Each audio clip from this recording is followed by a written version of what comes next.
Welcome, everybody, to episode number 23 of the Dragon's Den podcast here on the channel.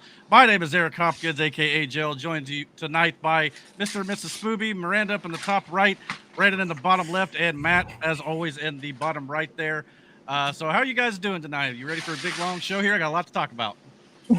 Yes, we are. Yeah. There we go. I'm glad we can see you now, babe. Yeah, a little light helps. What happened? You were you were a shadow. What are you talking about? We don't talk about I it. can move. I may move them. Yeah. If I would have All told right. you to, I that never dark. mind. That's crazy. You That's wild. Hopefully sometime tonight I'm gonna. as well. So hopefully we'll get him on the show as well this evening. But since it's been 2 weeks since we last saw you all, got a lot of stuff tonight: politics, a little wrestling, a little bit of movies, and some NFL talk. So I hope you guys will enjoy. lots happening. Yeah, lots happening. For sure, Nope. especially in the No world of fantasy music. talk though. Oh well, that's No, just we were going to talk about fantasy football. All right. That We- I yes, won we too. were. You know. I And mean, did you until win? two- Hold on. Am until I the two only of one the that three of won? us are lo- Yeah. Right now. Yeah, I think you are. Yeah. Yes. Yeah. Until Yeah. Aaron gets I think you on are. out of Yeah, the Aaron- finals, I'll be Aaron- the only winner.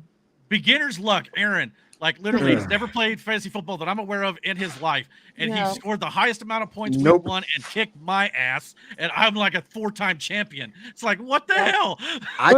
Three. I told And I just Miranda. want to point I said- out. Hold on. Four and a half time champion. On draft day, Chris was so happy to tell me my team got an F, but I won my first week. And I Yeah. made no changes to my lineup. So, whatever, Yahoo. Yeah, So- I got Chris this So what week. you trying to say? But I still don't know if I should bench Kelsey. I so, don't you want know. to talk about it. Yeah, well, so once we get into the football stuff, I got questions for Miranda. That's for sure Oh. about that. Hi, So, Kathy. Yeah, it's good to see you, Kathy. Glad you're able to comment this time. For Yes. whatever reason, it was not letting her do it like last time we were on the air, I believe. So glad I got that fixed for sure. But good to see you in the chat. She said something today about possibly maybe even getting a laptop and maybe even joining us at some point. So she won't be a random Ooh. commenter anymore. She'll Ooh. actually be Yay. part of the show. So expanding our roster here, that'd be great. So yeah, but we thought we'd at least take a moment to at least acknowledge the 23rd anniversary, of course, of 9/11. Obviously, you know, it's a bit of a somber note as it always is, but So I just thought sad. it would be a good thing to mention, obviously, because our no offense to where I currently work, but they completely forgot about it, I think.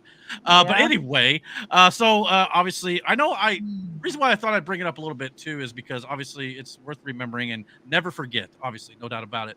And especially for those of us who lived it, it's something you just can't forget. And I know there's a lot of people Yeah. out there today who are under the age of 30 who really has a hard time remembering or even, was even Me. alive when it happened. When I was in kindergarten. Was you really? So yeah, you probably don't remember much about it then, do you? No. Yeah. But Okay. I also have been a Yankees fan for my entire life, and I have a strong connection to New York because of that. Right. I just can't imagine what people went through that day. Mhm. I just know I don't remember if I ever asked these guys where we all were. I seen a comment from somebody earlier. I'm not even going to mention where it came from, but somebody reminded them, it affected everybody. And they said, no, it would just affect the New Yorkers. And it Really? was like, whoa. Yeah, no. Yeah, You know what no, I blame This on was that, on though? everybody. The educational system Yeah. suck, because they don't talk about it in history. No. It's like they erased it from history.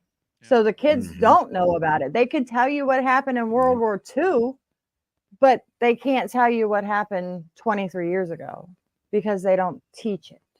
And I know we're not in the political section yet or anything, but just imagine what history books are going to be teaching about this current time, depending on Yeah. how certain things go and like the elections and things like that. Yep. They always say history is written by the victor. Mhm. It really makes you think about what would history actually be like if it was written by a different opinion or a different perspective. Because obviously they're trying to Yeah. frame certain things in certain ways now. It really makes you go, what is it that we've been told is actually the truth? It is Mhm. interesting to think about here. Mike Yeah. is in the chat. Welcome, buddy. Yeah. He was working Wow, in wire guides at Cook, just starting his second year with the company when 9/11 happened. So wow, I'm sorry to believe Wow. you've been with Cook that long. I just can't imagine what the firefighters went through that day. Mhm. I mean, Dude, it was. I was like, a I told- cadet firefighter, At the time, I was 17. We thought they were going to need our help. We had no idea in the first few hours of what happened. And our company thought they were going to go. I probably wouldn't have went because I was only 17, but I was willing. I was willing to go. Where were you at, Brandon? It was, I'll never forget it, dude. Like, I was at my mom's house. It's gonna sound, crazy, but I was out drinking the night before, so I was hungover. That doesn't surprise me. And my aunt was at the house. My aunt Kay was at the house with my mom, and we had this big, heavy, big screen TV, like catty corner in the living room, right? And I come out of the back room, through the kitchen, through the dining room, and because where the TV's sitting, you have to kind of walk around it, right? But my mom and my aunt are standing in front of it, and neither one of them are saying anything. They're just kind of staring at the screen.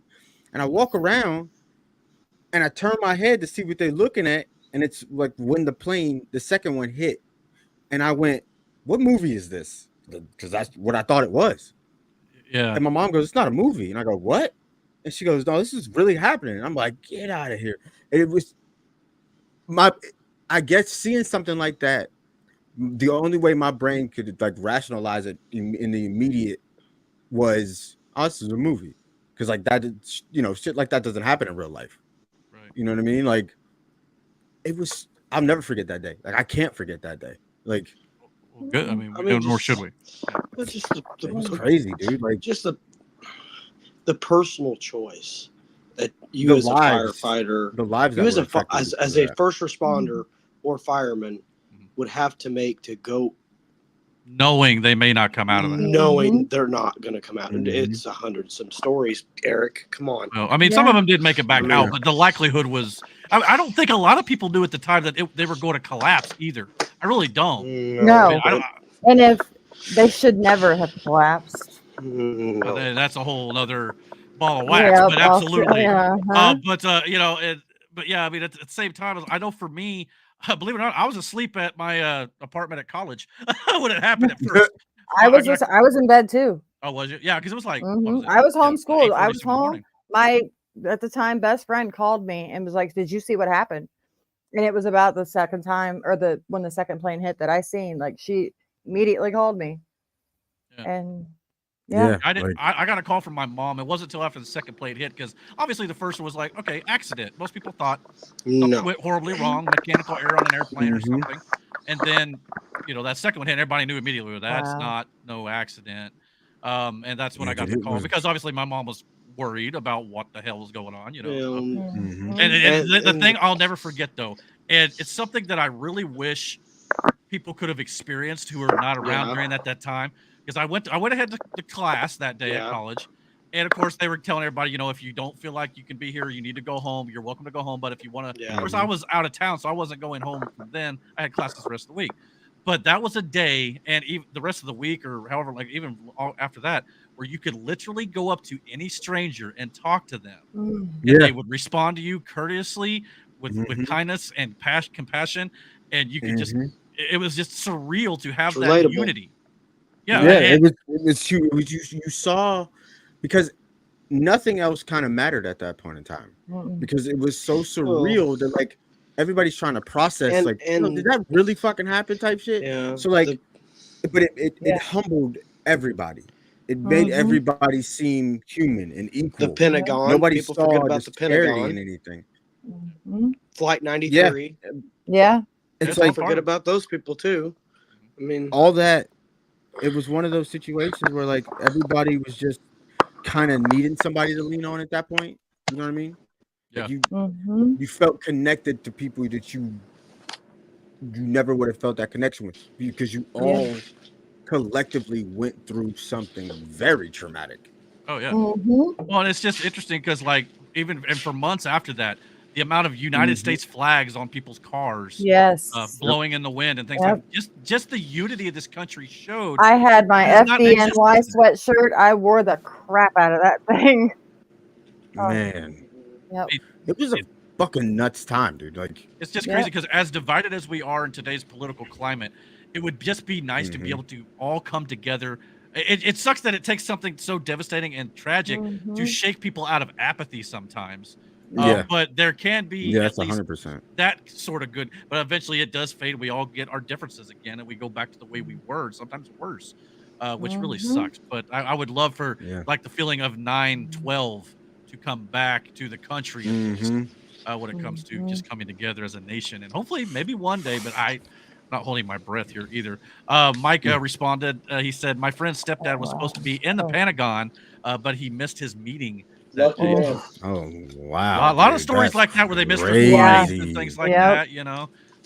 Kathy commented, "I was home when Mr. Roommate gasped so loud that I came out and asked if they were okay, then actually saw the second one hit." So yeah, that's another Yeah. very, you know. Mike said, "I called my parents who were canning food and had no idea what had happened. This was after the towers had collapsed." And he also commented, "There were workers from Crane in the Pentagon when it got hit. They all Mm. survived." I didn't know that. I Really? didn't know that either.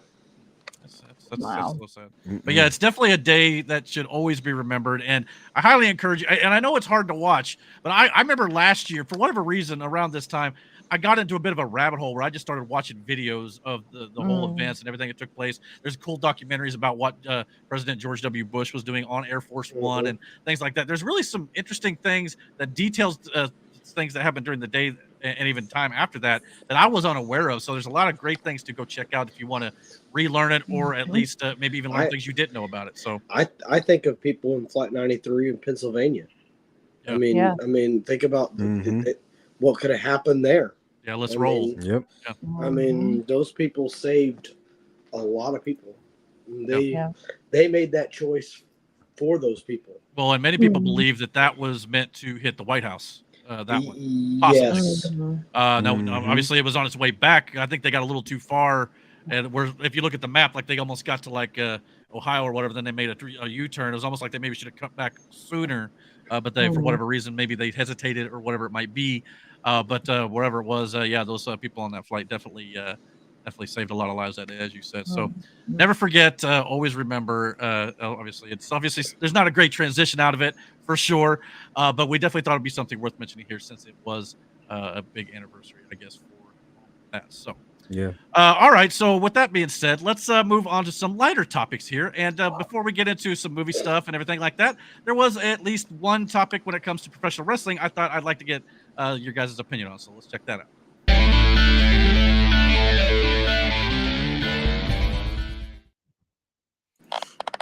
Okay. So, what was it? I guess it was Labor Day weekend, I believe.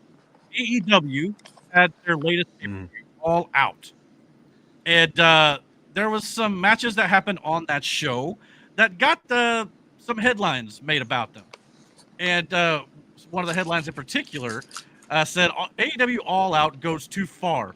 Violence has no place in professional wrestling. Now, obviously, if you're a big fan of WWE, over the last, 10, 15 some years or so, WWE's been a little bit more on the PG side of things and a little bit more, family friendly, no doubt about it. So when AEW, this is some of the images that happened at All Out Mhm. a couple weeks ago. Okay. Now, this particular match between Adam Hangman Page and Swerve Strickland was a non-sanctioned steel cage match, which obviously was a personal blood feud between these two in Did he storyline. get him? Obviously, what? Did he get him? What with that? You mean no? Yeah. Oh, come on. They were teasing it. It was a shard of wood man. from a burned down home. Again, Man, like that's even so- better than what I thought it was. Man, look at this guy. Mhm. But yeah, so this obviously Hangman Page burned down Swerve Strickland's home, a childhood home that he had recently purchased, and obviously in storyline too, Swerve Strickland had gone into the home of Adam Hangman Page and attacked his family. Well, it didn't attack his Awesome. family, but got into his home, and it really shook Adam Hangman Page to kind of drive him to that psycho level. So again, people got to remember too with professional wrestling, this is all storyline. It's like a movie, okay? It's not Mhm. real life. No. They're putting on a show. Mhm. But obviously, you see that sort of thing. Plus, Mhm. Adam Hangman Page got dropped on his back on a cinder block, a real Yeah, that's cinder block. dumb. I don't care if it's fake or not. I was just glad it wasn't his neck; it was his back. But it looked like it scraped him going down the small of his back, which had to have sucked. I mean, no doubt Is that- about is it. that You a can't brick? fake a brick. No, that's a cinder block, a concrete cinder block. No. So Looks, yeah, looks like a brick. So yeah, I mean he ate that sucker, no doubt about it. He looks so happy about it too. Yeah, and I know some of these are Oh graphic, yeah. but this is also Hangman Page sticking a syringe through Swerve Strickland's jaw or his cheek or whatever, and of this is course, you know, he awesome. crawled around with it stuck Mhm. in his lip. There was also photographs of family members that were being stapled to Adam Hangman Page's face. There were staple guns being put in chests. Brandon, you've done a staple match. I'm They look so dumb too. Matt's Mhm. excited. I'm Yeah. so disappointed I missed Yeah. this. I bet he is. Well, you can find it online, I'm sure. But and then, of course, there's another segment where Okay, that's just dumb well, at this point. now obviously he's Okay, holding, that's dumb. okay, John Moxley puts a plastic bag over Bryan Danielson's face to kind of choke him out. But Danielson's holding the bag, so he's got air. It's not like he can't breathe. Again, No. they're It's doing so it in a sad safe that way. this is what it's got. This is what it takes to get fans. Get excited views, now? maybe. That's what some people think they're doing it for views. Yeah, you say excited, but you know, I mean, Chris Statlander did the splits on a bed of thumbtacks, which Yeah, why? that probably dumb. hit her legs more than Why? anything. Yeah, we've Why? seen that. That was Why? dumb. That was dumb. Yeah. And But then they I- had to wrestle in thumbtacks. Like, why would you make yourself do that? Why would you do that? So it's led to the speculation of is AEW going too far?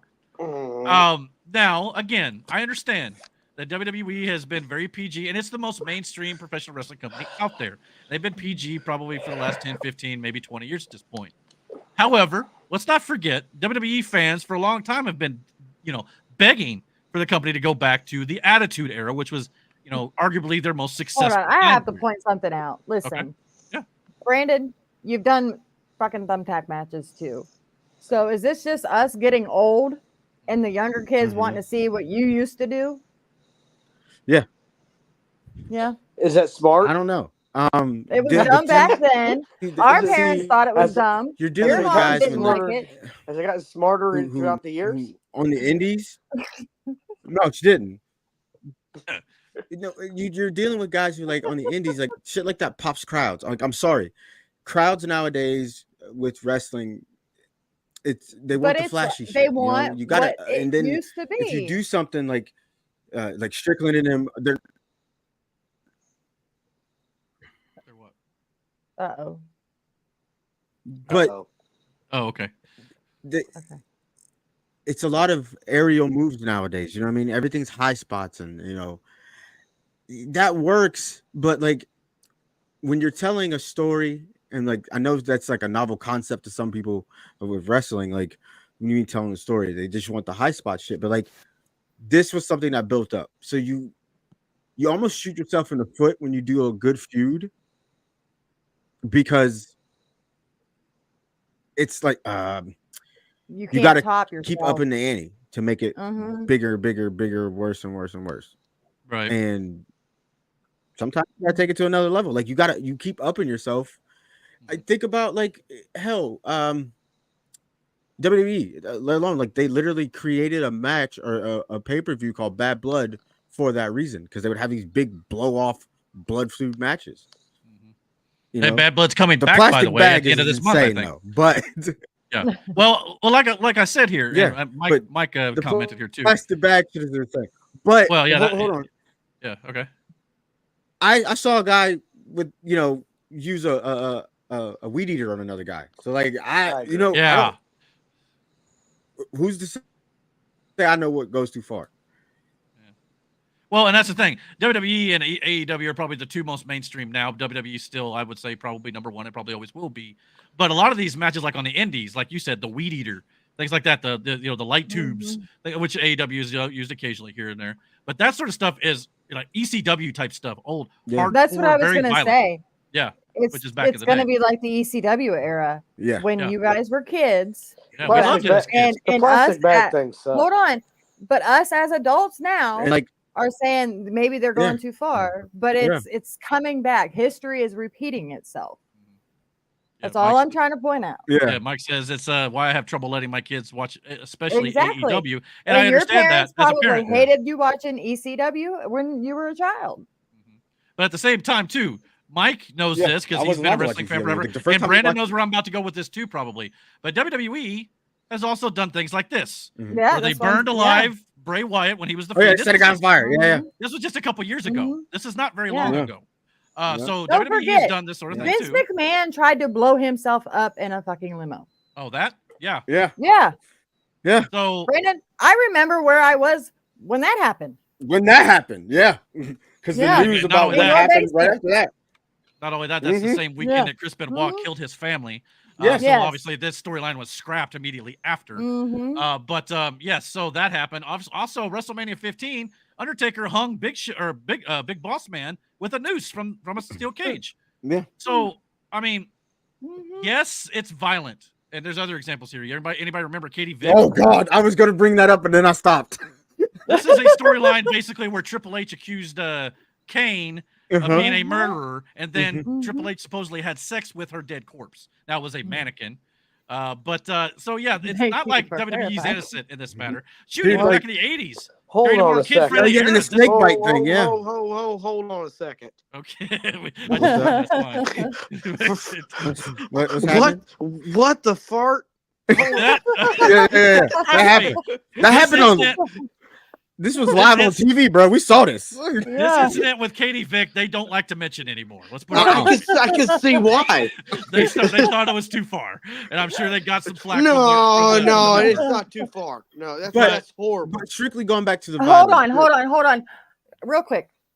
I've been sending you guys a lot of videos this week. I know. But did you guys listen to the Elon Musk video at all? The interview I that he did. did? I listened to a lot of it. Not yet. No. Well, I think we should play this SNL skit that didn't make it It's pretty sometime funny. tonight.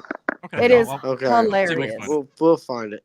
But All right. just to get on the Totally whole forget. violence thing, like ECW was violent for its time too. That's why it was strictly like pay-per-view shit that we could watch it, or if you knew somebody type shit. That is messed like, up.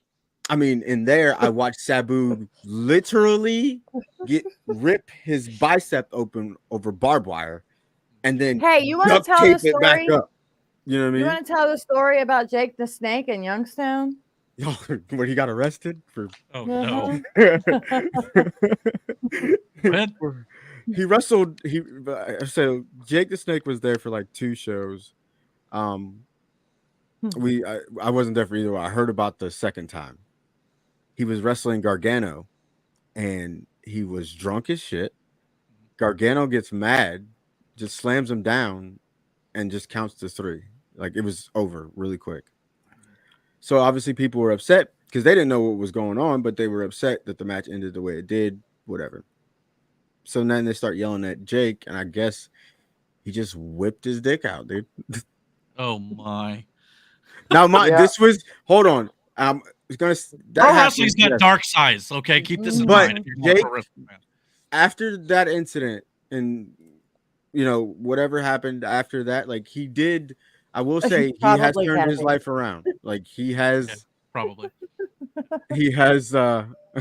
He has turned his life around. It's like that's that's old demon shit, but like that should happen. Mhm. Yeah. Yeah. Well, and for like those like maybe Matt who don't know, this was a feud here between Randy Savage and Jake the Snake Roberts back in the late 80s, I believe, where Jake the Snake literally had a devenomized King Cobra literally bite the arm of Randy Savage. Now, not only that, I know who King- Jake the Snake is, Eric, well, I'm not saying you don't know who they are. I just Okay. didn't know if you know about the context of this picture. and Macho Man Randy Savage. I Well, know this who both King of them are. Cobra, King Okay. Cobra would not let go. No, Once he once got it bit his him, it bit his fangs. ass. They're not going to do that. No, now luckily for him, no. it wasn't venomized, and but at the same time, that had to hurt like hell, no doubt about it. But I this bet was you very enjoyed it. controversial at the time too. Not to mention This- one of the greatest matches of all Oh, time. wow. Okay, this is considered one of the greatest matches of all time, but it was Oh. violent. Oh to my the core. god. Okay, this is the first, or well, I think it was the second Hell in a Cell match What? Yeah. at where Mick Foley fell through the top of the cage, Uh-huh. cracking his head with a steel chair on the way down, Uh-huh. knocking his tooth through his freaking face, sticking into his nose. He was also thrown off the top of the cage, Hold 20 on. feet in the air. Yeah, that's just good. Oh. This happened before he went through the cage. Yeah, Oh this is, my this is God. before that. I thought so- he died. Yeah, What we hap- all did. What happened before the This happened first. This Okay. happened And- first. Then Mick was able to somehow get back up, come back and fight, and climb up to the top of the cage and fight Taker now- again. Then he took a choke slam through the top of the cage. The cage Okay. I don't think was supposed to break. Yeah, Is that is real? broke. Is that real EMT staff? Yeah. They thought he was in legit hurt. And he probably was. He was knocked loopy as hell. And then, mind you, after this, the match continued. Oh, yeah. It continued. And yeah. again, I don't know if there's a pic. Yeah, here it is. That's a tooth in his nose. I know that's graphic. I apologize. Yeah, but you know what? He's gonna remember that for the rest of his life. You dang right. You got no choice, dude. You know what? If you're That's you know who that's gonna be? But you know what? If you do something stupid like that, you might as well do it. Here's the thing: like that. You don't understand. So- you don't get the love it take.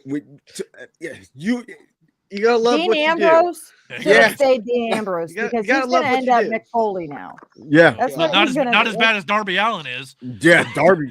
But then again, I used to think Jeff Hardy would be crippled by now too, and he's still somehow wrestling. He barely But he's moving but around. he's a lot of Barely pain. moving around. No, that's not a good thing for him either. It's not good, dude. Like you Mike can't said do that King Cobra apparently died a week or two later after that, which It's is Macho ironic. Man's blood, brother. Macho Man's Yeah. blood. Yeah, you know, dig it back. It was all them Slim Jims, you know. What I mean? Probably. Macho Man killed a cobra. Are you kidding me? Well, not really. But No, he did die later that on. snake bite killed the cobra. Macho Man Randy Savage killed that cobra. Dude, he could have turned that into a promo. I mean, that Macho Man is we don't wanna- so, yeah. But not only that, I mean, again, there's other instances here in WWE back in like 97, 98. Rikishi supposedly ran over Stone Cold Steve Austin with a car. I did it for the was a- rock. Yeah, I mean, so there's other examples here for sure. And then infamous That. Big Show's dad Crazy. supposedly, I can't remember if his dad actually died in real Yo, life. I think yes, he his did. dad actually did die. But they turned it into a Oh my storyline where the God. big boss man drug his casket on the back of his car while Big Show was on top of it as it sped away. Oh. In leather So- pants too, bruh. Yeah, that was The some get up. size of the cow that had to die My for them God. bitches. Yeah. Well, no, remember the time that supposedly Big Show, or I'm sorry, Boss Man chopped up Al Snow's dog and ate it? Yeah, ate it, fed it to him. Fed Yeah, it to him. So I mean, there were. Aw. All I'm pointing dude, out wrestling here. was wild, bro. Oh, it's still wild. That's Oh. disturbing. All I'm pointing out here is I feel like sometimes AEW does get a little God. unnecessary flack. But I do agree that, you know, a lot of times nowadays, you know, WWE is considered more family friendly, and wrestling sometimes in recent memory has been considered more family friendly. So AEW is pushing that envelope again. And a lot of people are upset about it because I feel like we're in a society today in general, and pro wrestling fans also sometimes can be a little soft. Sometimes. Yeah. But I also Yeah. understand from like Mike's perspective, who have kids, sometimes it is more difficult to watch something like that we used to enjoy when we were younger. I get it too. But at the same time, I don't necessarily think that what AEW is doing is wrong or bad. It's just that you got to be careful with the envelope you are pushing, especially when you're trying to attract new viewers. That is Mhm. so Yeah, I think it's. it's kind of a give or take, you know. But I also do think too. I mean, like Miranda said before, it's kind of like I'm an adult now. You know what I mean? Yeah. And your I'm tastes like- change over time. They do. Yeah. It's not even that. Like, it's not that I don't enjoy it because I do, and I do expect some level of violence when the story like- calls for it. But it's like more or less of like I'm looking out for their well being. You know what I mean? Like Yeah. that spot, it hurts me See, watching Jaden, you do it. listen, we've got 2 boys, and Anaya is. We don't know what Jaden's going to It's lean okay. towards AEW. Mm-hmm. Jackson, Yeah. you know, he's flippy jumpy. Mm-hmm. I can handle that better than I Right. can handle Jaden's. Yeah, because Jaden grew up in And a then time there's of wrestling. Anaya who is probably going to be like nutcase. But she lifting weights. Uh, she working out. She got dumbbells. Bro. She training. I don't Yeah, know for what. she but is. She own it, dude. That scared me. She don't need no training. She's got 8 pounds, and Yeah. she'll just jog in the kitchen Yeah. and play. Yeah. Butt squats and stuff. Mhm. But And then she's rest- like, "Can we go work out?"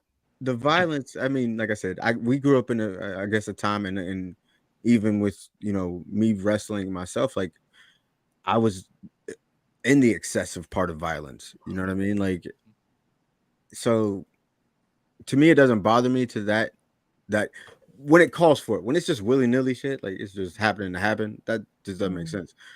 Then that's overused. You know what I mean? Bleeding just for the sake of bleeding. You know, Yeah.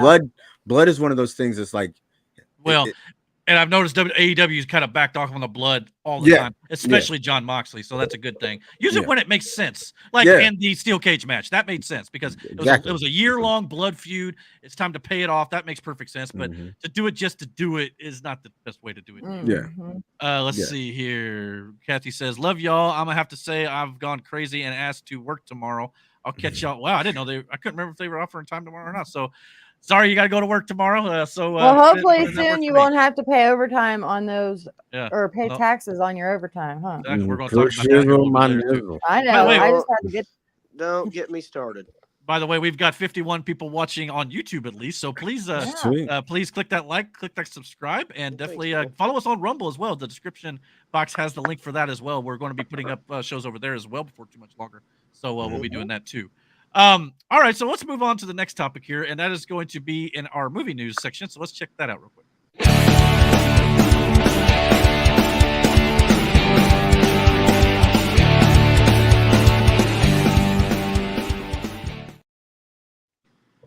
Okay, so obviously there's a lot of movie news that's gone over the last couple weeks or so, and I've obviously not been able to cover everything. So if you notice at the bottom of the screen, there is some movie news down there. If you have not seen it or read it, by all means, check it out. But I wanted to at least go over one bit of news, and that is, of course, that yesterday we got what I believe is the final trailer for Venom: The Last Dance. So I thought we would watch that together.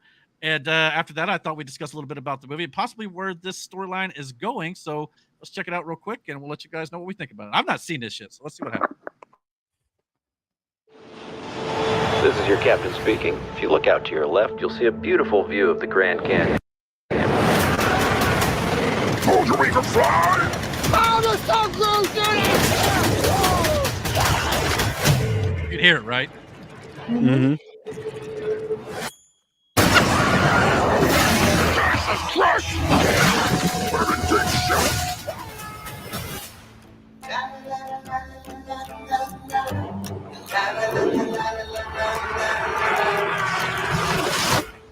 You're not going to like this. No, I can absolutely guarantee you I'm not gonna. My home has found us. Who sent that thing? My creator. Of course. The symbiotes didn't come here by accident. They were running. From what?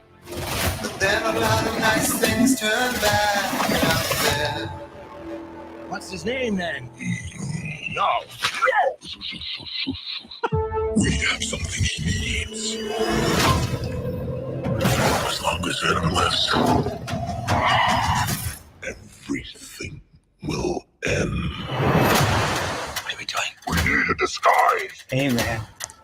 Whoa! Why do you keep knocking people out? What is wrong with you? I'm sorry! We've come a long way, you and me. But we are strong. This world can't survive if you Is that stay a Venom together. fish?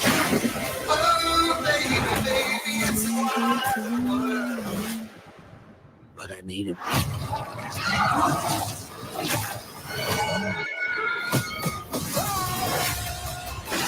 Wow. You're bad people. There we are. There comes a time in every man's life where you have to make a sacrifice. Eddie, I'm with you to the end.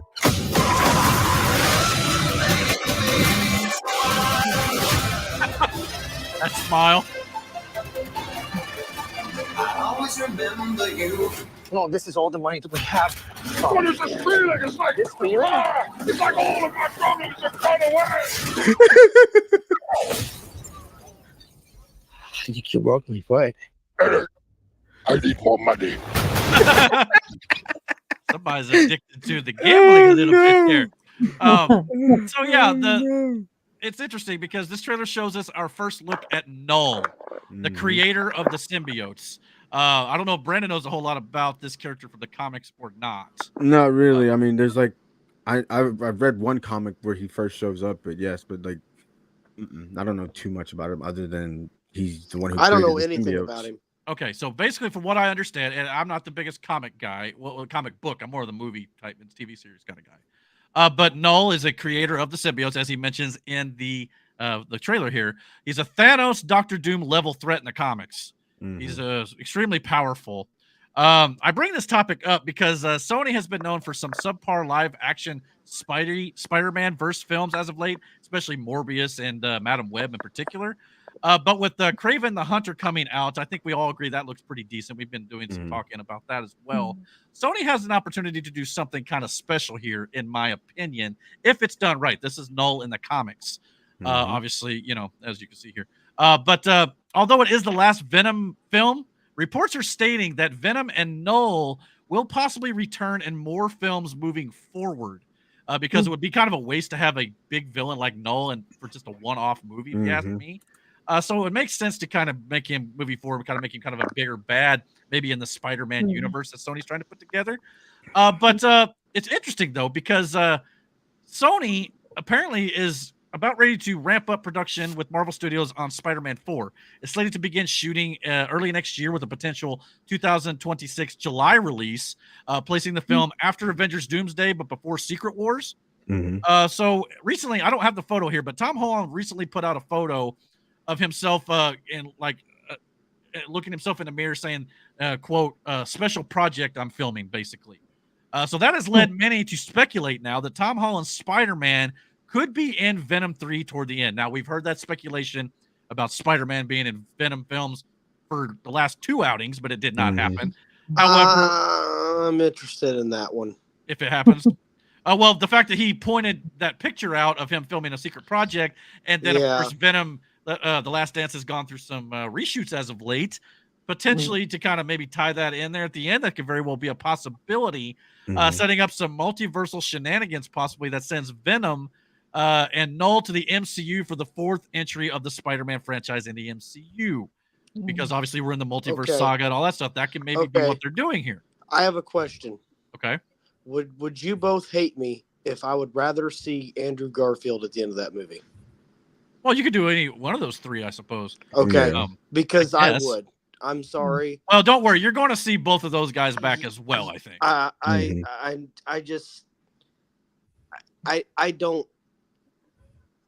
I don't want to see I don't want to see Tom Holland's character last more than Robert Downey Jr.'s new character. Well, the rumors going around, there was rumors going around that he had signed another 6-picture deal or a 5-picture deal. There's rumors going around right now that he's in negotiations for contract signings to negotiate his deal to move forward. So he still may be around. I've heard there may even be wanting him to sign up for like a 9-feature deal. So if that's the case, he's going to be around a little longer than Tony Stark. Now in the comics, you got to understand too, Spider-Man is at least in the fan base, is a much more popular character than Tony Stark's Iron Man was before the MCU was created. So yeah, I mean, I wouldn't doubt that. But obviously, you know, Spider-Man 4 was originally reported to be a Spider-Man and Daredevil team up because Daredevil will be getting his own first season coming up next spring, and it's already been renewed for his season 2. And obviously, they split up Kingpin potentially becoming the new mayor of New York City. And obviously, he's going to be doing some of his dirty dealings along the way as well. So that could be a team up thing if they end up doing something to that effect. But if they're not going to do it in Spider-Man 4, maybe they end up doing it in like season 2 of Daredevil instead. So that idea could still be explored. But this could also end up being Spider-Man 4 could be more of a multiversal thing with all 3 Spider-Man returning, plus some symbiotes from the Venomverse and things like that. Possibly. We don't quite know yet. It's all speculation at this point. But there's some of the dots that we're trying to connect here a little bit. You know what I mean? Very far-fetched. Not to mention it also kind of, if you notice in the Null pictures, he's holding a sword. It's basically known as the Necro Sword in the comics. We've already seen that kind of in the MCU. They gave it to Christian Bale's Gore the God Butcher in Thor: Love and Thunder. And I believe there was also one that I think Hela held in Thor Ragnarok. So the Necro Swords have kind of already been alluded to or mentioned in the MCU already. Maybe they can be tying it all together with something to that effect as well. So what's this character's name? This is Gore the God Butcher. Thor: Love and Thunder. He was the villain. I really like. He was actually really good in that one. He was actually, he was a pretty cool villain. He was an interesting villain. Oh yeah, absolutely. In my opinion, introducing Null could be a great way to finally get Tom Hardy's Venom, as well as Tom Holland's Spider-Man on film together for the first time. probably fighting each other to start the film, and by the end, they're going to team up against Null. Mhm. You could do something to that effect. So, is that an idea maybe you'd be interested in, or would you like to maybe see more of a grounded Spider-Man like they originally wanted?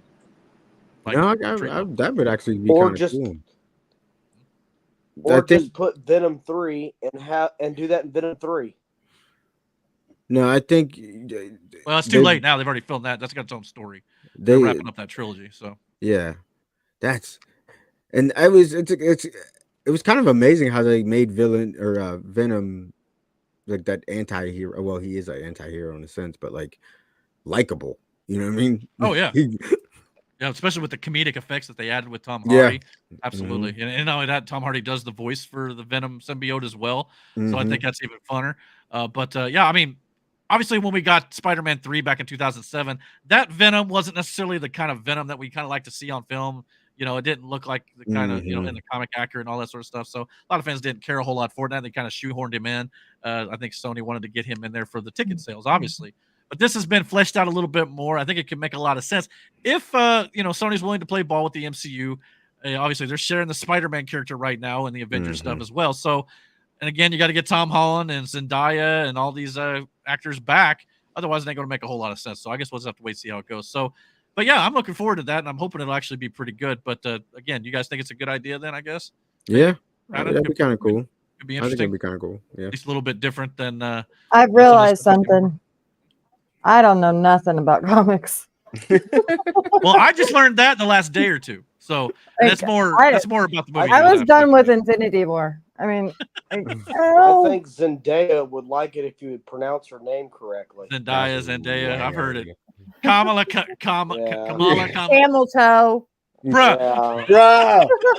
Man, oh man. But yeah, we'll get into politics here in just a little bit, so stick around for sure. My wife's big into Spider-Man stuff, so she would correct you on like everything with Spider-Man. So and I'm not gonna lie, I didn't care for Zendaya at first as the new MJ. I just thought that they were trying to do something completely different with it I didn't like. So. But she's grown on me over the last few films, so I just realized Jackson is probably would really be disappointed in my lack of Spider-Man knowledge. Yeah. Just like Jaden was with my video game knowledge. That's me with video games. That's Brandon. I don't know what I'm doing. Yeah. Read the instructions. Read the instructions. He was trying to teach me how to play cards at like 4 years old. Read the instructions. Oh my god. Oh yeah, it's bad, dude. Yes. World of Warcraft, I was terrible. I think that first go around.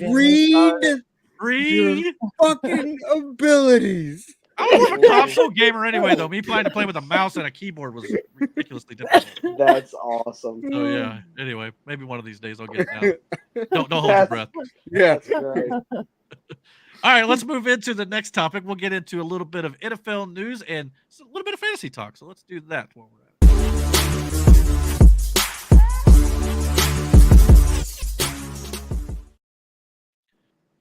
Okay, so over Labor Day weekend, most people had their fantasy football drafts, and of course, we did as well. And before we go too much further here, I've got to ask a question here. The draft was good fun and good friends, obviously, but one thing shocked me and rocked the Dragon's Den world to the core, if you ask me. And I have to address it. Miranda here drafted Chiefs tight end and Taylor Swift boy toy and future ex-Mr. Swift. Travis Kelce. And if you know anything about Miranda from watching it almost made me throw up to do it. It's okay. Just so you know. It's okay. But listen. Instead, what's anyway, about it? So tell us why. Yeah. The little bastard only got me 4 points this last week, so my plan worked. But I wanted him to have a bad season, so I drafted him. Oh, well. Not only did she draft him, she drafted him number 1 overall. Number 1 overall. Yeah. That's right. That's right. Well, it wasn't overall in the draft. Her number 1 pick. Yeah, her number 1 though. Yes.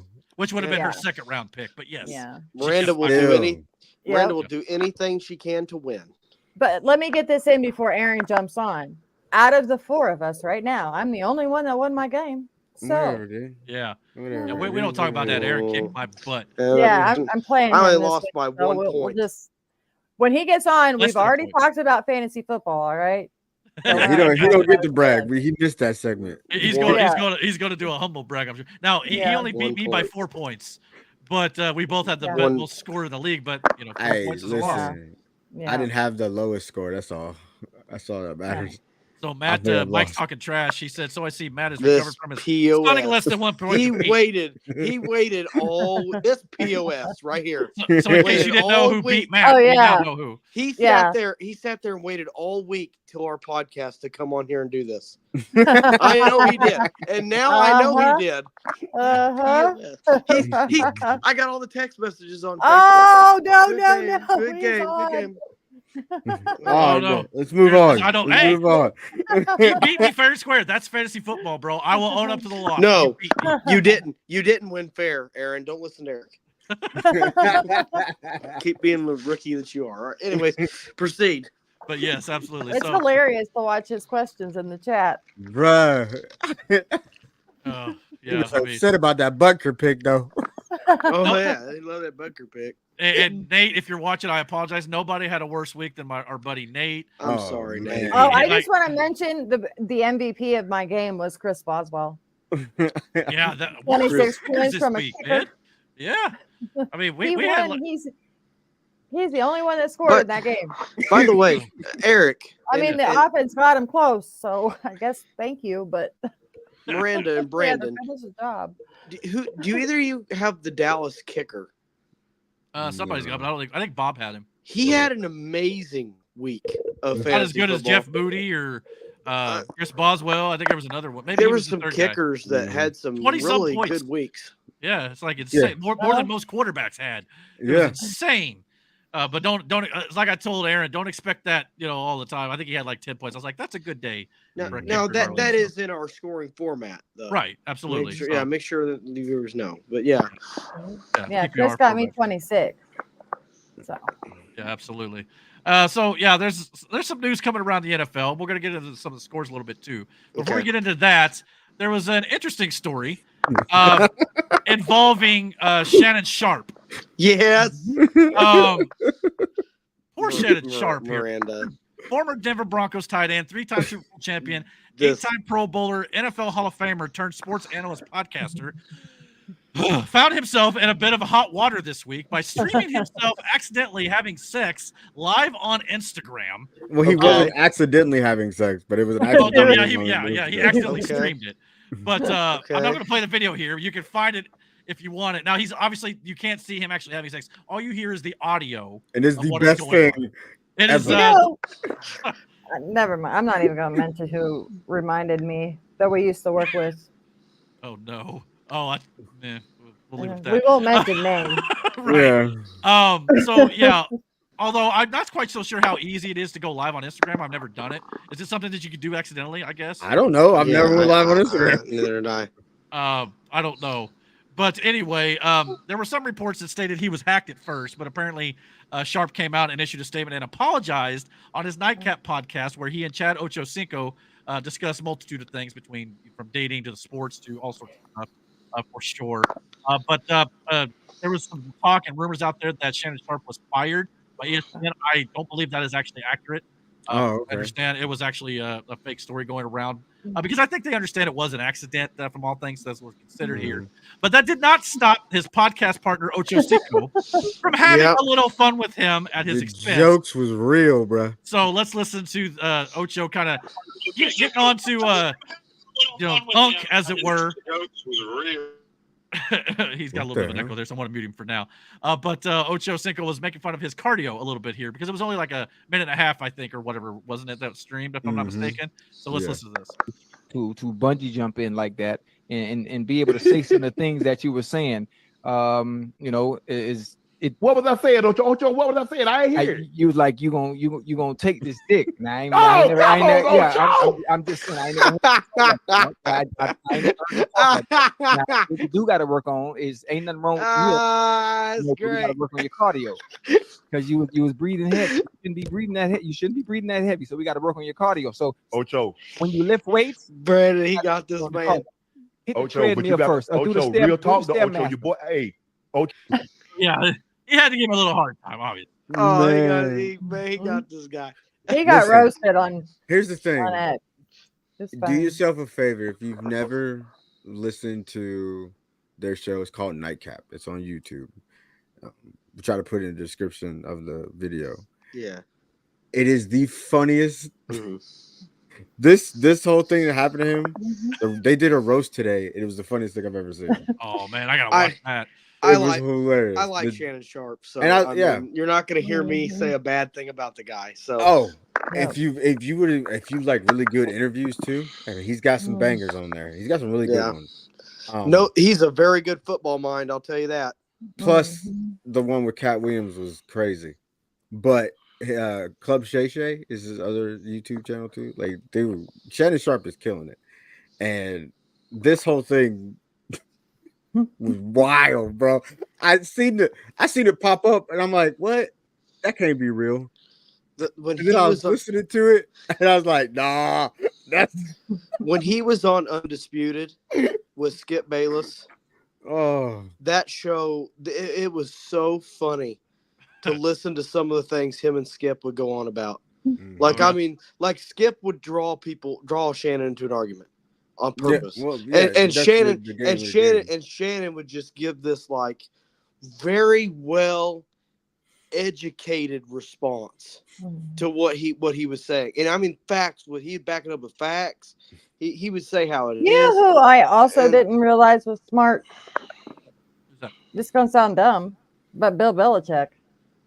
He's been getting a lot of praise with some of his analysts. That's not dumb, Miranda, because he doesn't talk very much. No, but like It was funny. over the years.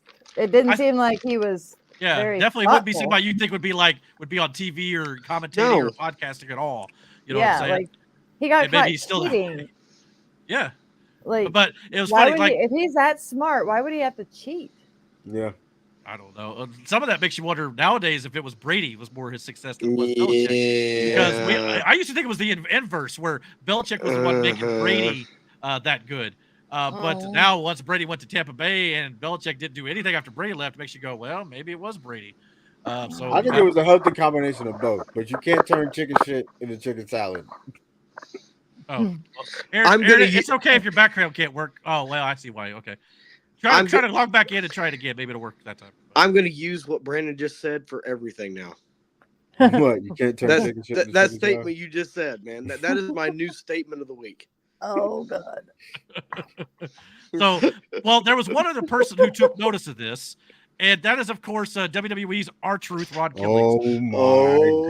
Oh my God! He saw this live, and he was commenting while the event was happening on his screen live. I didn't know that. And I mean, as you can see here in the circle, that was one of his posts. Yo, Unc, that's not PG. You know, talking about WWE. And then he had a litany of them, from Unc Grunt like an ogre to he giving her that hot tula. Are they effing? Excuse my French. Yo, Unc, not PG. Hang up the phone, Big Unc. Then he said, oh, shit. She said, please. And damn, this call go viral. They both out of breath now. So R-Truth is obviously known in WWE for his comedy, no doubt. And he was killing it here. He goes, excuse my French. So as embarrassing as I'm sure this was for Shannon Sharp, it seems like he took it tongue in cheek and was able to have a good time. Oh yeah. They both out of breath. Look at the bottom one. They both out of breath now. Yeah, they both out of breath now. Oh. So, I mean, it's just, I'm glad he was able to take it in stride. Aaron, do you have any thoughts on this matter? I don't even know if he knows what we're talking about. Okay. No, not really. So. Okay, we'll catch up. Okay, we'll catch up later. Anyway, he's just coming in here. He's got to get acclimated. You know what? I'm just going to say this. Shannon Sharp has a healthy relationship with whoever that was. A very vocal relationship. But Miranda's right. Miranda's got a point. What's wrong with that? She didn't say there was anything wrong. She was saying the only thing's wrong with it is he accidentally I get what you're hit saying. a button. And you know what? We've all pocket dialed somebody. So yeah. That's a bad pocket dial. Everyone it definitely is. But you know what? He was wearing pockets. Hold That's the weird thing. I got a quick story. Okay. When I worked at that place between, the one that I quit abruptly last. Yes. My boss there accidentally went live while he was in the bathroom at work. No. God. And like he couldn't figure out how to stop it. It was really bad. So Turn the phone off and hold the power button and yeah, just the best. yeah. That's what I do. Or throw it in the toilet. That'll work too. Eventually. Yeah. Give it a couple flushes, you know. Mike commented back to the fantasy a little bit. It's on Nate now not to lose to Matt's mini Inferno. So you gonna take that trash talk, bro? Damn. Inferno's a mini fire. Yeah, Matt's got a. Well, Mike lost only bad last week. Mike only lost so- that mini Inferno by 1 point, so he don't have a whole lot of room to talk. Mike said that should be Matt's team motto. What Brandon said, I don't remember exactly what he said. It's been a couple seconds. Can't turn chicken shit into chicken salad. Yeah. That's wild. Yeah, he only won by 1 point, so take your victory lap, That is- dipshit. That is. I would rather lose by 20 or 30 than the way I lost too. So I understand how it feels. Take him out, Aaron. Do we know if Station 7's on right now? Station 7, say hi. What? Huh? What the hell are you talking about, boy? Who is Station 7? That's Nate. No, that's not Nate. Is it Nate? Yeah, it is. Oh, yeah, okay. it is. Oh, Station 7. I haven't heard if he's. I don't know if he's here or not. Whatever. He sometimes watches these. Sometimes I told him to comment sometimes if he does though. So our buddy Nate, who also lost, like I said, terribly dead last, only scored 69 points. I'm so sorry, Nate. I feel bad because I was like, come on, man, come back and play last year. He came back and played, and he was all excited about this year. He's like, all right, I'm going to build my team out with these keepers, and then laid an egg week 1. I was like, oh. Well, he Hopefully may he'll have come a back better to time. win. After you two got the 2 highest grades out of everybody's drafts. Yeah. Hey, I did well. It's just I came up against a buzzsaw that was Aaron down there. So I have been. No, you came up and get a bust on that Joe Mixon. You were screwed over. Like, I don't think that was a fair fight, honestly. How? I felt like it was fair. completely fair. I mean, his best player didn't even play. That's his problem. But that backup, Jordan Mason, was great. For those of you Christian McCaffrey owners out there, though. So I'm glad that I was able to pick him up. So that actually didn't kill me completely. So, yeah, I mean, don't worry. No, Yeah, dude, take that win. You deserve that hold win. on. Yes, So. and viewers out there, this is why we don't get any good players, because Eric sits there like a troll and watches the waiver wire, and whenever a good player comes up, bam, he takes him. And it doesn't like you leave don't any snipe room players for the too. he doesn't leave any leftovers for us down there at the bottom of the league. That's bull. So I believe your pick was higher than mine because you finished last year. So I mean, what are you talking about? Eric didn't even get a tight end until after the draft. Yeah, I had to spend $75 of a $200 fat Aaron, budget just to get him. I'm sorry, but I think Aaron just said tight end because he only wanted to say tight end on the air. Look, I know we've kind of got. Look, I'm so glad I just. Already. That is a football position, right? Am I saying it right? You said it correctly. You Tight pronounced end. it correctly. Yes. Very proud. I mean, I know how it sounds, but I mean, that's not what I was talking about. We were talking about football. Oh. Well, where did Aaron go? Oh, sorry, my bad. I got him. He's still here. My Eric, apologies. Eric kicking me out. That's what he gets for beating me in fantasy. I'm gonna kick him out of the podcast. Eric, we run this show like it's like that one show on Sports Center. I can't think of the name of it. That's about true. It's like off of where he like gives you points if you make a point around the horn. Is that what it is? Yes. It's not ESPN anymore. Okay. Yeah. So. Anyways, Mike also said, all seriousness, I got lucky that Cup had a great game. Yeah, he also got it hurt that Puka Nakua left with an knee injury. Mike had a good game. It was a great, and it was really fun. It was fun to I've never played Michael before, so I was excited I got to play him week 1. Wait until you play him again to see if you feel the same way. You are going to play him a second time now. Thank Which you also for reminds me, reminding Aaron, we're playing twice this year, so get ready, buddy. So how many people do you play twice? I think it's like the first 4 weeks of the year. I think you play those people twice at least. You may see them a third time in the playoffs if you get there, but the rest of the league, I think you only play the one time. So something to that effect. I have a prediction, though. You want to hear my prediction? Yes. So any game that the app says I'm going to do well, I'm going to lose. But any game that says I'm going to lose, I'm going to win. That's usually the way it goes. That's my prediction. So, Miranda, you're going to win this one. Oh, we'll see. Aaron, she usually does. I don't like to talk shit. She don't. If I'm winning, I'll be quiet as fuck. She lets her team do the talking, and I will not trash to Miranda. The first time, Aaron, you lose because you benched a player who goes off for 40 points instead of starting him, you're going to hate yourself because it's like, dang it, I could have won easily. It sucks, trust me. Just like Kelsey, I got him on my fucking team. I don't like it, but we're either going to have a good game or we're going to have a bad game, and it's going to be up to him whether or not he wins. Mike says, watch my team look like an egg in the rematch when he plays bad, or lay an egg, as it were. Yeah, that's usually the way it goes too. You talk all that trash. I've noticed Matt doesn't talk a lot of trash anymore because he's learned. Well, what happened with that was I talked a bunch of trash to Miranda last year. I think it was 2 years ago. Oh yeah. And I was so confident in my team. Little did I know that Miranda's team beat my team by 240 points. Why? Was it that much? It wasn't that much. It was that much, Eric. It was Eric. It was a lot. It wasn't 240 though. Most teams don't even score that early.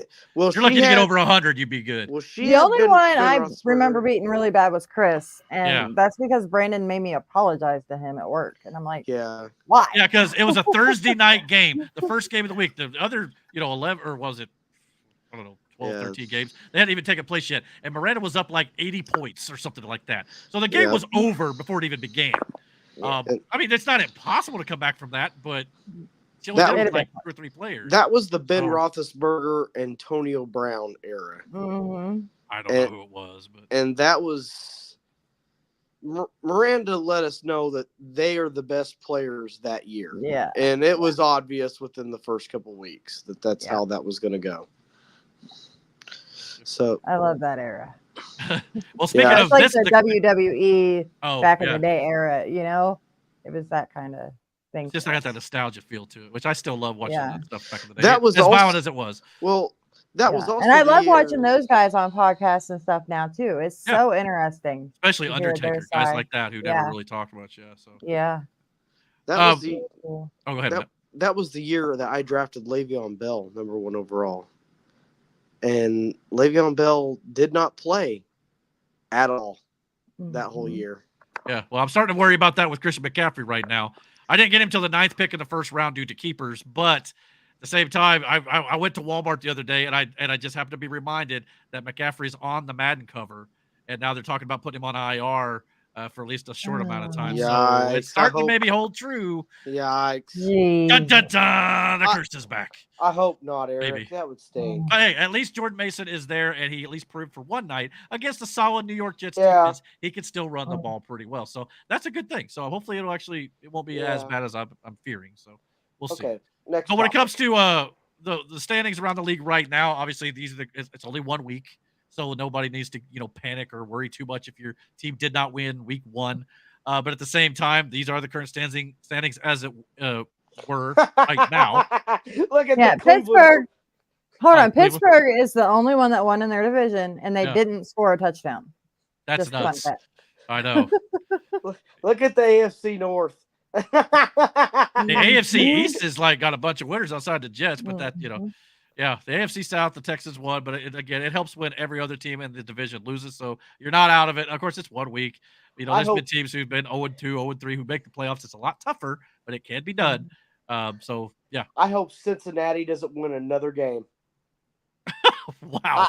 There's an AI video of Aaron Rodgers and Bill Belichick that you should play. Dude, they had hilarious. They had a Christmas. It was a Christmas present. It was wrapped up in a pretty bow. It was ready under the tree. And what they do? They didn't show up on week 1. They got who? The Cincinnati Bengals. Oh, the Patriots. They got. But here's the thing. Undressed on that maybe just maybe the Patriots are not nearly as bad as we thought they'd be. They're probably not going to be great.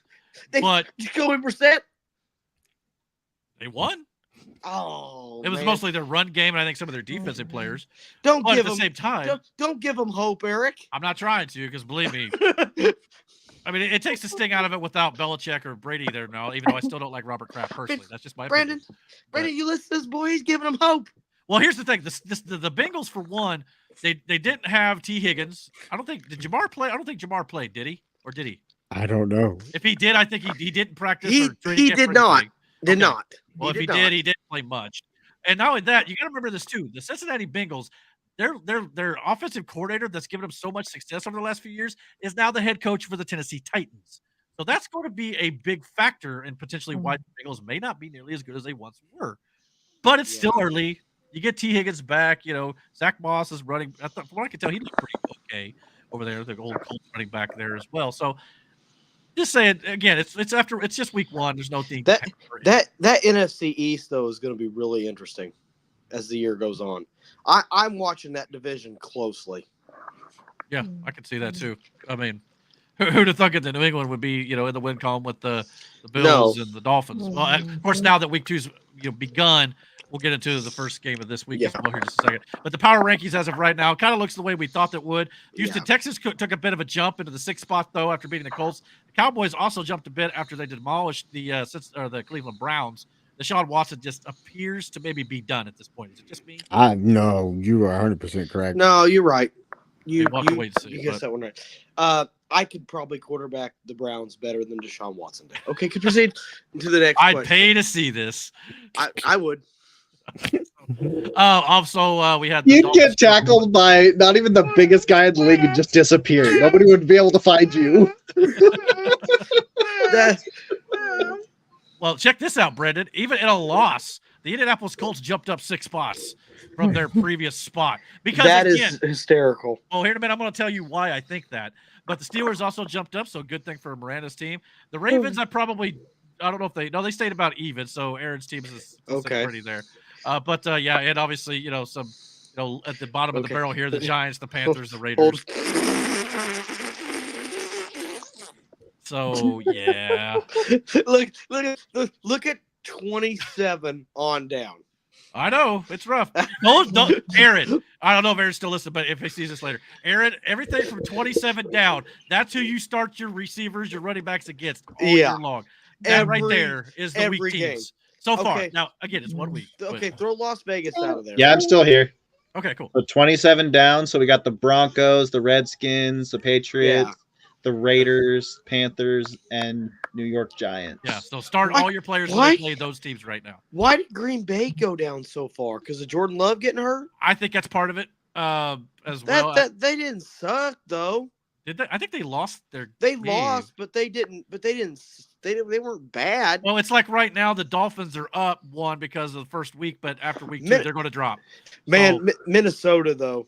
Minnesota proved a lot of fantasy people wrong. Well, here's the thing. They played the New York Giants. Well, worst team in the league. That game was like a trap game. If the Minnesota Vikings comes out in week 2 and plays well because they play the San Francisco 49ers, if they look good in that game, then we can talk about the Minnesota Vikings. Yeah. So, but right now, Eric calls me out on it all the time because I get so excited with week 1, and Eric goes, "Well, it's only week 1." And, it's true. He's right. He's right. You got to wait and see. Right now, everything's coincidence. In about 3 weeks or 4 weeks, and all these start to see the trends of certain things going certain ways. Consistency. We're going to talk about the one that's getting booed off the damn field. Yeah, that shit was wild. Who? Fuck, Jones. What's his name? In New York. Daniel Jones. Daniel Jones. That's just because he's been bad for 2 seasons now or more. It's looking like a. This is the last ride. Bullying. Well, it's a New York crowd too. First of all, that's a bad situation right now. Not good. New York and Cleveland. They're giving me Jets vibes.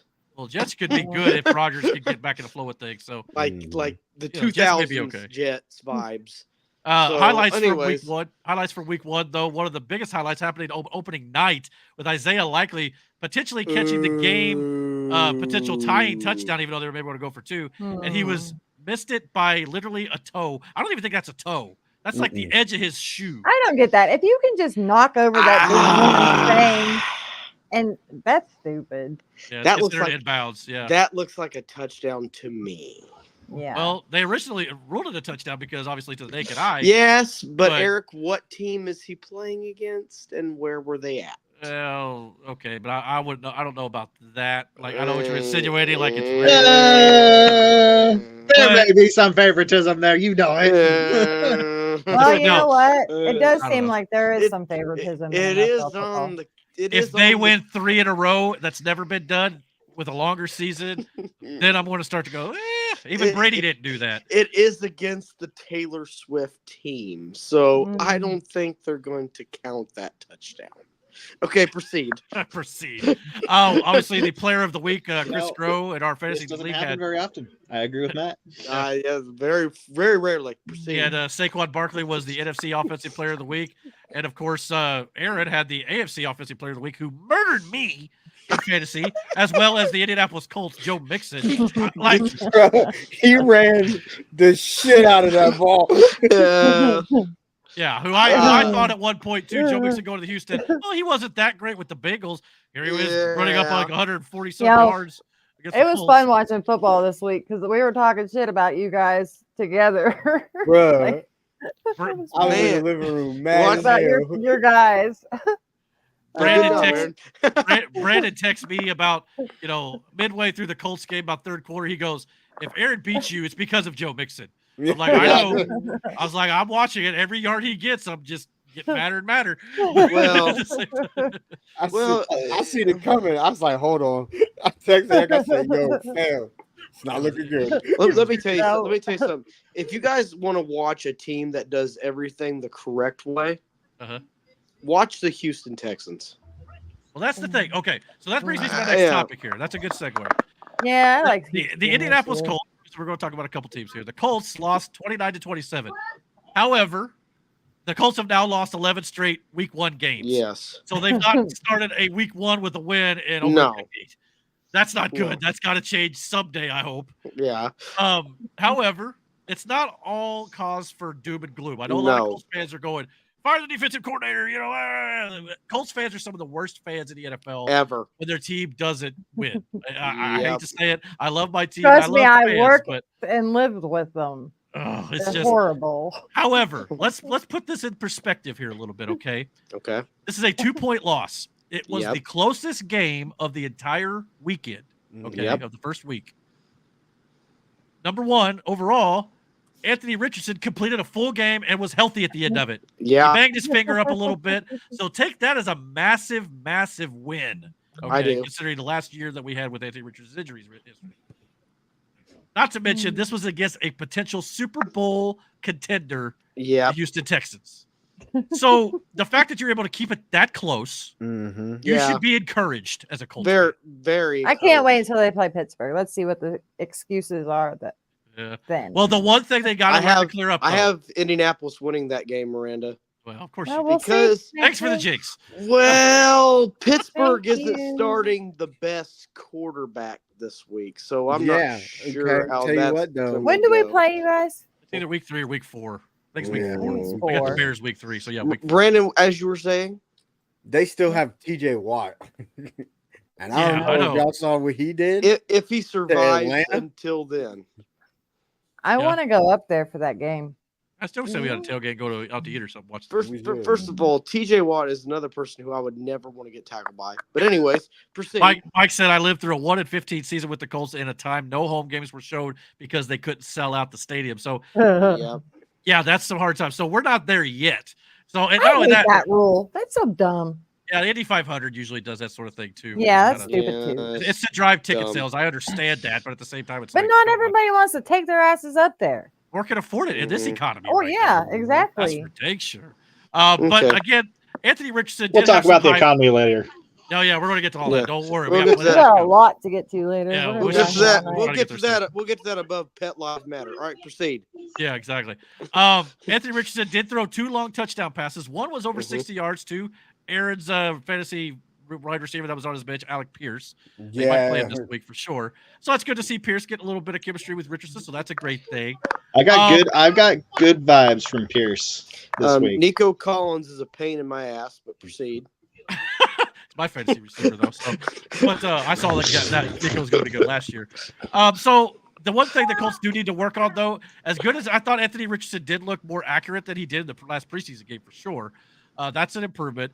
But the problem was he was throwing these big bomb touchdown passes of 60 yards or one that was a big yards after the catch type play that the offense was not on the field very long. So they've got to learn to sustain the drives a little bit more. And if they could do that, they'll give their defense a bit of a rest, because the reason why we gave up like over 200 yards of rushing is because the defense, especially in the second half, were on the field probably 3/4 or more of the second half. So they were going to be tired. So that's why Joe Mixon killed us partially. Not the whole reason, but that's a big reason.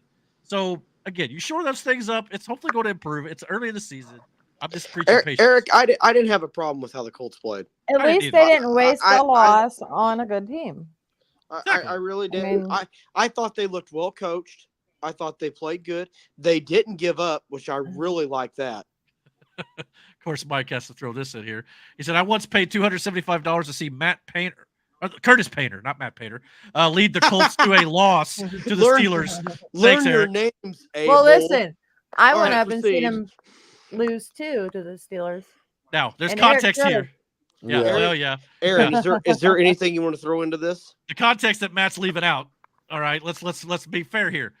The reason why we paid $275 to $300 to see Curtis Painter lose to the Colts or to lose to the Steelers, all due to Troy Polamalu, by the way. Awesome play on his part. Yeah. Just come around the offensive line, wasn't blocked, sacked, balls out, game over. But that's Polamalu for you. But the reason why we paid for that and got Curtis Painter is it was Kerry Collins was the starter in that game, and he got replaced for one. Number two, when we bought the tickets, it was in the summer. We all thought Peyton Manning was going to play, but due to his neck injury the year that he ended up retiring at the end of, that's why we bought the tickets. We thought Peyton was going to be there because the Colts kept saying, he'll be ready for week one. He'll be ready for week one. And they lied to us. So in that regard, that's the context there. So sorry, Mike, I apologize for that, but I had no idea. And you know that. But anyway, context is key. Miranda, could you imagine if the Steelers had Paul Malu and Urlacher on the same team? No. I mean, just imagine that. That would have been so awesome. Yeah. I would travel to Pittsburgh to watch that defense. Was Polamalu there when TJ was there? No. It was back in the Bill Cowher. Them together would have been something else, though. Yeah. Them Harris. I mean, they're gross now. Yeah, James Harrison. Yeah. James Harrison. They're good now. Nah, that's terrible. The bus, Jerome Bettis. Yeah. Oh, the bus. Speaking of the Steelers, as Miranda mentioned, they won their week one game without scoring a single touchdown, all field goals. The Atlanta Falcons, as much as they were getting hype in the preseason and in the offseason, getting Kirk Cousins and the offense could be improved, didn't quite look at here thanks to TJ Watt and that Steelers defense at home in Atlanta. Yeah. So I will tell with the Atlanta Falcons, but the Steelers defense looked legit. In that Thank game you, Chris. I have you on my team.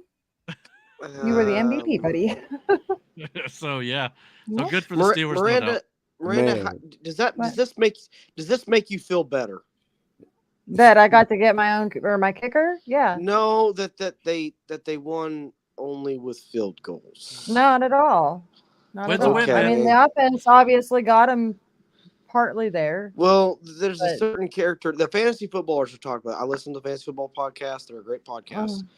I mention them all the time. They're really good. Good for fantasy advice for sure. Yeah. I should probably start. But. Yeah. There's quite a few of them out there. They said that this game right here was a make or break game for two players. For one, for Kirk Cousins, and the other one for Russell Wilson. Well, Russell didn't play, did he? I think I thought I heard he might play this week though. So we'll have to wait. I could be wrong on that, but he might get a start this week. Well, they said that I didn't even watch the game. I couldn't watch the game, so they said it was a make or break game for Kirk Cousins, and it obviously looks like Kirk Cousins did not win that game. I'm really tired of the NFL being.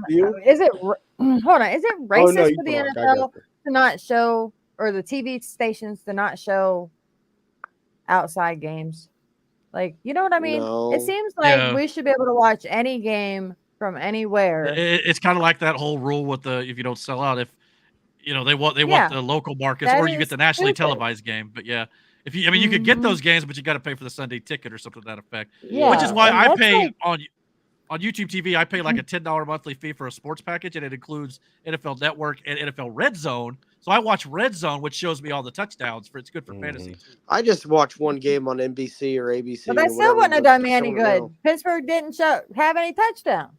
Well, they would still show you the best plays of the game, so you would know. Yeah. Okay. So, yeah. So I bottom line, I think Pittsburgh won. I think if Pittsburgh's going to win most of their games, they're going to do it defensively. Yeah. I think if Pittsburgh can get fans to travel to their games, that they should automatically get to nationally televise all their games. They are the most well-traveled Brandon team. says it himself. Yeah. We travel so well. Crazy. That we probably sell out the stadiums over the damn local fans. Like there's sometimes where the Steelers fans are more than the home crowd. Yeah, Brandon, your Steelers are just like the Yankees. Yankees fans travel. I mean, I went to Cincinnati to watch the Yankees play. There were more Yankees fans there than there were Cincinnati Reds fans. I want to go to a baseball game. When we went to the game in Indy, there was terrible towels everywhere. And they're down in the good seats, the cameras. They gotta have some. I don't know if it's all that fracking they do in Pennsylvania, but they got money to go to these games. Yeah. I don't know what it is. Yeah. But bottom line is Kirk Cousins, back to the Atlanta game before we move on to week 2. Kirk Cousins has a quarterback which I am familiar with because I am an Indiana fan. Has a very good Michael Penix. His name's Michael Penix. And Michael Penix will He'll be their future, maybe.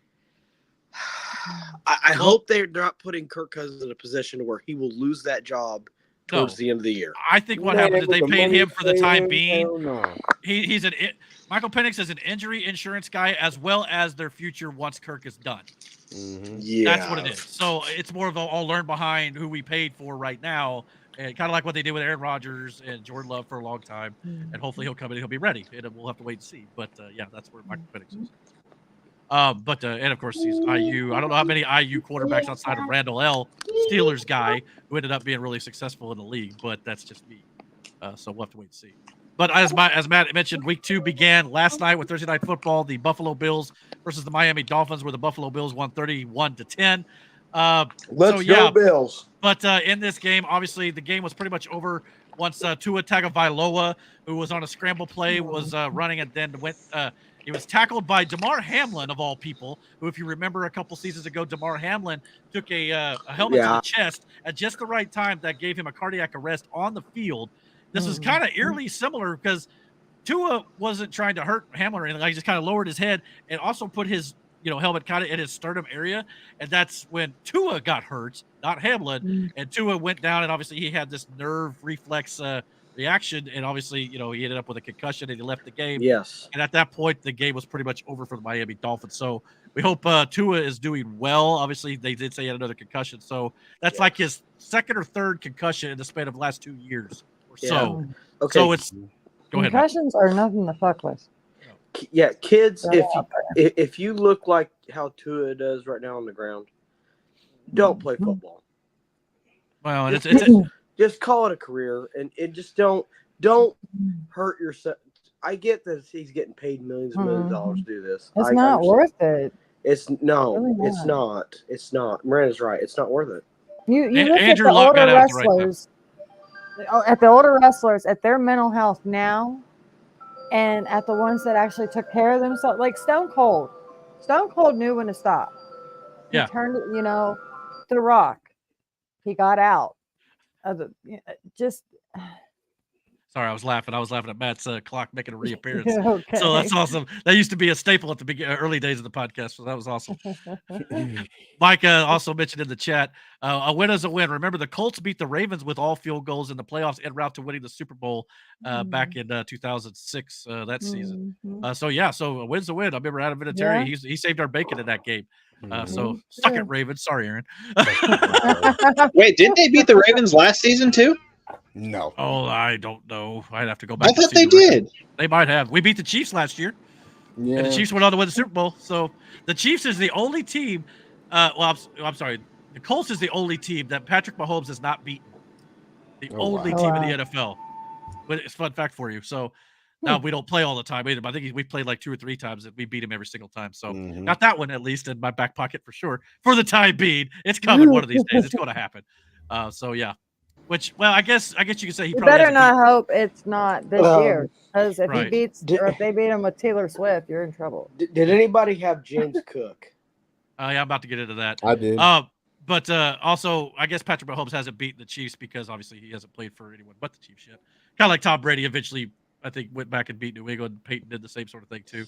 So eventually that may happen, but we'll have to wait and see. Probably many years from now. Yeah. Well, he will do that when he becomes quarterback of the Texans. All right, proceed. Yeah, well, just to kind of wrap up on Tua too, head coach Mike McDaniel said after the game, quote, "I'm just worried about the human being more than I am him as a football player," which is good. I'm glad to see that they're rallying around him as a teammate and as a person. But Tua just signed a 4-year, $212 million extension in the offseason. So that sucks. It really does for the team itself, because they were really starting to rally around him as a leader, as he even mentioned in pregame ceremonies of this game too, for sure. Anybody who watches Tua in college knows that. Sorry, Mike. He said I'm just jinx the Colts next time they play the Chiefs. Well, so, probably right. Tua was a great player in college too. I mean, this isn't. He's not a fluke. No, is what I'm trying to say. I mean, the kid's got talent. It's just sometimes you just wonder if the ends justify the means. And that's just where it is with him. And I hope he gets a clear head to make the right decision. And that's just where it is. But. Well, Matt mentioned running back James Cook of the Buffalo Bills. He had 60 rushing yards, 12 yards per carry, 17 receiving yards, and 3 touchdowns in this game. And he scored all that on my fantasy bench in my family league when I played my aunt. So thanks a lot. That's all my fault. And a touchdown. Sir. And that was a clean. I just thought Breece Hall and Kyron Williams would be better, so I benched him. And well, that'll teach me. Maybe next week we'll have to wait and see. But that may be his best game of the year for all I know. Yeah, how did Kyron Williams work out for you there, Commish? Well, I didn't play him. I played him last week. I was hoping. Hey, it was good last year. Okay, but it was kind of. It was kind of funny that you gave me all this advice and you didn't listen to any of the advice you gave me. That's correct. That's fantasy football, man. You think you know, and then when you least expect it, you don't know jack. You don't know anything. You know nothing. Is Brandon still on audio? I don't know. Yeah. I was gonna say I can't see you. What the heck? The screen messed up. Freeze or something. All I see is background. But that's cool and all, but I'm just like, where did he go? It was like, I remember the first thing you said was to just don't mess with anything and don't drop anybody until, like, you get a feel for your players. And then you just started dropping people. Yeah, that might have been your downfall. But here's the thing: it actually worked out pretty well because I ended up dropping Rashid to Shaheed after the draft. I thought I was a late round pick for me to get Shaheed, but then I saw the fact that McCaffrey may not play week 1, so I went and got Jordan Mason, and now I'm so glad that I did because Jordan Mason was a lifesaver. That was a good handcuff. So I'm glad I got and it also prompted me to go get Braylon Allen, the backup for the Jets, because I got Breece Hall as well. Because Braylon Allen is a tank. I don't know if he'll get any chances this year. Hopefully not. It'll be all Breece Hall, but we'll have to wait and see.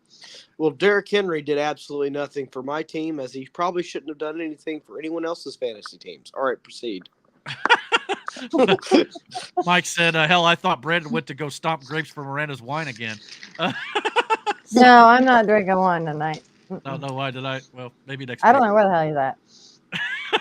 Well, speaking of probably the Miami dealing with the dog, honestly. Probably. He'll be back. We'll bring him back once we get in. But speaking of the Miami Dolphins, a little bit more off the field drama this week. Yeah. Tyreek Hill, the wide receiver, was detained by police officers before Sunday's game for speeding. I think the reports were saying, initial reports said he was going about 120 in a 40-mile-per-hour zone, but the body cam footage actually looked like it might have been more like 60 miles per hour in a 40-mile-per-hour zone. Still speeding nonetheless, but at the same time. But we need to remember, too, Tyreek Hill, this is the same man who has like 12 babies from 6 different baby mamas and has another one pregnant now. So this is the same man who allegedly punched one of his pregnant girlfriends in the stomach, and some reports say he broke the arm of his 3-year-old son. So I'm not sure how verified some of that is, but that appears to be that he has a history. So take all that for what you will. Now we know the baby mama stuff is real. Absolutely. So 1, 2, 3, 4, 5. He's got a lot more kids than that, for sure. Okay. I'm not counting the kids. Oh, you're talking okay. about Proceed. Okay. But anyway, so there's body cam footage that's come out over this incident. So let's take a look at that real quick. There's obviously a lot of talk online, and I know we got a lot of people watching tonight, 60 people or so. So please hit the like and subscribe. Thank you for watching. So I just want to say you're entitled to your opinion on this, much like you're entitled to your opinion when we get into the politics section for any of you newcomers out there. However, we're going to give you our opinion on it. If you have a different opinion, feel free to comment, but also be respectful. That's perfectly okay. That's all we ask here on the channel when it comes to anything that's controversial. So let's watch the body cam footage on this, and let's we'll talk about what we thought about it. So here we go. Why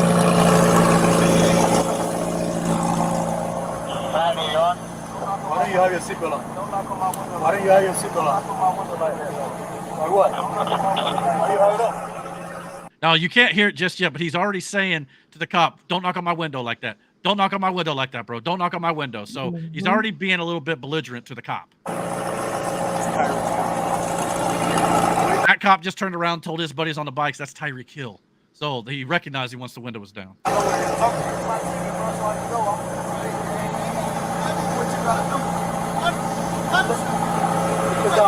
Hey, keep your window down.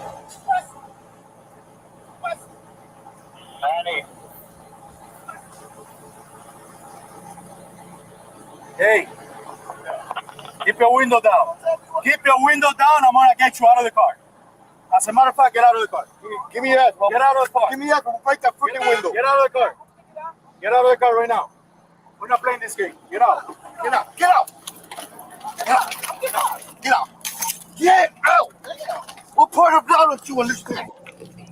Hey, Drew. Hey, Drew. I'm getting arrested, Drew. Well, he said get out 5 times.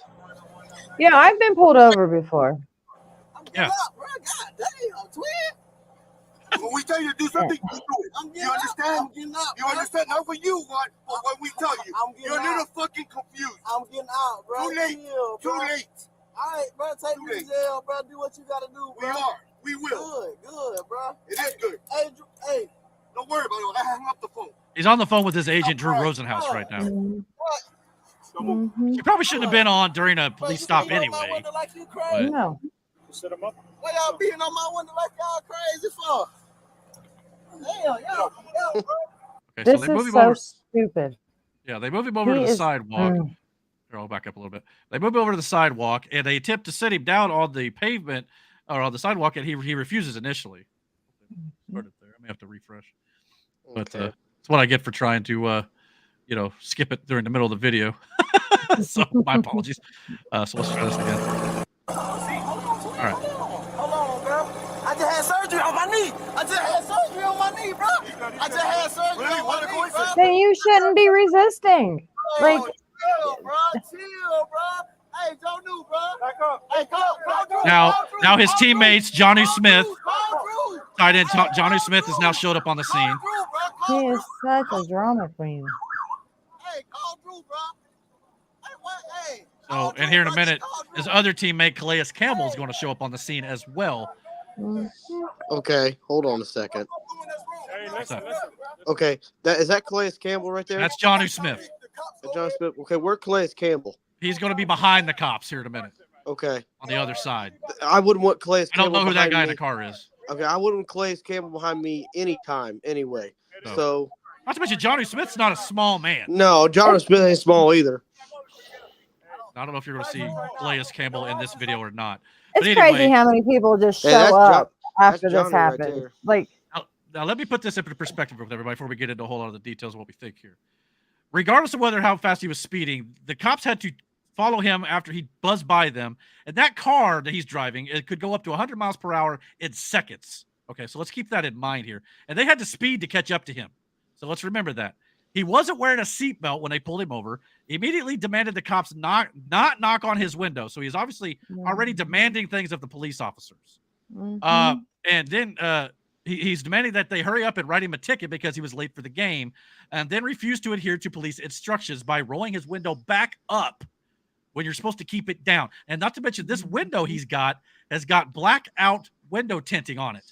So from a cop's perspective here, The cops cannot see what he is doing in this car. So in their minds, he's a threat at this point. He could be going for a gun, a knife, God knows what. So that's when the cops, their mindset switched to, okay, we got to get him out of this car, and he's not doing it. And anyone who has a decent mind will see this in the video and see this immediately. Oh, yeah, you would think.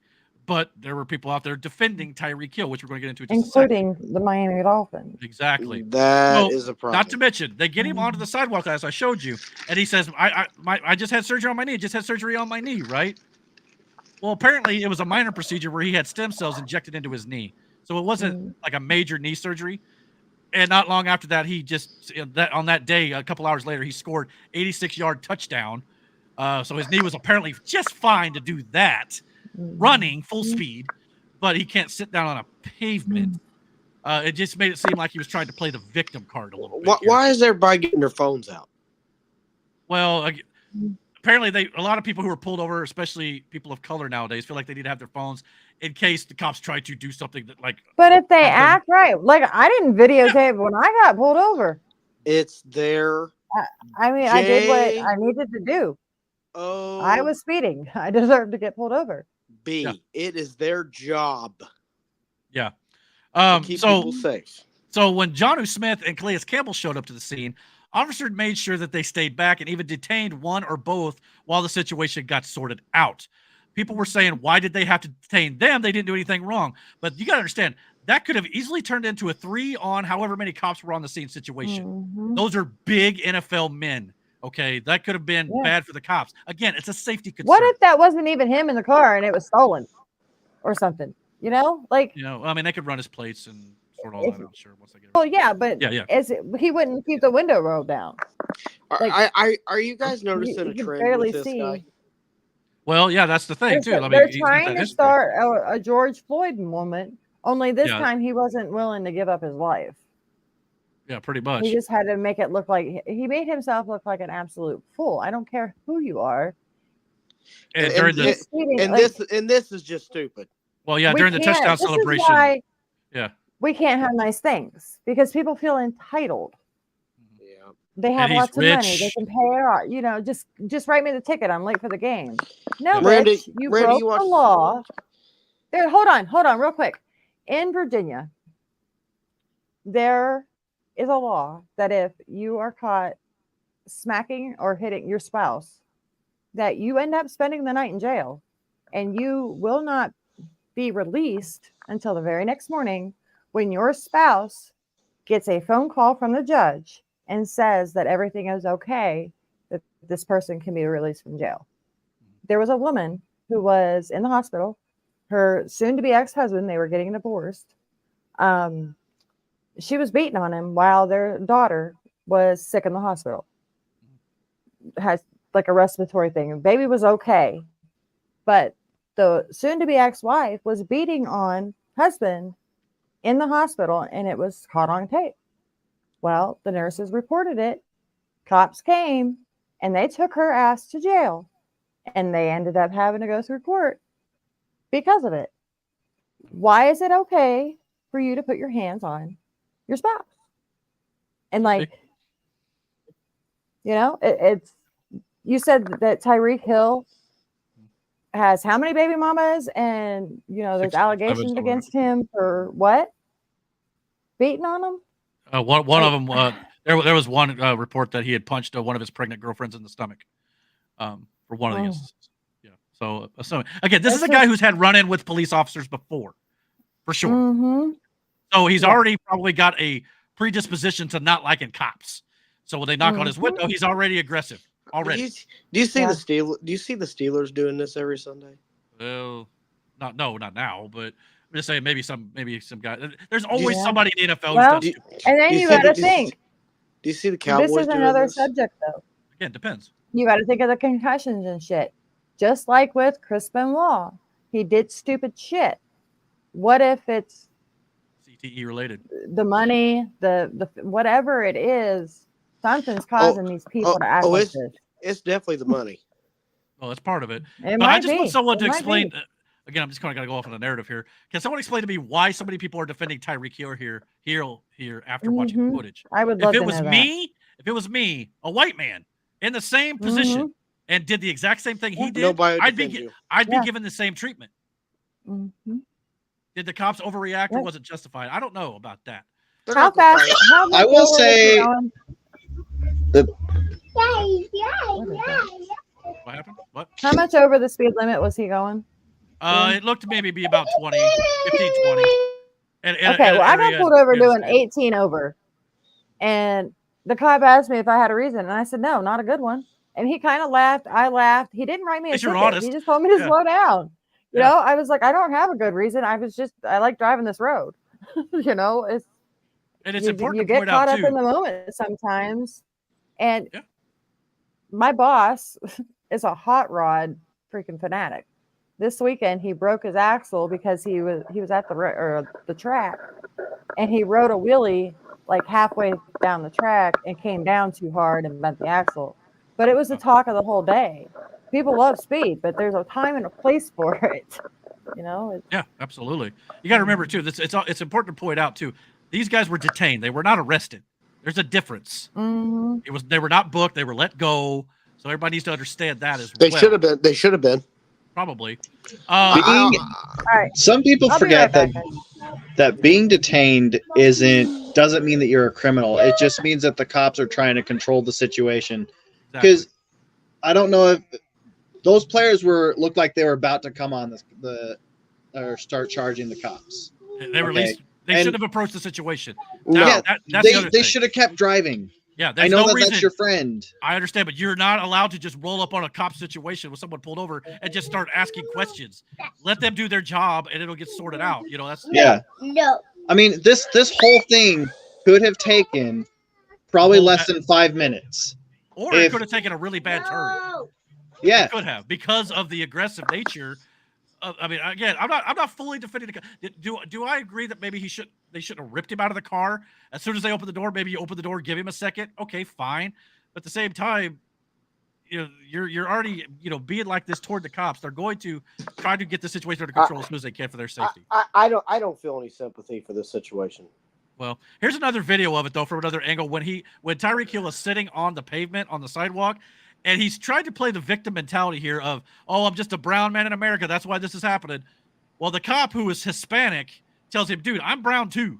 So it's got nothing to do with that. Listen to this. I'm just being a black man. That's it. I'm just being black in America, bro. That's all it is. We're dark too, brother. We're people of color too. Don't play like that. I'm just being a black man in America, bro, in a nice car. That's it. That's it. They write me my ticket, man. So do whatever you gotta do. So again, that's a victim mentality. When you're sitting there trying to say this is why it's happening is because I'm black. Do you feel like this is staged? No, it's not staged. But I think it is. Well, I don't know why. Why would you stage it though, man? That'll make no sense to me. Because of publicity.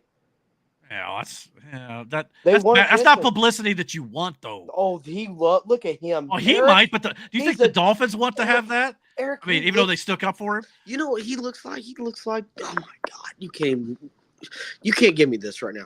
This dude, he looks like he's a diva. Well, I know he's a diva, but I'm just saying, I don't know what the league or the team gains from this. And the fact that the NFL has not said anything about this. Well, they did. Or even, come on, Roger. The team, they did. Yeah, Roger Goodell probably should. I mean, Roger Goodell won't because he's a chicken, but that's how it is. Anyway, as far as the team supporting him, it might just be a team thing. It might just be one of those things that, unless it's like a severe crime, you're gonna support your teammate no matter what. Like you can even look at it on the flip side, like Harrison Butker. And this, like, I don't even. Well, that I get. Well, yeah, because that kind of falls in line with our values and everything. Oh, but it's not just for that. What he said in that speech is not a popular opinion, but they still backed him.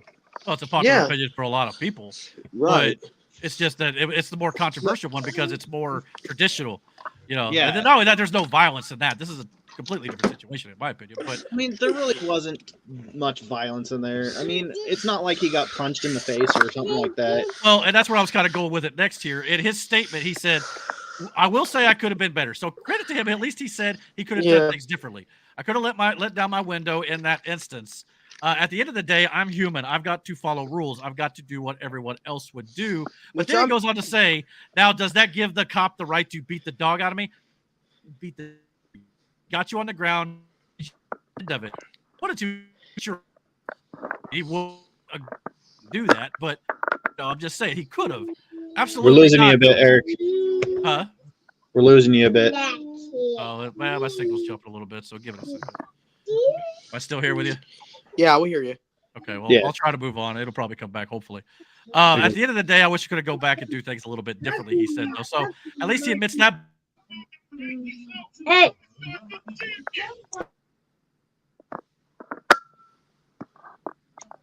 Oh, I think we lost it. Hold on. I mean, he had a good point. He's still human. Maybe he was a little bit already on the frustrated side of things, but maybe the cops were also in the same boat. They probably came off of a call of a person that was basically just being completely uncooperative, and maybe they came back from maybe a gunfight. Yeah. And the point with Tyreek Hill, I understand somewhat of what Tyreek Hill is saying. I understand the side of it where Tyreek Hill feels like they shouldn't have slammed him on the ground. And I really don't think they should have done that for a traffic stop. However, he was being a little bit belligerent and a little bit uncooperative, which cops, when you do that, they're not going to hold your hand. They have other crap to deal with than your mouth.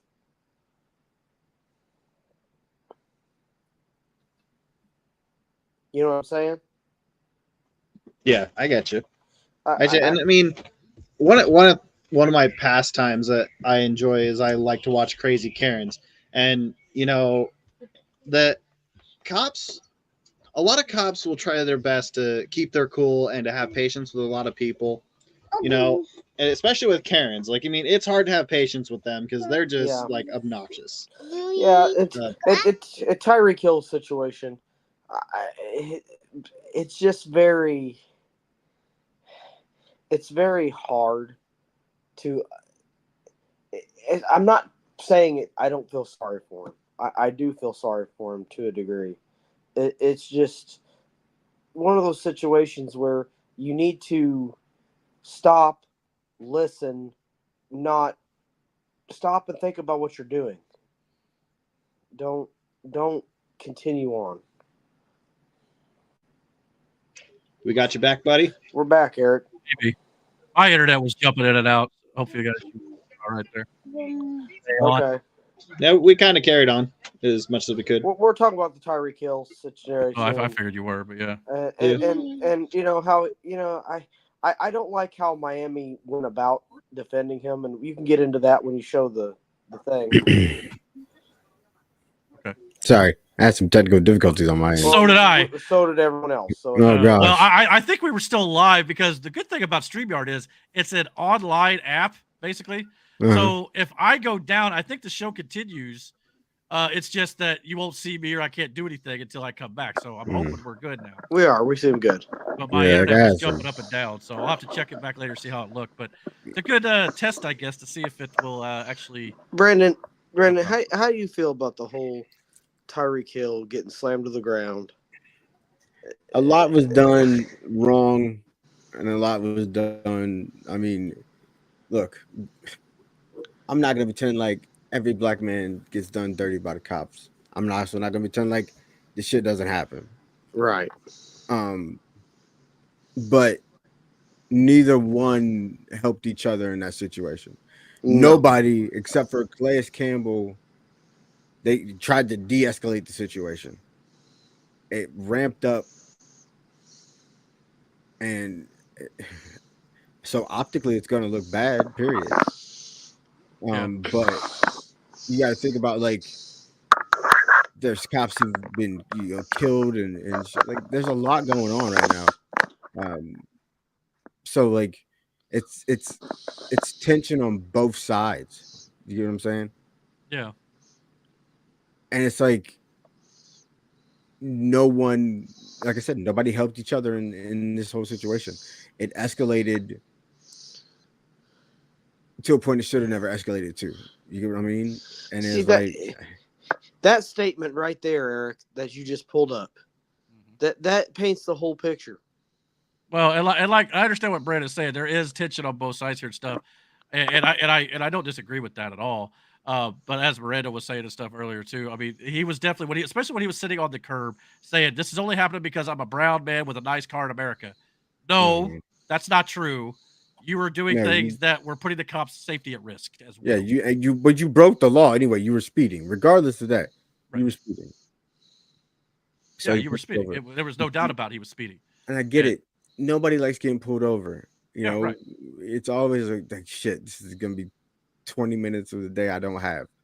And in his situation, it's gonna be media. Yeah, he's gonna deal because with that of who shit. he is. So like, it's nobody helped each other in this situation.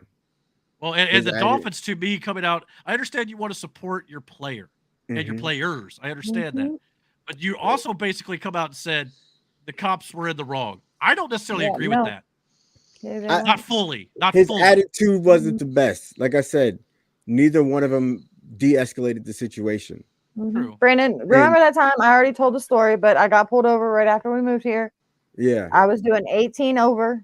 Cop asked me why. I said, I don't have a good reason. Yeah. And he laughed, I laughed, and he ended up letting me go. I did not freak out. I didn't call my friends. I didn't record it. No. And like I said, because you're white. It's shut up, Aaron. I know what he's joking. I know he is too. But here's the thing: no matter what color skin you are, you're taught when you're going to driving school. When you get pulled over, you roll the window down, hands on 10 and 2, and you wait for instruction. Yes. That's now, it. Hold on. Yes, you're 100% correct. But you're not thinking of this in the last few years, the way things are going. I know. So, but some of that as well, yes, people want to say the George Floyd thing and things like that. But even that, again, was another situation where he was not listening to the cops. He was probably going to die because of the fentanyl in his system, regardless of what happened with the cop. Not saying the cop should have put his knee on his neck or anything like that. There were wrongs on both ends there to a degree, too. But there's some situations where they say, oh, well, I'm just getting beat up because it's a race thing, when it wasn't. It was, again, something similar to this, to where they just want to play the victim. Not saying that's always the case. I'm not. And again, I'm not a black man. I'm a white guy. So you're going to be able to speak to that a little better than I could. I'm not trying to say that either. So, but I just want to say it's not always the victim part. You know, I can just imagine being on the cop's end. Like if I was a cop and I approached a vehicle, you know, because I pulled them over for something small like speeding or maybe like a headlight is out, and the person happened to be black and I being white, I'd kind of be like, oh great, so am I going to run into a racist thing, or is this going to be a, you know, have a good day and we move on with our lives? Well, that's when I think you approach the cop, you know, cordially, and you don't do what Tyreek did and be like, don't knock on my window, bro. Don't knock on my window, bro. And, you know, lose his job. Well, why don't you just treat the cop politely and then see what you got? You know, Eric, he's calling for that cop to lose his job. I know, and I think that's a step too far because he was not in the way right too either. Far. Now you could, like I said again, you could argue maybe he was being too aggressive with him. Maybe you open the car door, give him the opportunity to get out on his own before you just rip him out of the car. But he asked him to get out. He did. He'd asked him many times to get out. But this is, well, like I said before, this is an individual that has a troubled past. He's going to have a troubled future. But again, you guys I aren't just listen. I'm trying to explain this the best way I can. I got you. You have to see it from a perspective in a lens of what has been happening lately, what it's being shown. Right. So it's all about perception, right? That's what he tried to use. His perception. And now it's like this. It's not like an illegitimate fear because it happened. This shit's real. Like, but you got to think about how it's perceived, right? So him being who he is in this situation, it's gonna look bad. Again, neither one was right. The cop was look, I dealt with officers like that. And I get it, your job's not fun. I don't like the fact that you're stopping me either. You know what I'm saying? And you're right, you should participate a certain way, but also too, it's just like an annoyance thing. I'm big on respect. I don't give a shit what you have on you. Respect it works both ways. I've dealt with cops who just don't care about you. And it's Mm-hmm. apparent. And it's just like, all right, well, here we go with this thing. Mm-hmm. And like, I'm not saying they don't exist. They absolutely do. They do. Yeah. So it's like, I get it. Like I said, neither one helped the situation. Mm-mm. You know what I mean? And that's probably maybe the best place to put it for sure. But you got to also remember too, to say it's just about race is not right. No, too, it's not, because that dude's Mexican. Because just recently, Mm-hmm. Matt brought this to our attention. Scotty Scheffler was arrested in the same sort of fashion just months ago. Yeah. Yep. So, and he's a white man. Yeah. So, Yeah. and he was even arrested and booked, by the way, and still made his tea time. So, yeah, I mean, you're right, Brandon. Well, maybe it's people with money and fame get treated differently in general. Mm-hmm. I just don't understand why so many people are out to defend Tyreek when they were very quick to condemn a guy like Harrison Butker. Here's the thing, too. It's like, you know what I mean? it's like Taylor Swift endorsing, Kamala. Taylor Swift doesn't shop at the fucking grocery store. Taylor Swift doesn't pump her gas. Taylor Swift doesn't know what the real world is like. We're going to talk about that here a little bit too. So that's exactly where I was going to go with that part too. So you're right on the money. I hear you. And it's also too, you got to think about it this way too. Listen, there's bad people, there's assholes all over, and sometimes those assholes wear badges. Those are the kids that you went to school with that were bullies to people just for the sake of being Sometimes bullies. those assholes make it into your personal lives. Yeah. We've got assholes all around us, and every day. You just got to learn and deal with them accordingly. Yeah, Matthew. I'm playing. Maybe his family's watching. We love him. We're just No. They're some no of them too. we keep around for entertainment. Yes. Yes. Punching bags. Yes. Yeah. Yes. They occasionally punch back. Some of those assholes Yeah. Well, That keeps us on our toes. yeah. We can get 47 messages in a freaking row on a Sunday afternoon. Yeah. Random. And 46 of them are Matt's. Yeah. Be right. I mean, that's, But, with that controversial thing down, let's move into some more controversial stuff, as we always do here on the channel. Do I really send 47 text messages? No, it was like 17. Okay. Yeah, I'm gonna stop I opened doing my that. phone I'm and I had sorry. 47 missed texts. Oh, I'm wow. sorry. Well, Matt, it wasn't so bad. It was just that you said there's like 18 texts. I responded once, and the rest of the 17 were all yours. Well, Bob was in there one time too, I think. Yeah, I will not. It was just like the first text, emoji. Yeah. And it was like, why couldn't you just do the emojis on one text instead of 5? No. I didn't understand. But he's having fun. He's trying to, I think. Yeah, I'm trying to troll people. Yeah, troll, Anyway. definitely. All right, so we got a lot of one where exactly. we'll let it slide. We expected it. Mm-hmm. I can't believe you sent that midget football thing the other day. That Like, was really? wild. A little out of line. My apologies. So if I ever cross the line, like I always tell Logan at Dude, work, that just let me is know. wild. I get it He from was- Digger. Digger or Mike used to say, if you ever cross the line, Used to. let me Used know. to. He still Yeah, does. He still does. No, Things he's have good. not changed. Proceed. Hey, look, we grew up in the Jackass era. Like, Yeah, really? Stuff just don't offend us like a lot of people. Yeah. If we seem a I'll little be- crude, that's why. I'll be saying some heinous shit. Yeah. But that's why we love you. So, all right, well, let's move into. We got a lot of politics and news to talk about, so that's how we usually end the show here on the channel. So, if if you disagree with us, that's perfectly fine. But if you can't tell by Miranda's background, there, we're kind of way we swing around here. I don't know what to tell you. So, if you don't agree with that, I'm sorry, but we're going to get into it. Let's go.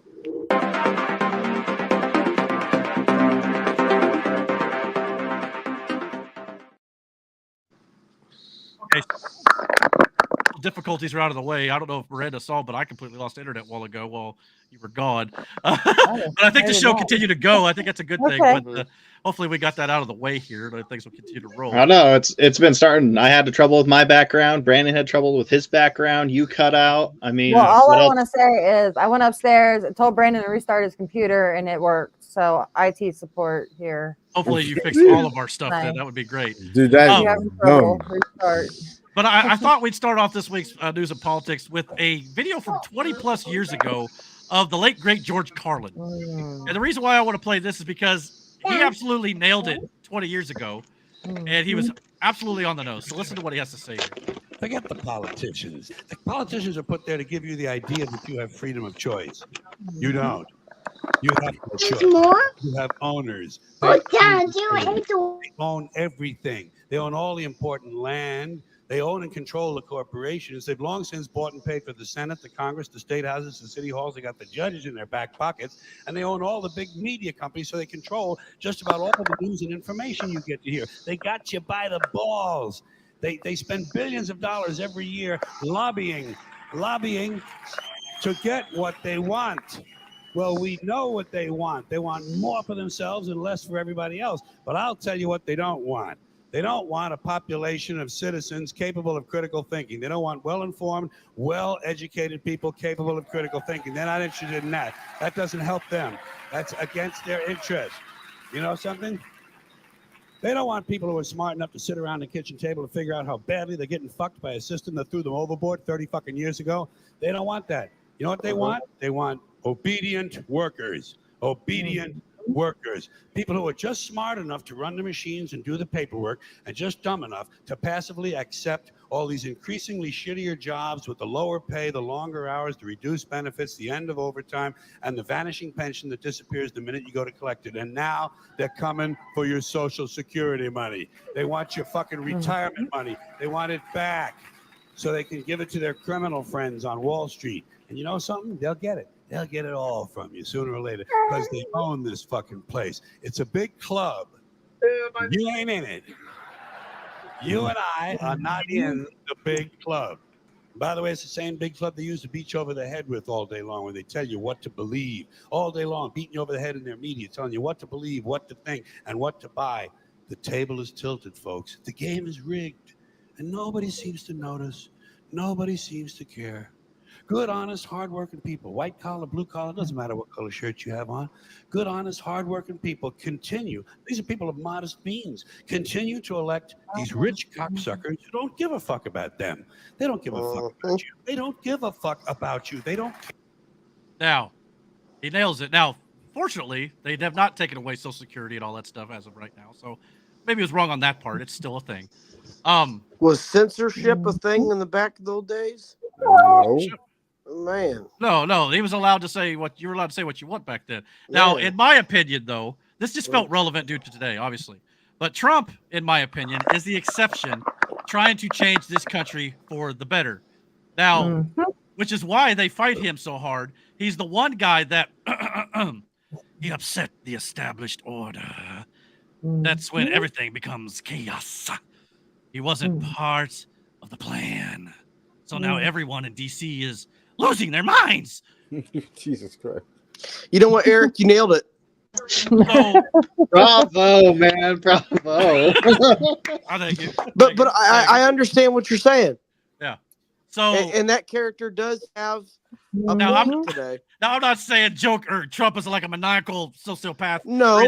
What I'm saying is he upset the wild comparison, dude. Yeah, you know what I'm saying? I'm just saying he's the wrinkle in their plan that they didn't anticipate. Yeah, that's right. And just like Joker was in that movie. Now, the reason a lot of people say, well, why is Trump that one guy though? Like, what does he do that's actually good? A lot of people don't think he's a good man. Well, he's actually trying to do some good. Here's a story you will not see on the news. When Trump heard about his young fan Liam having a rare brain and hormone disorder, he decided to mail him a touching 8th birthday surprise. So watch this. Can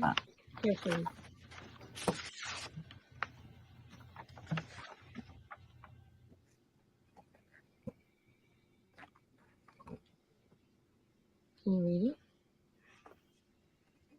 out loud? Sure. It says, Dear Liam, happy 8th birthday. Mrs. Trump and I hope you enjoy this special occasion surrounded by the love of your family and friends. We are so encouraged by the strength and determination you have shown throughout your young life and send our love and best wishes to you as you continue to fight. Remember, you are never alone, and we are keeping you in our thoughts and prayers for continued care and good health. May God bless you and your family. Stay strong. Sincerely. Can you tell me who signed that? He knew it was your birthday coming up? What do you say to him? I love you. What else do you say? Thank you.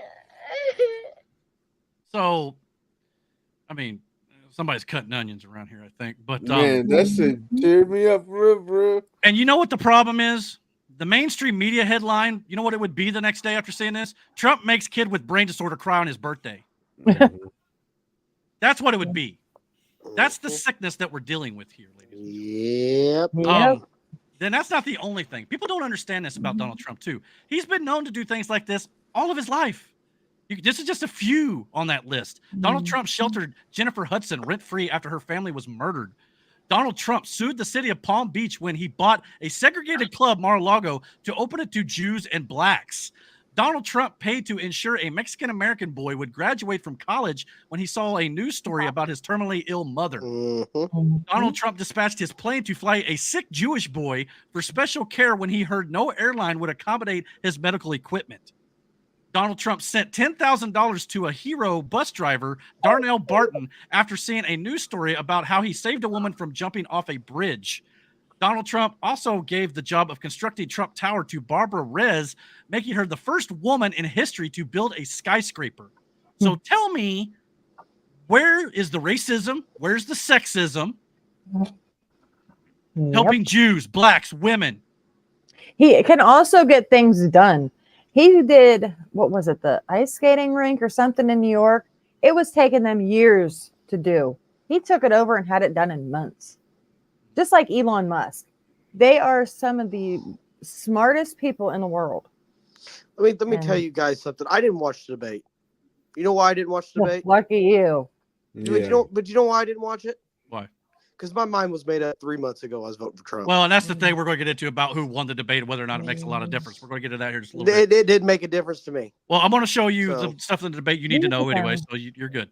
But is the man perfect? No one is. We've said that on the channel before. But everything I see people, every time I see people judge him for his every mistake that he's made publicly, mostly. Those same people have done the same or worse. It's absolutely hypocritical, in my opinion. They criticize him for possibly having an affair and cheating on his first wife, but some of those same people have cheated on their spouse. But they should be forgiven while Trump should be crucified. Why? Make that make sense to me. He's done more good for people than these whiny Democrats could ever do in their whole lives, and then they judge him. So to me, it's like, just knock it off. But, you know, it's nice to see good stories about Donald Trump. And moving forward, I'm going to try to show a little more of the good stuff that he's done that's usually gets him the notoriety. Because for one, the Bible even talks about when you do a good deed, don't announce it to the world. Just be quiet about it, you know, and your reward will come. That's what Donald Trump does most of the time. It's not reported in the news, and it wasn't even reported in the news way back in the day. You have to dig and find these things now, especially because they've tried to suppress all that. They don't want you to believe that about him. They want you to think he's Hitler. But we're going to talk about later about how that's debunked and so stupid too.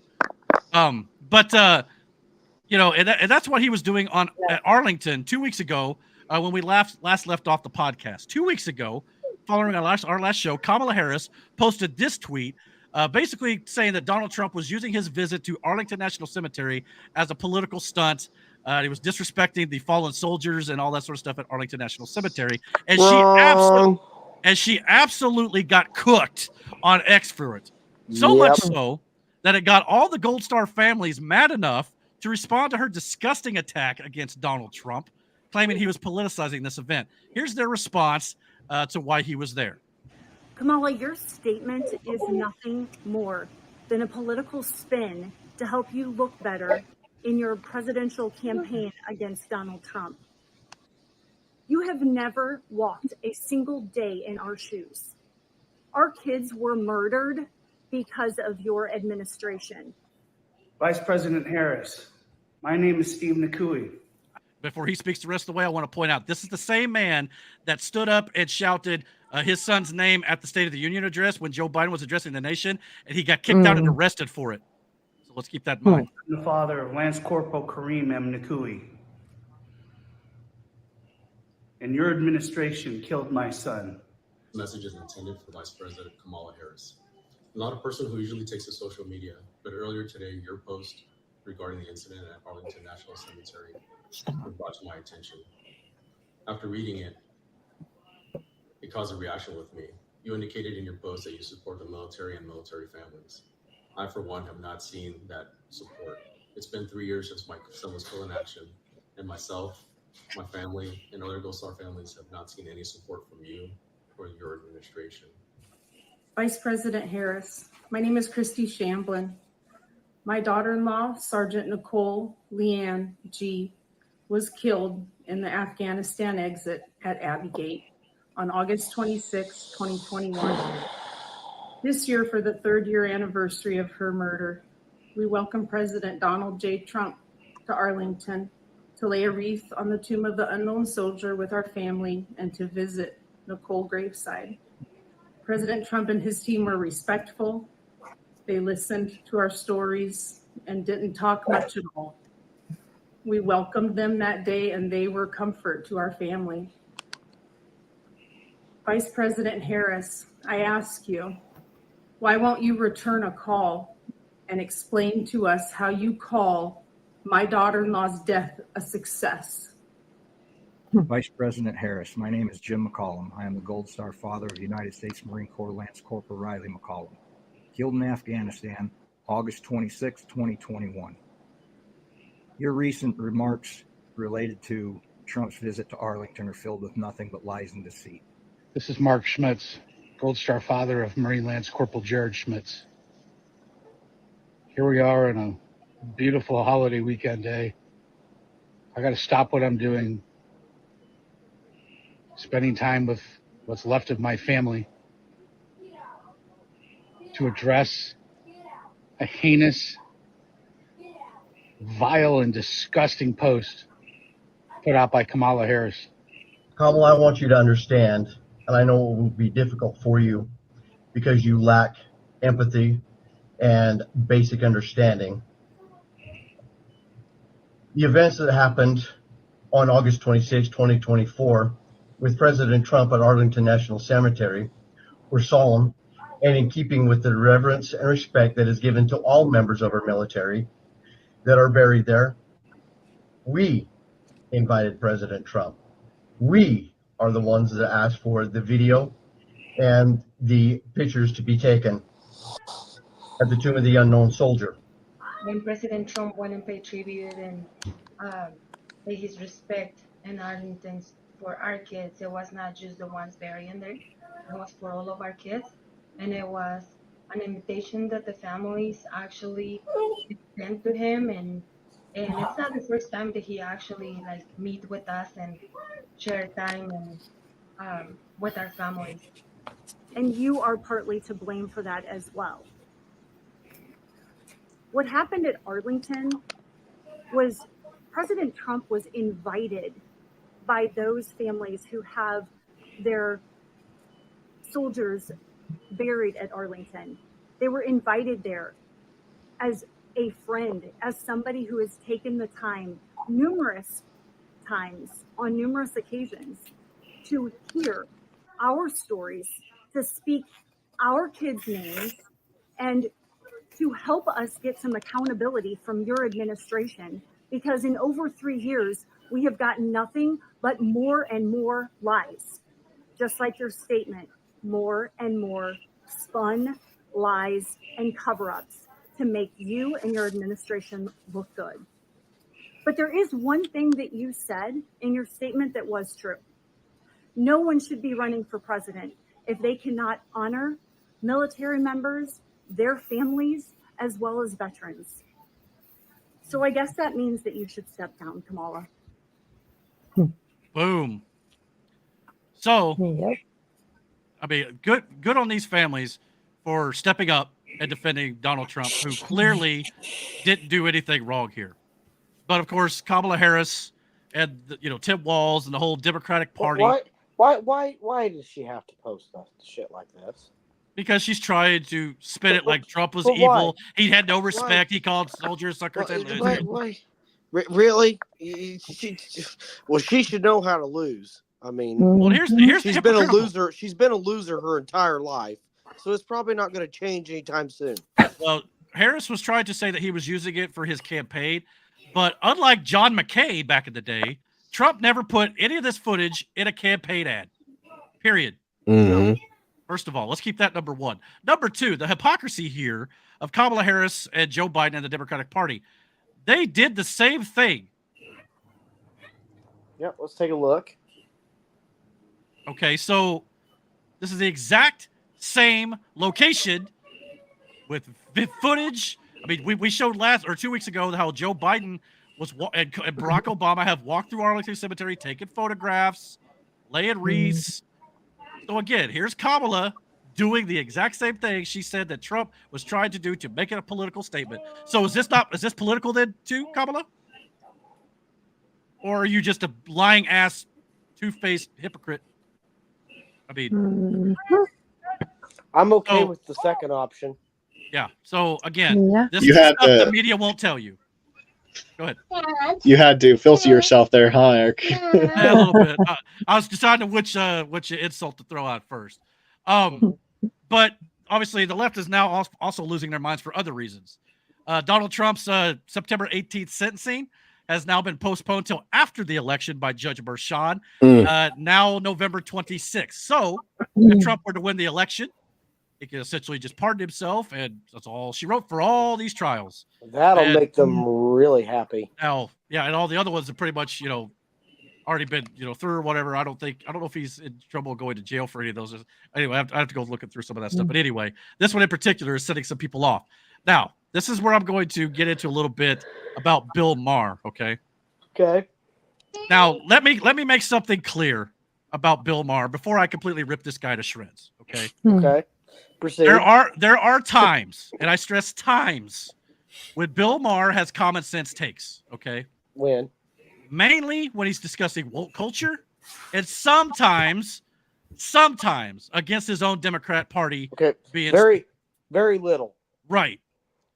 But when it comes down to Trump, the man throws out all logic and reason. None. And in recent months, especially the last 2 weeks, I think he's been showing a bit of his ass a little bit. So I'm going to call him out on it. Okay. Okay. Last week on his show, Bill Maher was upset that all 4 indictments against Donald Trump have essentially failed.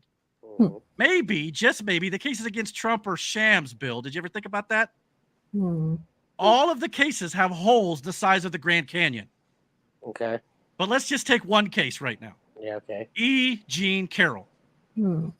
Okay. Here's all the holes in just that one case alone that pretty much says that case it never should have been brought.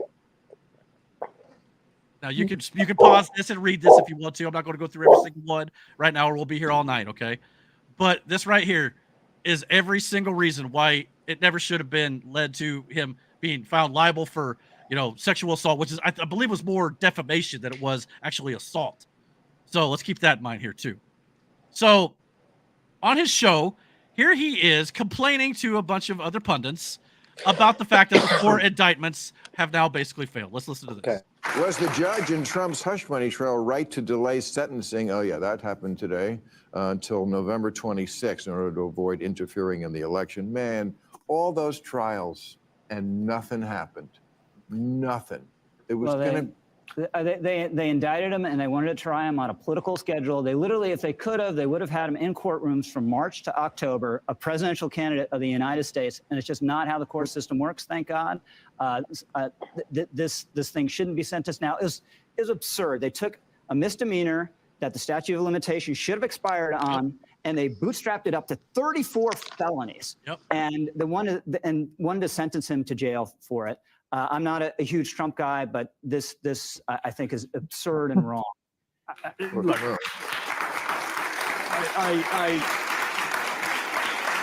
the larger issue obviously is January 6th, right? And the problem is with the immunity decision. History is really clear. If you don't hold people accountable when they indulge in political violence, then you get more political violence. When did he indulge in political violence on January 6th, by the way? That's a Democrat from New York. I won't listen to him. Proceed. Oh, yeah. Well, I'm playing the rest of this just so you can hear Bill Maher's reaction mostly. And I'm really curious about do you think conservatives will end up supporting a constitutional amendment to overturn the immunity decision if a Democrat is president? I wonder if they will. I think this. By the way, the immunity decision, immunity's always been a thing. They just ruled that it's actually should be enforced. Okay. It involves official acts. It does not mean that President Trump or Joe Biden or any other president could go in there and just do whatever the hell they want and not face any consequences. It has never, ever, ever, ever meant that. You can still be impeached, convicted, which Trump was not convicted, by the way. He was impeached, but then he was acquitted. That's why he wasn't removed. So you got to understand this process more before you just start throwing shit around like this. The way these kind of decisions work, we saw it with the independent counsel statute decision that Supreme Court has. In Washington, eventually this stuff always comes around. What's up with this tie? So right now, Democrats are so upset the Supreme Court has done this. Then if Kamala Harris is elected and some Republican prosecutor somewhere in the middle of red America wants to indict her and prosecute her for some official act, the Supreme Court will say no, and Democrats will suddenly, wait a minute, maybe that decision wasn't so outrageous. Yeah, I'll tell you, after what all. we've seen is this tendency on both ends of the political spectrum to score partisan points at the expense of confidence in our institutions. Yeah, but Trump really does commit crime. Let's not forget that little part of it. I got a rebuttal to that here in a minute. That's what we're 60 days out from an election, and I think we've normalized this a little bit, and it's far too freaking dangerous. He really does commit crimes is one thing, and two, if the positions were reversed and a Democrat did this, not only would the Republicans go after him, but they would have done it instead of what the Democrats do. Talk about feckless, General. This is feckless. You had 4 years to bring 4 trials, and we get none of them. And it's because they were afraid of politicizing it. Look, that's the thing, is that if Democrats... Okay, so this clip has so much inaccuracy in this entire clip. Mhm. All right, first of all, Bill, which crimes did he commit? I don't know if you've noticed, but the cases against him are all getting thrown out right now, or they're beginning to be. Okay. Yeah. Number one. Are those two gentlemen like together? No, they're just there to give two different sides here. Okay. Well, I just was curious. I'll give Bill a little credit that at least he'll have. I mean, the tie with the half button Matt, shirt. calm down with the tie for a second, all right? Calm down. But I'll give Bill a little credit. He has people from both sides of the aisle on there. I'll give him that. Fair enough. But funny how Democrats can never name any crime that will actually stick with Donald Trump because they've either all been debunked or there's not enough evidence to actually put the man in jail, which we're starting to see now play out. So maybe Bill Maher, just maybe Trump is, I don't know, innocent? And every article you read without digging further, which Bill has admitted to doing, by the way, means you're uninformed, Bill. You ever think about that? So that's number one. Number two, Democrats didn't want to politicize it, according to that last guy. They're feckless, according to Bill Maher. Yeah, so much so that they tried to jail their political opponent on bogus charges and lie about Donald Trump constantly without remorse. Dems are the ones who put politics over country. So, no, they didn't care about politicizing it. They weren't feckless. They tried to do it. Number three, and Republicans would have done it, according to Bill Maher. They wouldn't have been feckless. They'd have gone after their political opponent. You mean the same do-nothing Republicans who haven't gone after actual crimes Democrats have committed for years? Trump admitted on camera he could have gone after Hillary Clinton, but did not. Why? Because he wanted unity for the country. Bill Maher is a disgrace to actual news and a propagandist hack with Trump derangement syndrome, in my opinion. He and all Democrats say Trump is a threat to democracy, but then they sit there and whine when they could not throw him in jail because he's their political opponent. That's what Bill is doing right now. You want to call him a threat to democracy? What the hell you call that? All right, so 2 weeks ago, How many views does this guy get? he's on Max for a reason. He can't make it on Because he can't make it normal on channels. But Eric, He probably can't gets ma- okay views for Max. But Eric, he cannot make it anywhere else, can he? Well, he used to have shows, I think, on HBO, but now it's in Max. So. Clock. Just mute it for now. Calm down. Don't have a heart attack. My blood pressure's going to be high enough for all of us. Okay, calm down. So 2 weeks ago on his show, I mentioned, or on this show, I should say, I mentioned that Bill Maher had yet another Trump derangement syndrome meltdown on his show, but I couldn't find the video about Trump's reaction to the 2020 election results and the fact that he did not concede the election, which Bill Maher loves to just rant and rave on. And that's why he can't support Trump. Well, let's listen to that clip with Dan Crenshaw and James Carville, and he's flipping out about that. Wouldn't you concede that not conceding elections is a much bigger, more existential issue, and that he's not going to concede this election? Can you imagine? Can you tell me a scenario where he loses, maybe even by more, and he concedes the election? Can you imagine him saying, "I've seen the results, and I'd like to congratulate Kamala Harris on running a good campaign"? It's impossible to imagine. The fact that these people, Bill Maher is not a complete idiot. Even a couple years ago, he probably would have actually had this conversation. Right now, he's just embracing full-on Trump derangement syndrome to completely ignore the fact that it was 4 years of Trump-Russia collusion. They accused Donald Trump of treason, and they lied. Nobody was held responsible, and they spent tens of millions of taxpayer dollars investigating this. Every major Democrat denied the election results in 2016, including Hillary Clinton. But let's just go down the list. You could go Jimmy Carter. You could do current White House press secretary Karine Jean-Pierre. You can do Nancy Pelosi. Every single major Democrat said that Trump won because of Russia collusion. They were denying the legitimacy of the election, and that is completely ignored. But hey, Donald Trump did it. Oh gosh, we got to fixate on that for the next 20 years and completely ignore everyone else on our side that was denying election results. I don't have to imagine. I don't have to imagine any of it because I know the history of it. And the history of it is he moved out of the White House. There was a peaceful transition of power, and there was an inauguration on January 21st. He tried everything not to do that. They tried to do the same unconstitutional process that Democrats did in the last three elections. The Democrats sent fake electors. The Democrats pressured the Justice Department. The Democrats went to court and got laughed out of it. No, that never happened in any other election. You're talking about utilizing the legal process. Now, I disagree with the fact that there should even be a process to decertify an election. But Democrats did it 3 times in the elections prior to that. Where was the hand-wringing then? Stacey Abrams has never said that she lost the governor's race in Georgia. And that's Nobody wrong. wrings their hands about That's wrong, and it's a false equivalency. It's not a false equivalency. Fake electors. Fake electors. What fake electors? Yes, Stacey Abrams was another one, by the way. Her case was interesting because she denied the election results, and then she denied that she denied the election results, making her an election denier. But as for, let's say, the alternate slate of electors, Democrats did that in 1960 in Hawaii. Now, these situations are all somewhat different. There are different people involved. It's different situations. Sure, we understand that there's differences, but there are similarities with that alternate slate of electors. Or how about Democrats in Congress challenging the results of an election the last 3 times a Republican was elected president? Yep. Even a senator getting involved in 2005. So the fact that they just completely ignore all of this stuff is these are truths that they actually don't want you to know. They just have to be like, oh, hey, Donald Trump, he tried to challenge the election results. Yes, we've been doing that the last 15 to 20 years, but look at him. Now, in Donald Trump's case, he believed that the election was unfair, obviously.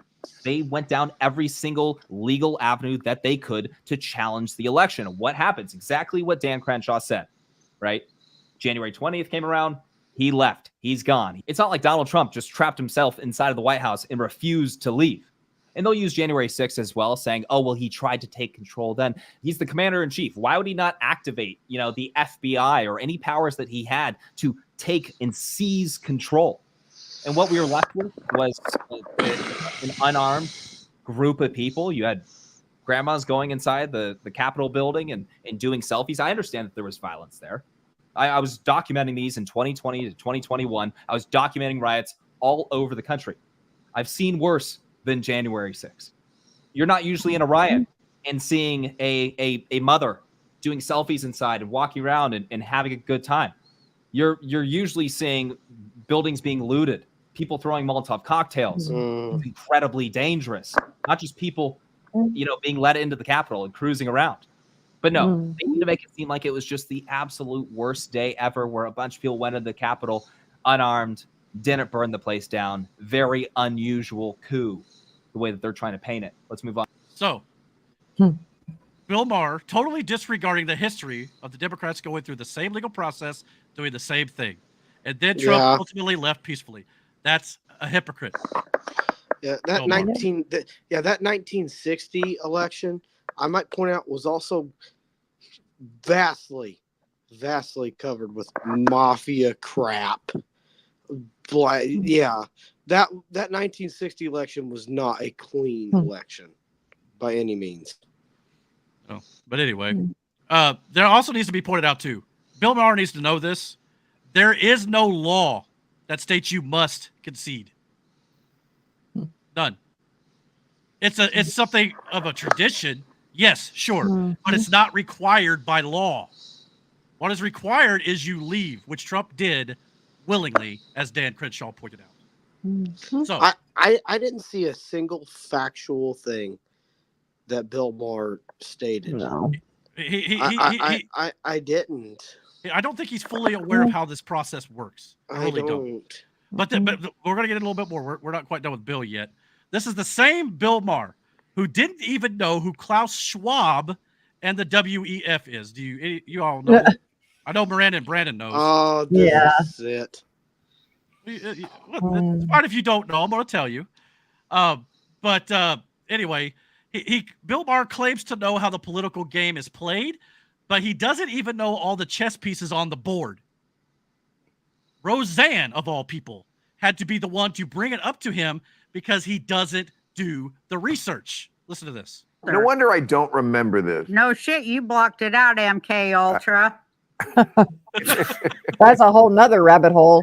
Yeah. That's the mind control program you're under, Bill. Right here. MK Ultra? Yeah.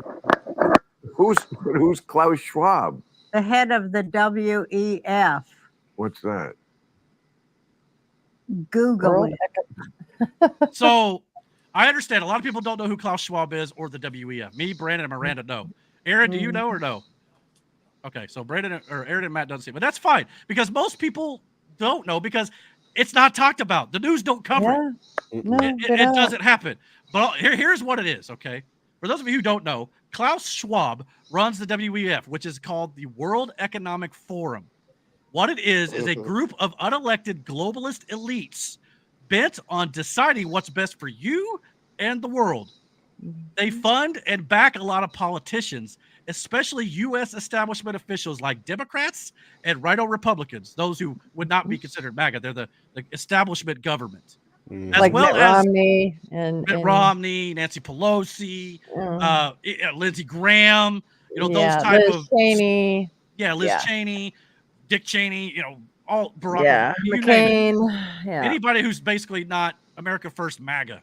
Okay, let's put it that way. That's why they hate MAGA. Partially, they're not part of the club. But they also the fund club that George Carlin was talking about. This is it. This is the club. All right. As what they also fund Western governments like Europe, all those over there, NATO, things like that. With it's legit New World Order type stuff.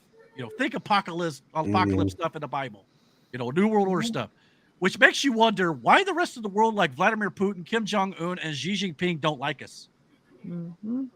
Maybe they know what I'm telling you now, and they're trying to control China, Russia, North Korea, and they don't like it because they're their country first, like Trump wants to be our country first. That's not a bad position. It just makes you really think if you can believe what they've been telling us about some of those world dictators or not. Something to keep your mind. Is this the same forum that said that food isn't a necessity? Oh, I'm sure. They're the same forum who said eventually they want to put everybody in pods and they'll eat the bugs and they'll be happy because they already have too much. You will own nothing and like it. That's what they think. But again, they're unelected. Yes. Go poop in a bucket and like it. Pretty much. You'll have your four walls, your TV, which will probably have nothing but programming to what we want you to believe on it, and you'll love it. That's what it is. Again, New World Order type stuff. Can it be the NFL Network channel? No, probably not. I don't think the NFL's got that far yet. But Bill Maher doesn't know who this is, who Klaus Schwab is or the WEF is, because he doesn't look deeper than his party line. He's just as deceived as some other people are. It's these low level TV show hosts. CNN's full of them. Hell yeah! These guys that just want to sit there and They have no careers. They have no lives, Mhm. and all they want to do is make their lives off of others. Is Brandon still awake? He's kind of yeah, he's over snoring. I'm trying not to bore you. I'm trying to make it fun. But anyway, Is Roseanne a Trump supporter? Yeah. Brother. Now she is definitely right wing. Sometimes she's a little on the conspiratorial side more than for my liking, but she makes good points too. And this is a good one on her. Yeah, part. she way right. Yeah, so nothing wrong with Roseanne. I like Roseanne. I heard the opposite, but No. That's right. partially the reason why she was fired from her show. Yeah, she's right. She was against the vaccine. She was a Trump supporter. Yeah. They got rid of her. Now, she also made some controversial comments maybe she shouldn't have made. But at the same time, there was other reasons, I'm sure. She called a senator look like a monkey or something at one point. She did, though. Yeah, so. But does. Well, it was a black. I think it's a black lady, but It I don't was. know. Either way, again, they considered it racist. I understand Yeah, that. you can't say things like So that. I understand. again, sometimes she said again, but I like Roseanne too. So It was wild. Anyway, back to Bill Maher.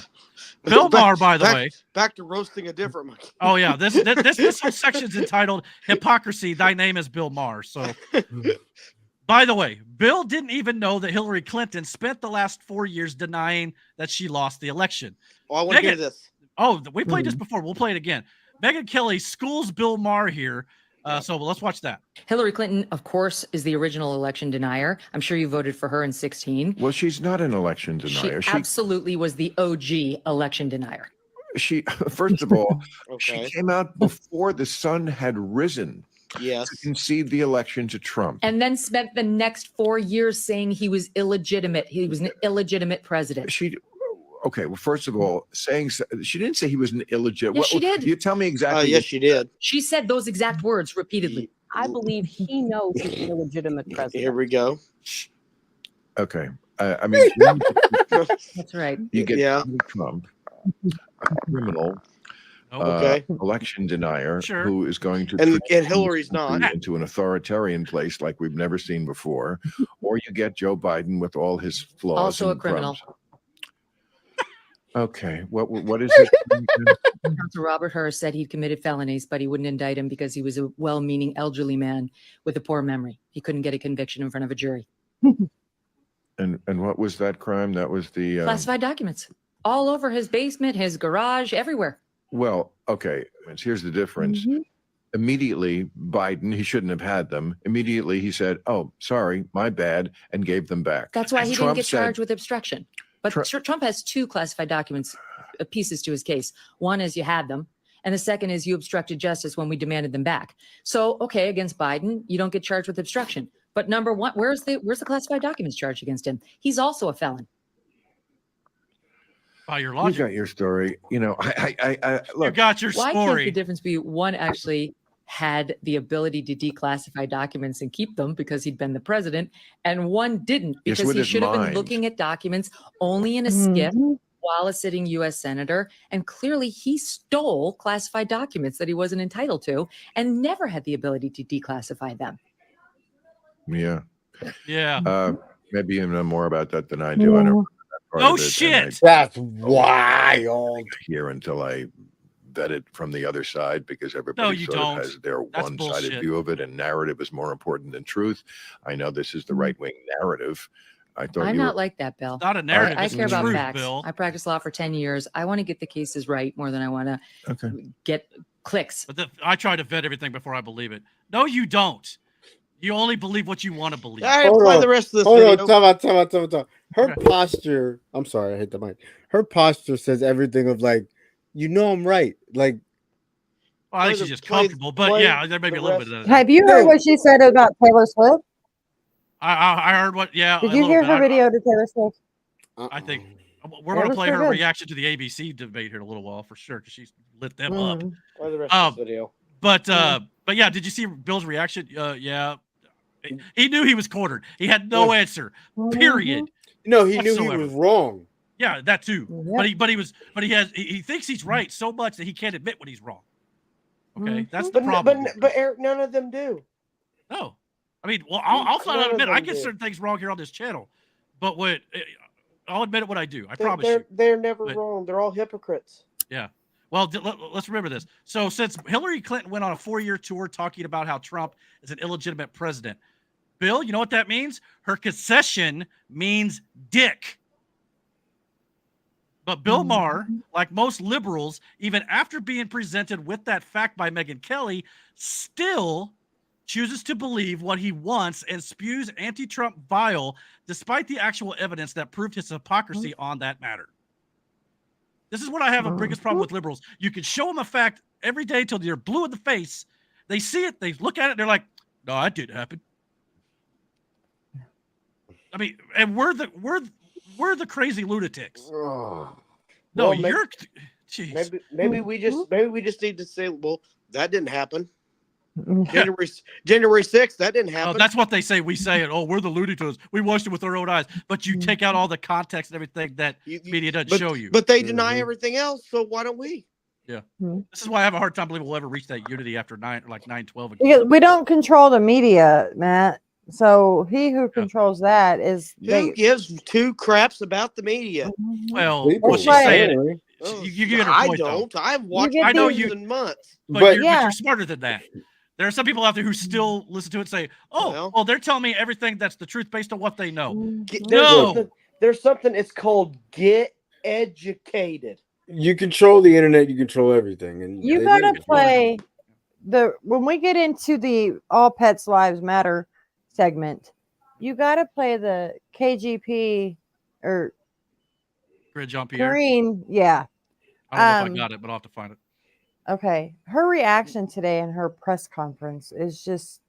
Well, if it's anything like when Peter Ducey asked her about the Southern accent that Kamala had, and she basically just flipped out, it's probably something similar. Do you guys wonder how many KGB agents are sitting in the Senate right now? I'm just curious.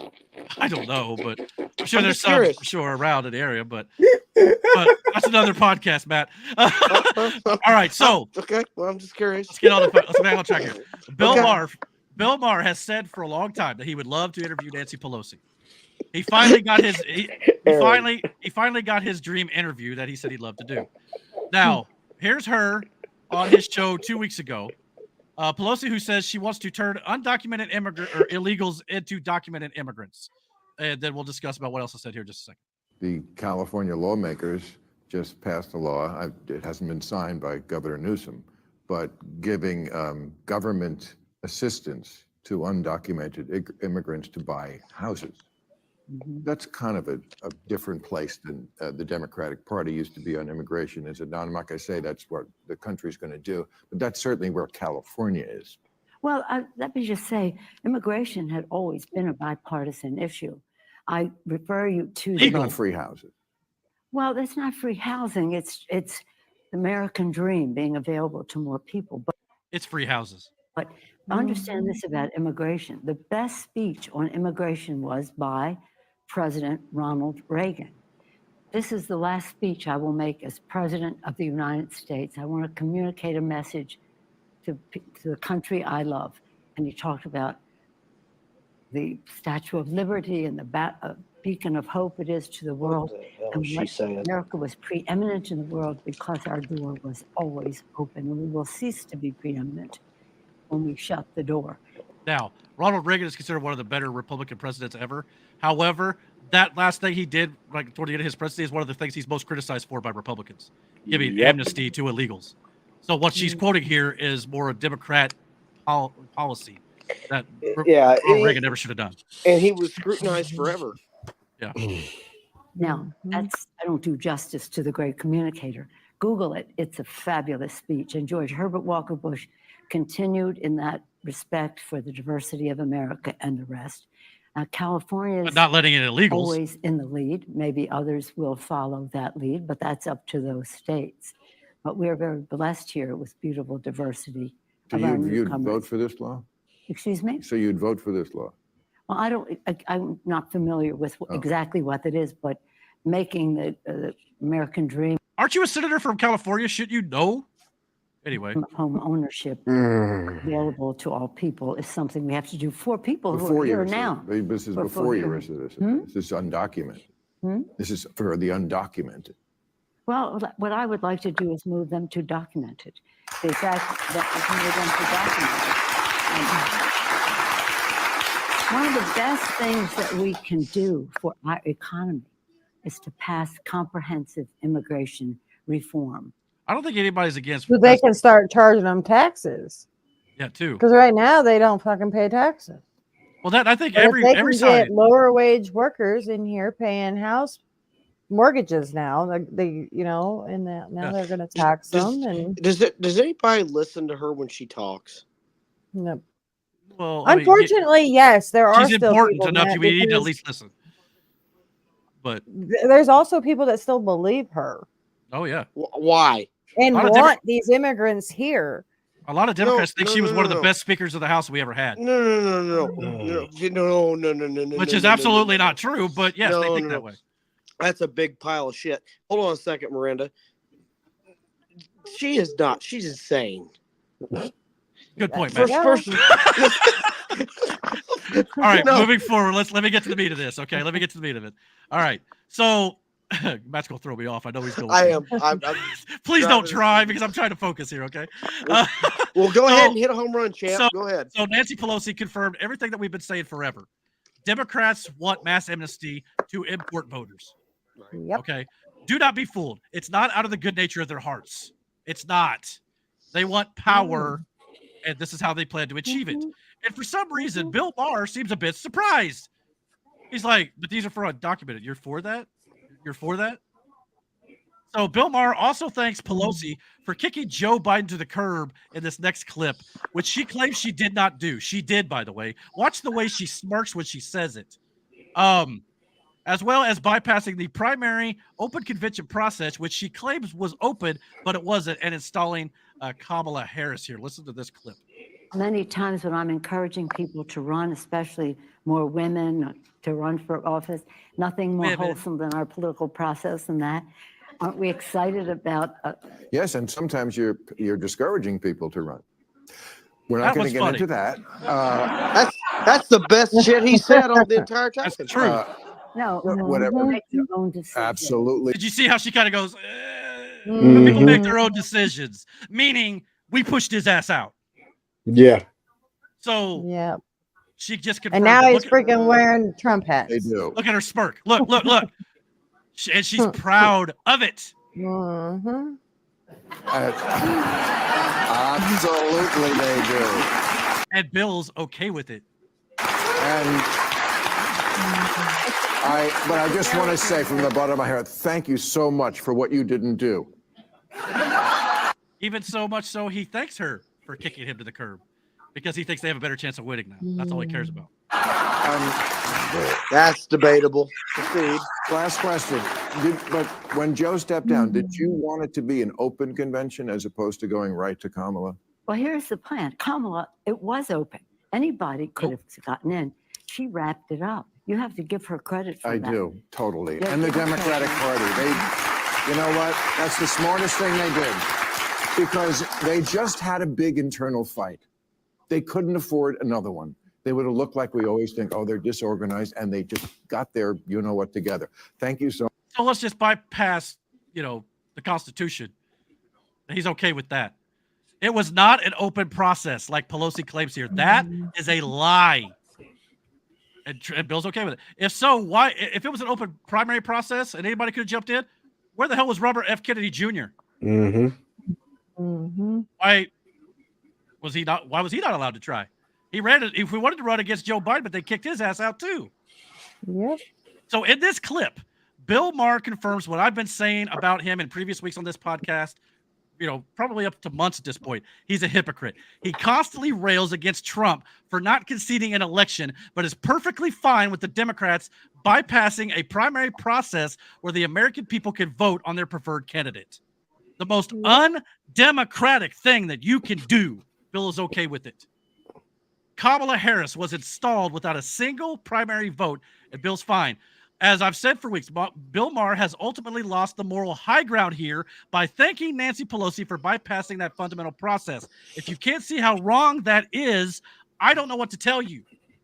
At the end of the day, Bill Maher is an uninformed man who believes he's informed, and that makes him dangerous. And he'll always be a leftist hypocrite. And that's why I have a hard time taking him seriously. All right, we're done with that. So I had to get that off my chest. What about the delegates? Are they? What are the delegates voted? Well, the people who voted for Joe Biden, the 14 million people who voted for Joe Biden, those delegates were for Biden as president and Kamala as vice president. Those delegates then switched to Harris and Walz. The thing is, those delegates were voted on by the people for Biden and Harris, not for Harris as president. So in order to put her in as president, you need to have another vote. So that's my point. Where's all those delegates at? Where are they at right now? They're part of the big establishment machine. They're like, no, let's just throw her in there. That's who we want. They want to have her pushed in without having anybody voting for her because they know nobody's going to do it, which is why most people believe they're going to try and steal this election again. Because the first time they're going to do it again, bud. The first time she tried to run for office, and I believe it was 2020 when Biden won. She didn't even make it to the first state in the primary process. She didn't get enough votes, so they feel like they're just going to bypass that process now and put her right in. Then my point is proven. Conspiracy theory, my ass. Okay. Yeah, we're the ones in a cult. Here's a little sidetrack here about what it's like to be in the Trump cult, as it were. You know, it's funny to be called a cult member by the very group of people that believe everything their media and politicians tell them. See, we're in a cult, but yet you believed the dossier, Russia collusion, quid pro quo, very fine people, bloodbath, and a litany of other things you accused Donald Trump of that were easy to fact check. See, we're in a cult, but yet in 2020, you said no, no, no. And in 2021, you said yes, yes, yes. Nothing changed other than who told you yes and no. See, we're in a cult, but yet you were told by your media and politicians that everything was Russia disinformation, the laptop, the diary, Burisma, the business dealings. It turned out to all be real. See, we're in a cult. And when we told you that the White House was pressuring social media to censor free speech, you said we were conspiracy theorists. Now the Fifth Circuit Court of Appeals ruled that it happened, and then Mark Zuckerberg told us point blank they were 100% pressured by the White House to suppress information. See, we're in a cult, but yet your politicians and media told you Joe Biden was mentally sound and physically fit to be the president, and that's who you were going to run with, and you said yes. And then he lost a debate, and they told you he's no longer mentally sound and physically fit, and you said, get rid of him. And then you're now telling us to go for Kamala Harris. Yet you didn't want Kamala Harris. You sure shit didn't vote for Kamala Harris. She was given to you. So when you had an opportunity to vote for her, you gave her less than 2% of the vote. But your media and your politicians are telling you she's the one you want. But yet you can't tell me anything about her policies. You had 4 days of a convention, no policies. She's not going to do interviews. She's not going to do press conferences. You're not going to be able to hear her answer questions in real time. See, she's not even going to tell you the inconsistencies on what she believes. Does she believe in open borders or closed borders? Does she believe in fracking or not fracking? See, you would think you would want to know those things, but no. Your media and your politicians say she's the one you want to vote for, so you're going to vote for her. See, we're told we're anti-democracy. Yet nothing in your process has been democratic at all. And we're cult members. Nailed it. Eric, who is that guy? Don't remember off the top of my head. Okay. I have to look. I agree with what he said 100%. Yeah. And he has an epic beard. Right, that's absolutely true. Yeah, as well as the older millennial. We played some of his videos too. But this is what it's like talking to people like Bill Maher.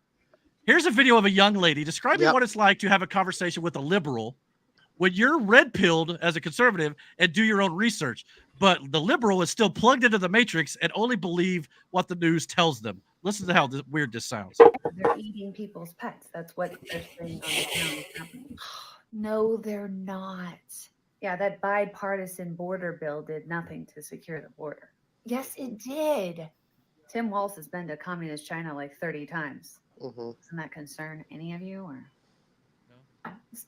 That can't be true. 30 times, okay. Well, Kamala has repeatedly said that she wants mandatory gun buybacks. No, she's never said anything like that. Kamala's father is a Marxist, and get this, his name is Donald J. Harris. Facts. Oh, stop! That's like a crazy rumor. It's not true. Some non-citizens are registered to vote. Seriously. But no, that was fact-checked, and it was proven to be untrue. Venezuela opened their prisons, and now we have Venezuelan gangs in Aurora, Colorado. So. There are no Venezuelan gang members in Colorado. Willie Brown was technically married when he was dating Kamala. Oh my gosh, just stop. Stop. First in your little bubble, are we? You're part of a cult. I think you're part of a cult. There were FBI agents in the crowd at the Capitol on January 6th. You guys know that, right? Oh, here you go with the conspiracy theories again. No police officers were killed by Trump supporters on January 6th. You should just keep your tinfoil hat on all the time. Just put it on. Trump never called white supremacists in Charlottesville very fine people. I mean, that's been debunked. Yes, he did. Oh. He did. He did. I'm pretty sure he did. There are facilities in some states that are providing full-term abortions. No, that is not happening. Putin said Kamala to be president. No, he's using reverse psychology. That's what he's doing. I mean, Sure. he invaded Ukraine with Kamala as vice president. So you'll figure it out. Doubtful. They usually don't figure it out. Some of them are waking up. Let's hope they all do. But yeah, so what do you think about all this so far while I set up the next segment here? This shit is wild, dude. I know. I feel like every week I ask that, Yeah. and you guys are just like, it's wild. Right. Yeah. I mean, there's just not much more you can say. It's there. Yeah. Watching. I'm the kind of debate- like burnt out on it. It's just like Yeah, that's watching what it it is. burn. I know, right? You know, You know, I've been you know- screaming about this shit forever, and it's like now it's in your face. If this doesn't wake you up, nothing will. And I I'm think done there's some wasting my things this breath on week- your ass. I think there's some things this week that are waking some people up, and we're going to talk about the pets thing here in a minute. Mhm. If somebody votes for Kamal at this point, I feel sorry for him. I mean, there are going to be some I people really who do. do. I really. I mean, do. again, for the 58 people I think are still watching, or more at this point, or whoever does watch this later, you're entitled to vote for whoever you want to vote for. Yeah. But at the same time, I mean, how can you see this stuff and go, yeah, that's a good idea? Eric says it all the time. What we say on this show is not untruths. This is facts. Mm-hmm. These are stuff that are facts. And Bill Maher. People can't handle facts. Facts don't care about your feelings, right? Right. Like, It's Bill Maher. People at Bill Maher. It's like they get up every day and they stare at themselves in the window and think, how can you look at yourself? Mm-hmm. Because they think they got it figured out. A No, lot of it. No, they but don't have the anything reality figured out. is they're not seeing half of what we show here on this show, and they think, oh yeah, well that's just not true because I'm not seeing it on the news or my normal places. That doesn't mean it's not happening, Scooter. You're just not looking for it. You know what? To get scriptural here, I mean, this kind of stuff happened in biblical times. Yes. Prophets would come and say something's going to happen, and people would be like, "Oh no, it's not going to happen." And then what happens? It happens. And then they're like, "Oh my gosh, he was right." Yeah, just ask all those people who drowned in the flood when Noah and the ark took off. Mm-hmm. You know what I'm saying? I mean, they were warned, and we're being warned now. It's just the way it is. Speaking of, I guess bad things happening. I don't know. That's not the greatest segue in the world. In Brazil, they've now outlawed X and threatened fines and arrests if people use a VPN to access the website. Rumble has also gone dark in the country. Elon Musk has been forced to shut down X operations in Brazil after threats of arrest by government officials. So, yeah, they're trying to censor free speech over there because they don't want their people to see the truth. That's what America would do, or at least those who are in power now would do to Elon if they could. But we got that pesky thing called the First Amendment. Eric, you know what you just said? You know what that sounds like? Dictatorship? What? That sounds like communism. But could you imagine if like Elon wouldn't have bought X or Twitter? Yeah, they were censoring They people would've just shut as it bad as down. Facebook does. Yeah. Yep. And Rumble is the right wing conservative, YouTube, equivalent. They shut it down. Why? And people out there, they can call me crazy if you want to. It's fine. You can call me crazy. But her policies, the ones that she does talk about, hell even knows what she doesn't talk about. The policies that she does talk about, They're not for your constitutional rights. I can guarantee you that. They're not for your well-being whatsoever. No, but they try to say it is. She does not work for you.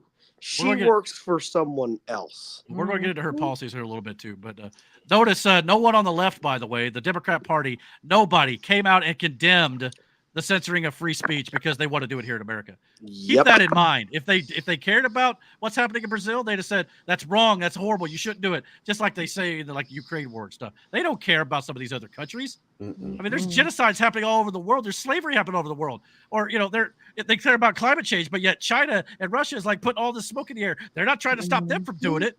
Nobody cares about the polar bears They don't give a shit about you. It's all hypocrisy, man. Just like George Carlin said. That's why I played it to start the show. Speaking of which, there's also election interference continuing to go on. For those of you who say it doesn't happen, here is Amazon's own product, Alexa. Big Tech is at it again. And they basically, made it to where if you ask about why you should vote for Donald Trump, they won't give you a good reason. But if you ask for why should I vote for Kamala Harris, she gives you all the reasons in the book why you should vote for her. Check this out. Alexa, why should I vote for Donald Trump? I cannot provide content that promotes a specific political party or a specific candidate. Alexa, why Fair. should I vote for Kamala Harris? Not fair. While there are many reasons to vote for Kamala Harris, the most significant may be that she is a strong candidate with a proven track record of accomplishment. As the first female vice president, Harris has already broken down a major gender barrier, and her career in politics has been characterized by a commitment to progressive ideals and a focus on helping disenfranchised communities. That was very, very detailed.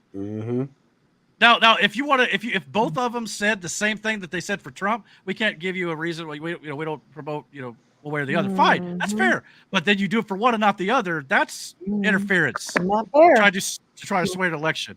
Does it remind you of anything that just happened recently? By the way, that is of course the Google search where they tried to suppress the searches for the assassination attempt on Donald Trump. We covered it here on the channel. Bob Marley, Teddy Roosevelt. Yeah. See, I like the name list they got going on there. Gerald Ford. And then when you continue to type it out to spell out Trump, all the search suggestions just disappear. John Paul. Now, just like when this happened with Google, Amazon claimed this was an error and have since fixed it. But here's the thing about that sorry ass excuse. If it was an error, why? Someone explain to me why these errors only go one direction. If it was an error, there should be some of these that should favor the right and Donald Trump, should it not? But it's always those that favor the Democrats. Assassination attempt on Saudi Arabia. What the hell is that? What's your list? That's probably the Las Vegas shooting. What you got going on here, man? I'm just saying. John Paul is up there. I mean, man. Yeah, so they supposedly fixed it, but just like they fixed the Google thing. But you know why they fixed it? Because we noticed. Yep. They wouldn't have done that because it was a mistake. No, they'd have let that shit go. They let it go. They'd have let it ride. Let it ride. Also, over the Labor Day weekend, Foghorn Leghorn, Kamala Harris. Yes. Her and her Southern accent made another appearance, drawing comparisons to the legendary cartoon character here. Let's listen to Foghorn Leghorn here. This is good.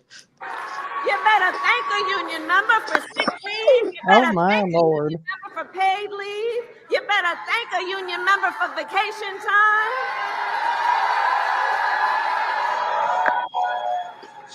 I like all 12 people behind her. Fair enough. But yeah, so this is obviously going to draw comparisons. You gotta thank a union member.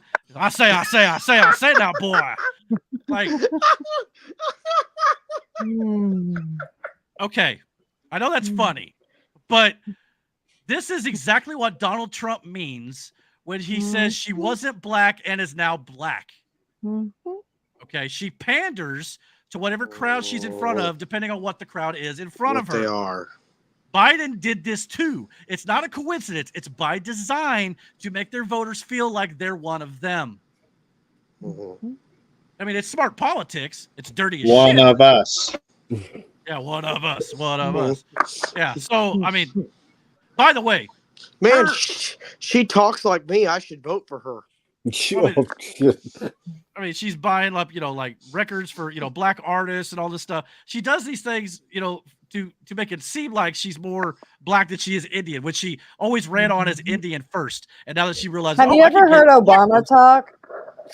Yeah, he's done some stuff. Obama got real gangster when he was in front of a crowd. Hey, have you ever seen AOC do the same thing?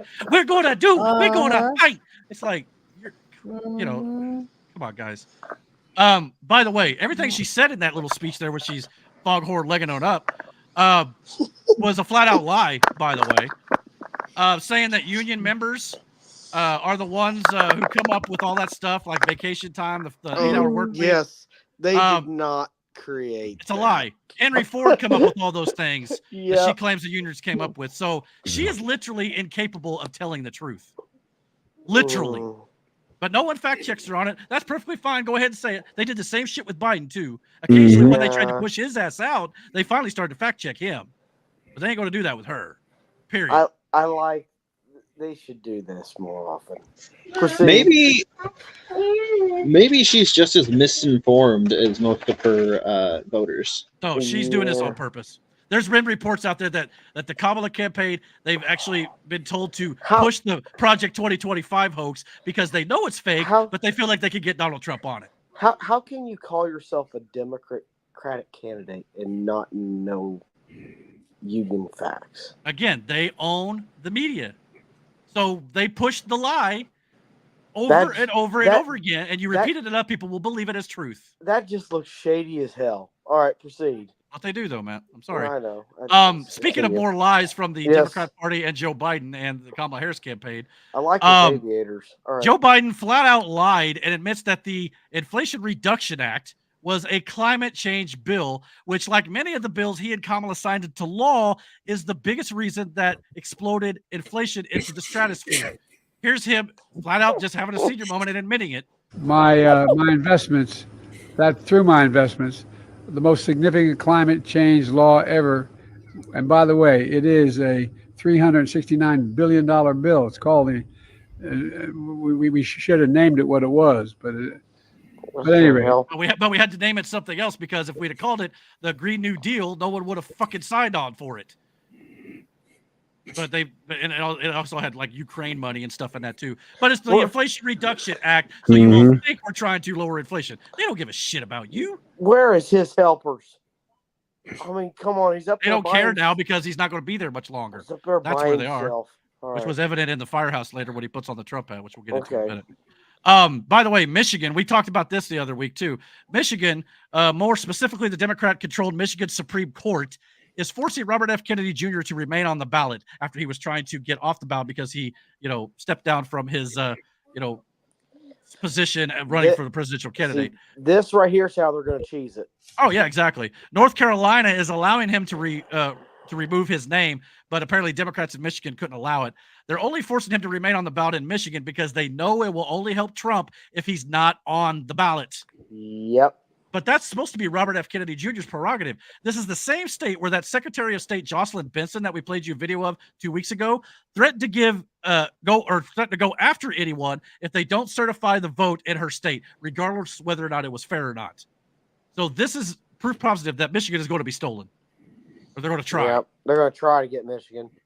All right, so that's one I'm going to keep an eye on. Yeah. Okay. So because of this and the fact that they're not going to remove him from the Michigan ballot, Robert F. Kennedy has now changed up his strategy a little bit. He initially told people to vote for him if he's on the ballot in, I think it was the other states that were not swing states. He was trying to take his name off the ballot in swing states or battleground states because he knew it would affect Donald Trump. But now he's just telling all of his supporters, all right, because they're playing games, just vote for Trump everywhere. Hey, everybody. A lot of people are asking me if they live in a red state or a blue state, should they still be voting for me? What about swing states? The answer is easy, no. No matter what state you live in, you should be voting for Donald Trump. And let me tell you why. That's the only way that we can get me and everything I stand for into Washington, D.C. and fulfill the mission that motivated my campaign. Right now, free speech is under withering and relentless attack in America and across the globe. But at least we still have enough of it here that you can watch this video. We can still run an opposition political campaign. Well, in a lot of countries, you can't do that anymore because the state now controls the media. The state censors the internet. Brazil just banned Twitter because Elon Musk refused to censor user speech. Kamala Harris says that Musk better behave himself or he will, quote, lose his privileges and it should be taken down. They are directly speaking to millions and millions of people without any level of oversight or regulation. And that has to stop. She thinks, and the Democratic establishment thinks, that free speech is a privilege. Wrong. You know, and I know that it's a right. And if Kamala Harris is elected, powers behind her will quash that right. They're already halfway there. It will be too late in 2028. Once we're in the grips of totalitarianism, we're not going to be able to vote our way out of it. This is our last chance to stop them. After long conversations with President Trump and his team and his family, I know that he is fully convinced of this priority. He sees the censorship machine for what it is. Remember, he was kicked off Twitter back in 2021. And he has experienced directly how government agencies are being weaponized to destroy the government's political opponents. He's going to be relying on me to help clean up that corruption. And that's why I'm relying on my supporters like you to help him return to the White House. As you know, this could be a very close election. A disputed election result would be a disaster for our divided nation. President Trump needs to win in a landslide, both in the Electoral College and in the popular vote. He can't do that unless my supporters join him. So look at the big picture. We have to unify. We have to overthrow the entrenched elites who are now ruining our country. So let's get Donald Trump elected on November 5th so that we can restore our Constitution, so that we can revive the middle class, so that we can rescue our democracy, end censorship and surveillance, unravel the war machine, protect children's health, and make America healthy again. So yeah, he's absolutely nailing it. He has been pushing that for a while. Like a healthy, well, yeah, that's a good thing. And you know what? He's that family's a career Democratic family. Yeah. They are. They're career Democrats. And the fact that he's supporting a Republican, that should open up career Democrats' eyes. It should. But especially the way they treated R.F. Kennedy Jr. Kicked his ass out. Now they're trying to hold him back because now he's joined forces with Trump because of the way they treated him. That's not them. That's not them. What? It just drives me nuts. Oh. On top of all this, Tim Walz's entire family has endorsed Donald Trump. The reigning vice presidential nominee for the Democratic Party, his brother especially, and some of his family have endorsed Donald Trump. So what does that tell you when their own family don't support them? Speaking of family, Obama's brother. Obama's brother. Yep. Well, if I get to pull up here, I have little issues. Which, by the way, I didn't even realize that Barack Obama had a half brother. I wasn't even aware. I followed him for years on Twitter. He's never wavered from Trump. He's always liked him. And he's on Hannity. Let me point out. Oh, sure. That's probably why you haven't heard of him, Eric, is because he didn't support his brother. Yeah, they tried to bury him. Yeah, if he did, then he probably would have been on stages with him everywhere. But because he didn't support him, he didn't exist, according to the media. Let's listen to his endorsement real quick. It's short. Who are you going to vote for in this election? Mr. Trump? Why Trump? He built a fantastic business empire. And I don't see why he can't do that for the country. I hope he. So he's not stupid. And by the way, if you actually think, if you're like me who didn't know he had a brother, here you go. He's standing with Barack Obama in this photograph down on the bottom. So, guys, what does this tell you? I mean, that's not good. It's like what was it? Gavin Newsom's wife's family endorsed Trump too. Damn, that's wild. That's an old endorsement, but yeah, I mean, they also it's either that or they endorsed Ron DeSantis. It was one of the two. That's another one. That's another one that's disappeared lately. Gavin Newsom. Yeah, he's like Obama. Or not Obama, but he's like Joe Biden. He disappeared from the media. By the way, Donald Trump thanks Malik for his endorsement this last week. So good to see that there as well. So yeah, I get everything's kind of run a little slow, but we'll get there. Georgia, apparently there was obviously a school shooting this last week or so. But propaganda X account Kamala HQ, formerly known as Biden HQ. So if you're following either one of those, stop, because they're just lying to you. Known for doing nothing but spreading misinformation and lies, taking quotes out of context, tried to paint JD Vance as someone who does not care about victims of the shooting. This is now known as the Fact of Life hoax, which prompted Tim Walz and Kamala Harris to perpetuate the lie and spread it. Kamala Harris wrote, "School shootings are not just a fact of life. It doesn't have to be this way. We can take action." And as Tim Walz also wrote, "This is pathetic. We can't quit on our kids. They deserve better." However, let's listen to JD Vance in full context, because that's what Democrats always leave out, is the context. First of all, what happened in Georgia is just an awful tragedy. And I know we've got a lot of parents and a lot of grandparents in this room. I mean, I cannot imagine, little kids so excited to go back to school. God love them. And they're at their first week back from the summer, and an absolute barbarian decides to open fire and take their lives and also a couple teachers. I don't like this. I don't like to admit this. I don't like that this is a fact of life. But if you are a psycho and you want to make headlines, you realize that our schools are soft targets. And we have got to bolster security at our schools so that a person who walks through the front door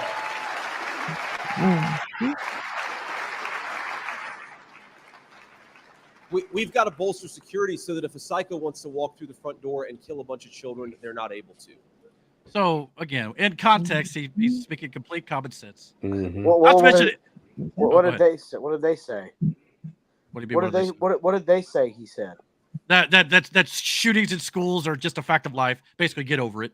That's what they think he said. That's what they're telling people he said. That's what they're implying he said. What they're implying. Okay. Yeah, he didn't actually say it that way at all. Okay, why don't you listen to what he's freaking saying? Because Democrats don't play like that. They just want to lie and convince people so they'll vote for them. They can't run on issues, because if they did, they'd lose their ass. Then so they have to lie. That's all they have. Then it's much simpler than that. Just don't talk to me.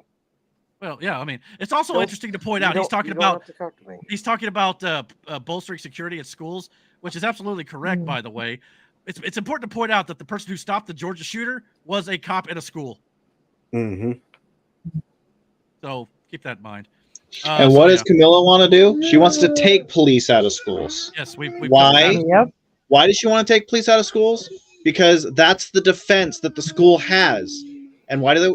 And the reason why is because she wants to have more school shootings, so that way they can get more ammunition to take guns away from the people.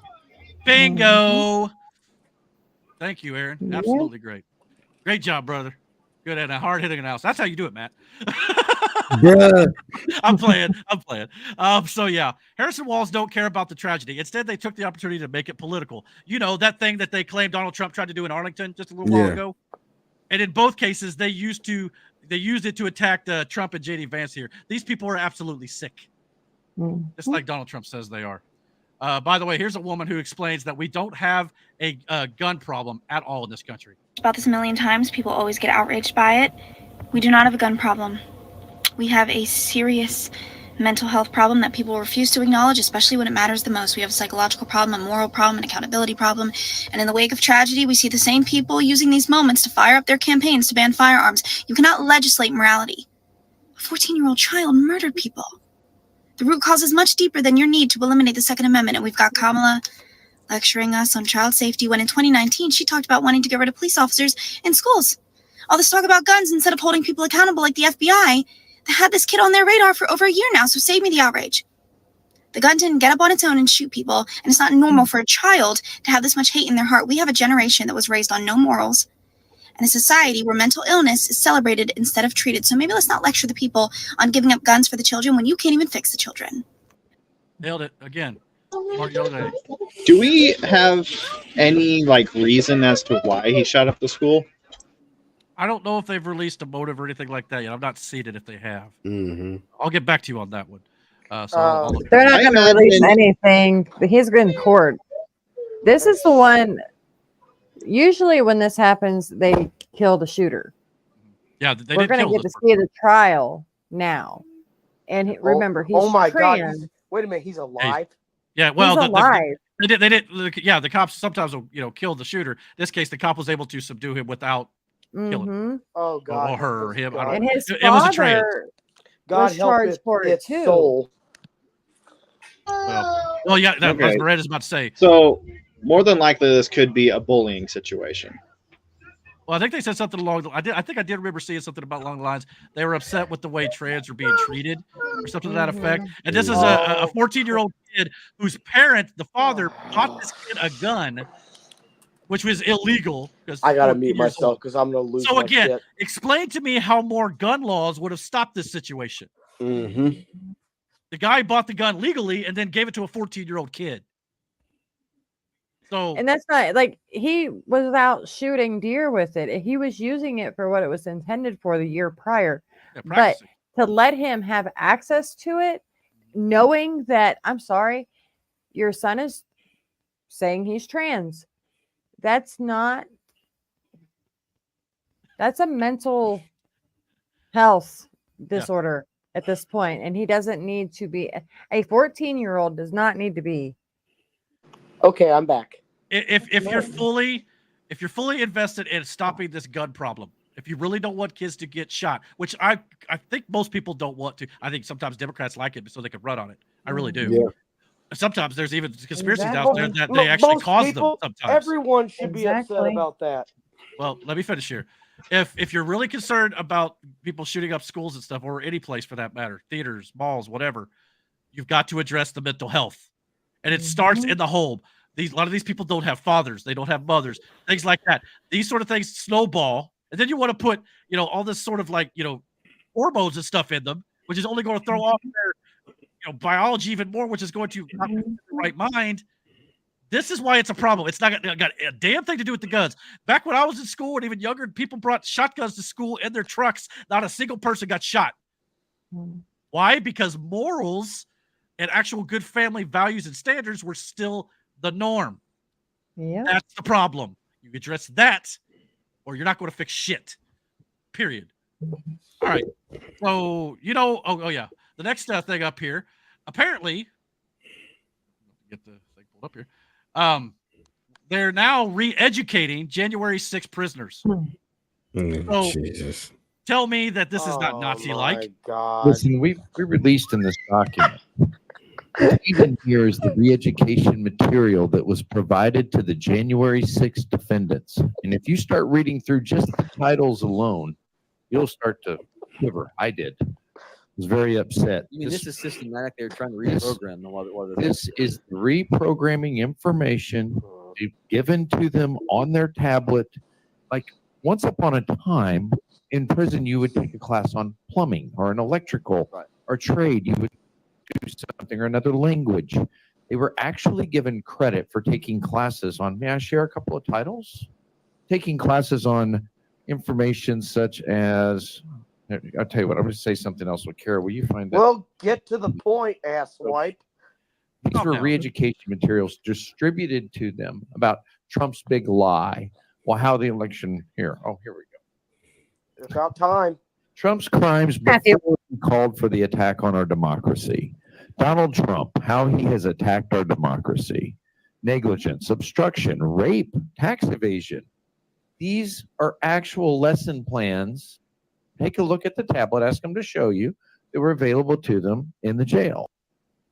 So, yeah. What the fuck? This is not re-education. This is indoctrination to believe what they want you to believe, but it's not the truth. Remember that thing I told you earlier about the World Economic Forum and how they want to establish how you believe and think? This is part of that. They're so convinced that what some of these January 6ers did was wrong that they're going to tell them why it's wrong, and you either believe it or you're going to rot in jail for the rest of your life. What we were talking about earlier is kids don't know or don't learn about 9/11. It's because they don't write about it. They don't put it in their books. Oh. So, yeah. That's fucking crazy. Brandon, Yeah, I mean, what do you think about all this? This is insane. Like, this is some like fucking 80s cop movie villain shit. You know what I mean? Like, it's just too dastardly to be real. Yeah, absolutely. That shit is wild, man. Yeah, I mean, if anyone who needs it, who needs re-education? every single Democrat voter. Oh, for sure. Especially those who believe in objective, provable lies and hoaxes that we've debunked here on this channel multiple times. And those same lies, Kamala Harris once again perpetuates during the debate here in a bit we're going to talk about. At least if it happened and they were re-educated, they'd be re-educated with the actual truth. I think it sounds like brainwashing. And I'm not even for Well, you know what? but- These people are going to need to be re-educated because they're believing all the lies now. Like somebody's got to, and of course they would say the same thing about us, which is why I have a hard time believing that we should probably do that.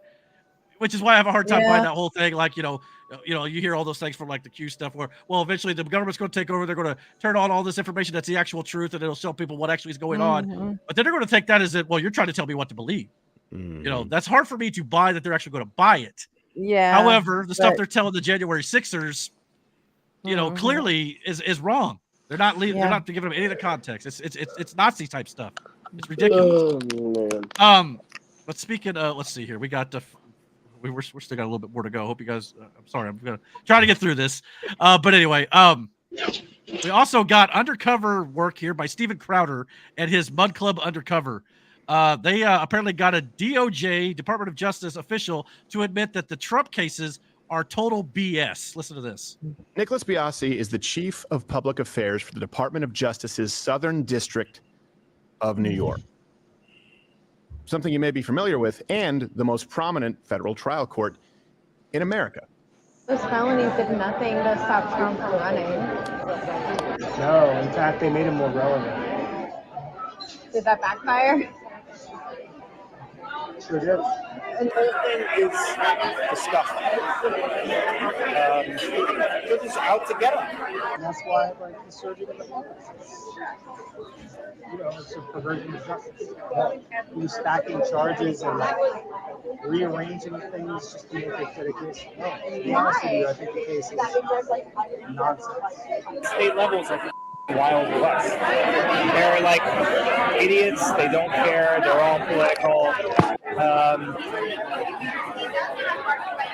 So yeah, this guy's probably going to try to lock him up, and it's going to be ugly. They're so obsessed with getting him. Who is they? Who I've known for 15 years. Who used to work in my office. It's before he decided to prosecute Trump. Did you know who he was?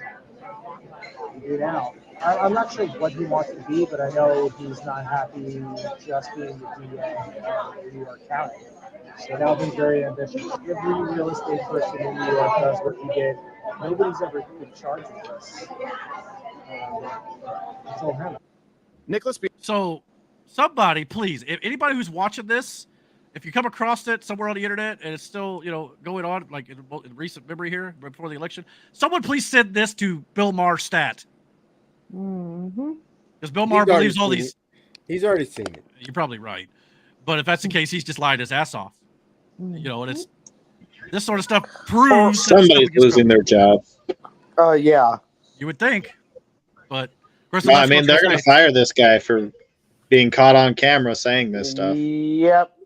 No doubt about it. I wouldn't be surprised. So yeah, he's going to disappear. We'll never hear from him again. Probably get suicided. Yep. Get your protection, buddy. Yep. Speaking of, protection, Melania Trump released a video demanding answers surrounding the assassination attempt against Donald Trump this week as well, saying, quote, "There's definitely more to this story and we need to uncover the truth." The attempt to end my husband's life was a horrible, distressing experience. Now, the silence around it feels heavy. I can't help but wonder, why didn't law enforcement officials arrest the shooter before the speech? There is definitely more to this story, and we need to uncover the truth. So, yeah, she's officially calling for more investigation into this. However, apparently, do you know what investigation this was, Miranda? Apparently, it is being looked at by somebody somewhere. Yes. This is that.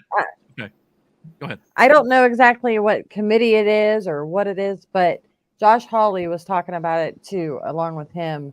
Hopefully, in the next couple days, maybe. Well, I don't know. This is Democrat. Remember, Democrat Senator Richard Blumenthal. says that Yes. citizens will be shocked, astonished, and appalled at what they have found out about this assassination attempt investigation when it comes to light here soon. Listen to this. I think the American people are going to be shocked, astonished, and appalled by what we will report to them about the failures by the Secret Service in this assassination attempt on the former president. But I think they also ought to be appalled and astonished by the failure of the Department of Homeland Security to be more forthcoming, to be as candid and frank as it should be to them in terms of providing information. And we are going to absolutely insist on the truth and the whole truth in documents and testimony as members of the United States Senate, but also as citizens. What did you learn new today when you said they're going to be appalled? I'm not going to go into what we have learned in specifics. I'm giving you my reaction. And we will have a report very, very soon that I think will absolutely shock the American people. He just goes on to say that it's not coming tomorrow. So the next worthy reporter asked after that. But yeah, I mean, what did they find? Did they find that it was purposeful by the Secret Service? Fucking crazy. I don't know. I'm just speculating here, but at the same time, it makes you think about what they found and when we're going to find out about that, what kind of ramifications that's going to Well, have. I hope they forward. tell me soon. Yeah, we need to know before the election. Before Sure. I die of old age.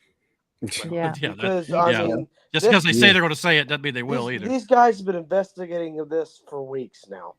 Yeah, I we mean, know it's- more about the people who shot up Georgia than we do about this Well, shooter. guys, it's not that freaking hard. Well, we know about the shooter, but we don't know a whole lot about how he got to where he was at, what was going on, why the Secret Service failed, all that nonsense. So I just need to take my blood pressure medicine. This is driving my blood pressure up.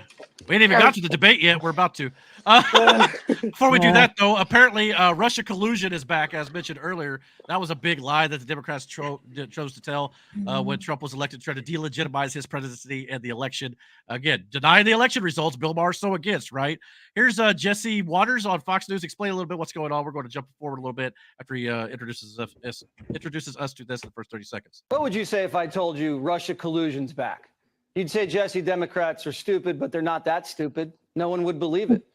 Well, you'd be wrong, because it's back. Breaking news out of Washington this morning. Sources now telling us exclusively that the Biden administration is set to accuse publicly Russia of extensive and prolonged interference in the 2024 election. The Biden administration taking a series of actions to target what they allege are attempts by Russian-backed actors to manipulate public opinion here in the U.S. ahead of the presidential election. All right, so now I'm going to skip ahead just a little bit here. I want to get to the part that I wanted to show you. I got the timestamp here, so give me. All right, here we go. Ms. Harris, if you're wondering what this Russia disinformation looks like, here it is. If you see the following narratives on the internet, it could be Russian interference. Are you ready? Record inflation, unaffordable prices for food and essential goods, risk of job losses for white Americans, privileges for people of color, threat of crime coming from people of color and immigrants, overspending on foreign policy. The United States government wants us to believe that the Russians are using Republican talking points to interfere with the election. And if we see things online about DEI or migrant crime or even record inflation, it could be Russian propaganda. And anybody who emails this stuff around or says it on TV could be a Russian agent and should be under investigation. So again, everything that Republicans and Donald Trump has been saying forever is now Russian disinformation. You can't believe it because they're meddling in the election. You can't make this shit up. I mean, this is insane, guys. Yes, Right. yes, you can. Does that mean they think we are Russian agents? No, they're just trying to discredit everything that Trump is saying, I think. But yeah, so when he says this stuff, he's just telling everybody what Putin wants him to say. We're not really broke. It's It's Russia conspiracy. You're doing just fine. Don't listen to. Yeah, I don't have to do overtime to make sure that we can eat food. All Which the our processed job is and taking cheap away. food. So yeah, that's going to be fun. Yeah. So by the Yeah. way, everybody wants to talk about Russia collusion and stuff. But it's important to note that this last week or so too, Vladimir Putin endorsed Kamala Harris, by the way. If we can name a favorite candidate, it used to be Joe Biden, but now he is not participating in the election campaign, and he recommended all his allies to support Ms. Harris. So that is what we are going to do. So it was, well, he said that we should, that is why we should also do that. Well, her laugh, she's laughing, her laugh is so fascinating. It means that everything is good, and if everything is good,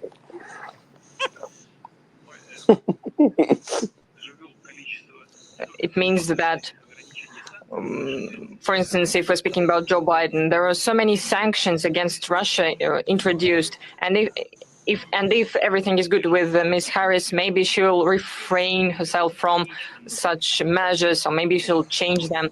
So in the end, it will be the choice of the U.S. people, and we will respect this choice. So again, let's keep in mind here. They're saying, "Oh, well, it's reverse psychology." Is it? Now remember, under Donald Trump, Putin did not touch Ukraine at all. Nope. Under Barack Obama, he took Crimea. Under Biden, he's trying to take Ukraine. He's taking portions of it. Eric, are you noticing a pattern? A little bit. Yeah. Okay. I'm noticing one too. They want to say that Trump is the one who's Russia's puppet. But yet Trump was the toughest on him, and Putin got nowhere with Trump. No, he's targeting Democratic presidencies. Yeah, because he knows he can get away with shit under them. That's right. Okay, That's my why. point's done. All Okay. Right, that was a better point. Good job. Yeah, thank you. Great work. Bravo, Matt. Bravo. Bravo. Thank you. I'm here all night, ladies and gentlemen. Exactly. Also this week, it happened. Kamala Harris's website finally laid out policy plans on her website. One problem, though, they flat out copy and pasted them from Joe Biden's website. As confirmed by the source code that is written into the website. And they can't even hide it. If you probably can't see it too well, but here in the highlighted portion, it says, come on. "Are you with us? Join us in our campaign to re-elect Joe Biden today." So her official policy stances on her website are Joe Biden's policies that have worked out so well for everybody over the last 4 years. She says we need to move forward and change, but her policies are, status quo at this point. Move forward, change. I've been hearing change for 10 years now from these people. Well, Trump was actually trying to change. This is a bold strategy. You got to go back to Obama. I'm not talking about Trump. Remember, Obama wanted the hope and change. And then Hillary was supposed to win. Trump was never supposed to win. Right. Can you imagine if Hillary would have won? I don't want to talk about it. Anyways, Miranda, I said this a couple shows back. We've been on Build Back Better for 10 decades now. Yeah. Well, and again, to your point, remember, 12 of the last 16 years has been Democratic presidents, but yet it's all Trump's fault for those 4 years. Yeah. 3, technically, because, pandemic, everything went all to hell. And it wasn't Trump's fault, by the way. It wasn't. There's nothing he could have done to prevent that from happening. There's nothing, period. By the way, she's trying to distance herself from Biden, but lifts her policies right from his website. Bold strategy, Cotton. Let's see how it pays off for her. We'll see how that works. So Kamala Harris has been consistent for years about what she believes until about 30 days ago or whatever, when she was installed as the Democratic nominee in her campaign. But she has suddenly stated she's more moderate and has flip-flopped on some of her, stances. And Bernie Sanders was asked about this prior to the debate last Wednesday or whatever it was. Bernie Sanders said this about Kamala Harris and her flip-flopping on her stances here. Described Vice President Kamala Harris as a progressive. She has previously supported Medicare for all. Now she does not. She's previously supported a ban on fracking. Now she does not. These, Senator, are ideas that you have campaigned on. Do you think that she is abandoning her progressive ideals? Closely. No, I don't think she's abandoning her ideals. I think she's trying to be pragmatic and doing what she thinks is right in order to win the election. So she's flip-flopping because she's got an election to win. Translation? Why didn't he just say it? Oh, He did, He though. did. He I just know. He said it. did. He said the quiet part out loud. I'm being sarcastic. No.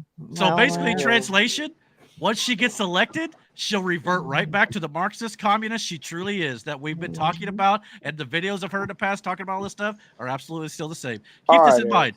Keep all this in mind heading into the debate here in a second, where she said that she'd be addressing all these flip-flops, but then proceeded to not address any of them at all, by the way.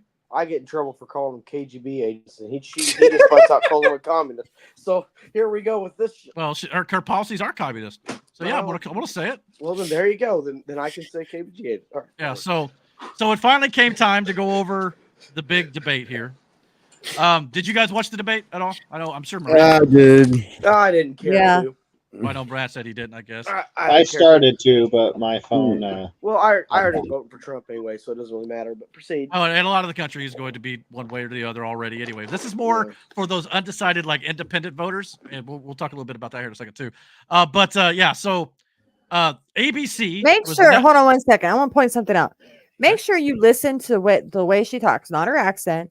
The way she says a few words and pauses. Says a few words and then pauses. I never really thought to look, but yeah, just I know listen where you're going for with it. it. I know where you're going with it. And her earrings. Yeah, spoiler alert. Just, But anyway, I got you. ABC, the network Trump is currently in litigation with, by the way, obviously, is going to be a little biased if you ask me. So what's it called when the people doing the fact checking are controlled by the same people doing the lying? A rigged system. A little bit here.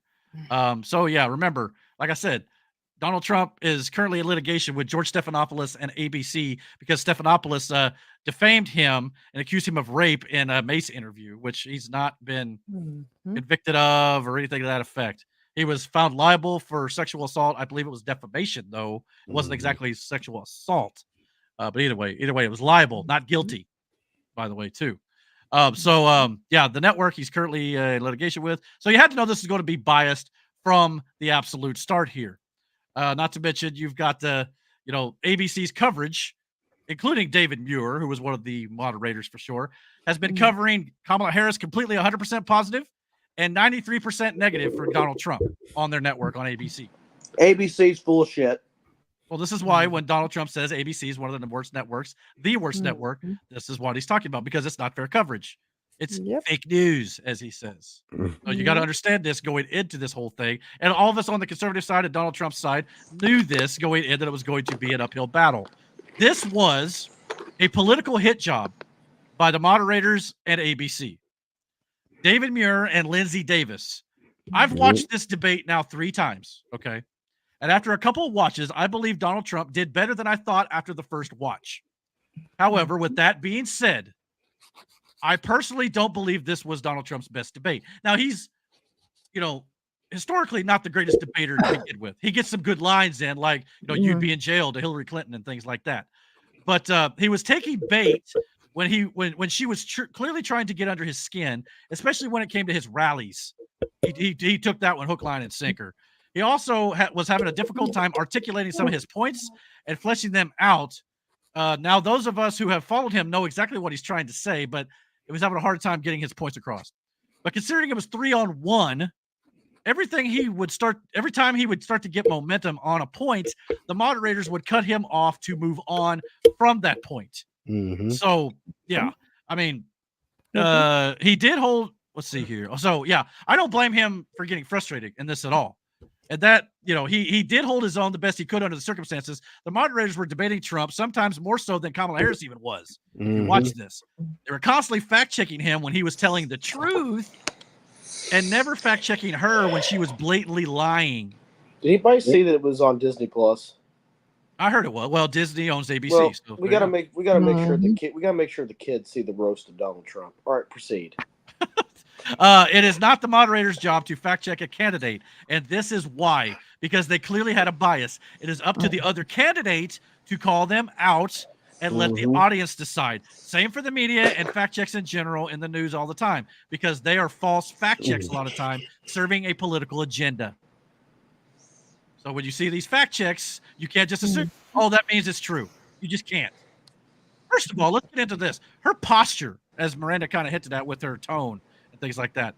This is annoying from Kamala Harris. This screamed bitch, if you have me. Like, I mean, look at that scowl and the hand on the chin. The many faces of Kamala. Trying to make him out to be like, this is interesting. He's weird. He makes no sense. That's what she was trying to invoke here. So yeah. So let's watch a little video here of a few of the instances, and I stress what you're going to hear tonight. And I stress few of the times that Donald Trump was fact-checked and Kamala Harris was not, when she was lying and he was telling the truth. What you're going to hear tonight is a detailed and dangerous plan called Project 2025 that the former president intends on implementing if he were elected again. There is no state in this country where it is illegal to kill a baby after it's born. Donald Trump left us the worst unemployment since the Great Depression. Not true. Donald Trump left us the worst public health epidemic in a century. Not his fault. Donald Trump left us the worst attack on our democracy since the Civil War. I just want to clarify here. You bring up Springfield, Ohio, and ABC News did reach out to the city manager there. He told us there had been no credible reports of specific claims of pets being harmed, injured, or abused by individuals. If Donald Trump were to be reelected, he will sign a national abortion ban. Understand, in his Project 2025, there would be a national abortion, a monitor that would be monitoring your pregnancies, your miscarriages. Migrant crime, and it's happening at levels that nobody thought possible. President Trump, as you know, the FBI says overall violent crime is actually coming down in this country. But excuse me, the FBI defrauded. Honestly, I think it's They just stopped reporting it. that we have someone who wants to be president who has consistently, over the course of his career, attempted to use race to divide the American people. And we should just point out here as clarification, and you know this, you and your allies, 60 cases in front of many judges, many of them No Republican, judge looked at it and said they said we didn't have standing. That's the other thing. There was a mob of people carrying tiki torches, spewing anti-Semitic hate. And what did the president then at the time say? There were fine people on each side. Way false. And that one's been verifiably false. They're all verifiably false, technically, but that one's been debunked over and over by left-wing media outlets. Like, you know what? You know, if I was Trump, I wouldn't even debated her. Well, I don't think he's going to again. I wouldn't even. We'll get to that here in a minute too. I wouldn't even done it the first time.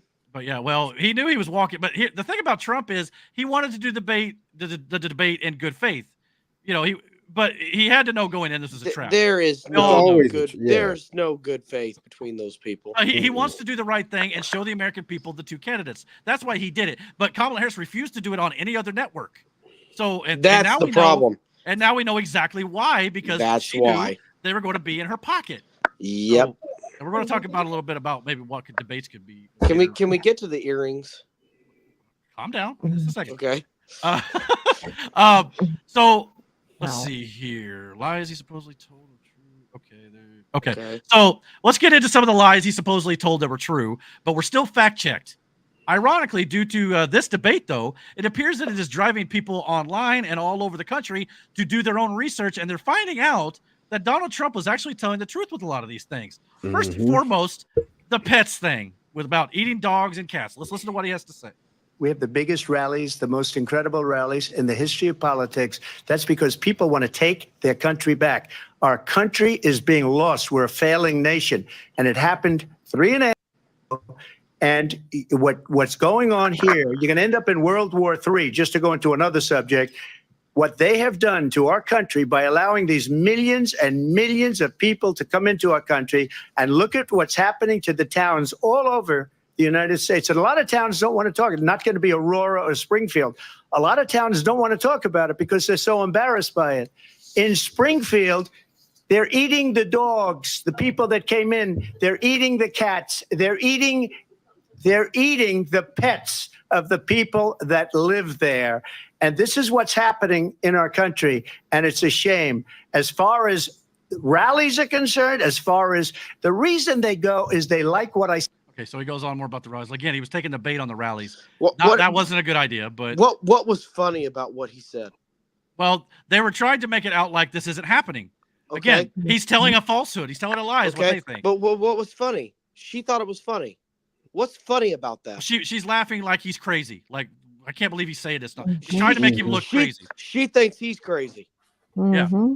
Yeah. Well, I don't know if she thinks it, but she's No, acting that was like it to but win. that's the perception of it.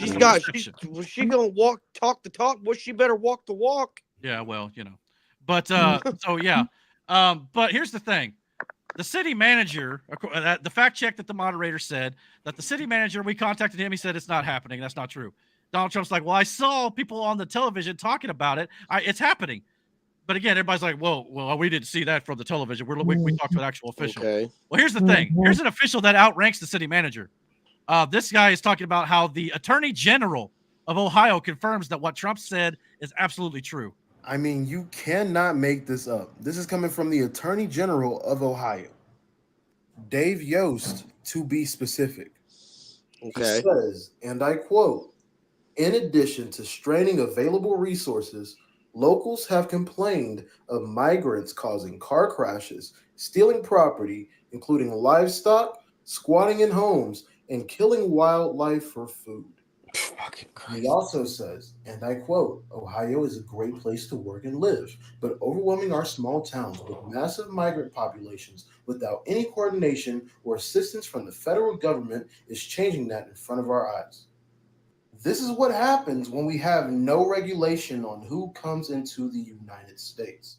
Not only is it a security risk, but it has the ability to overwhelm small towns.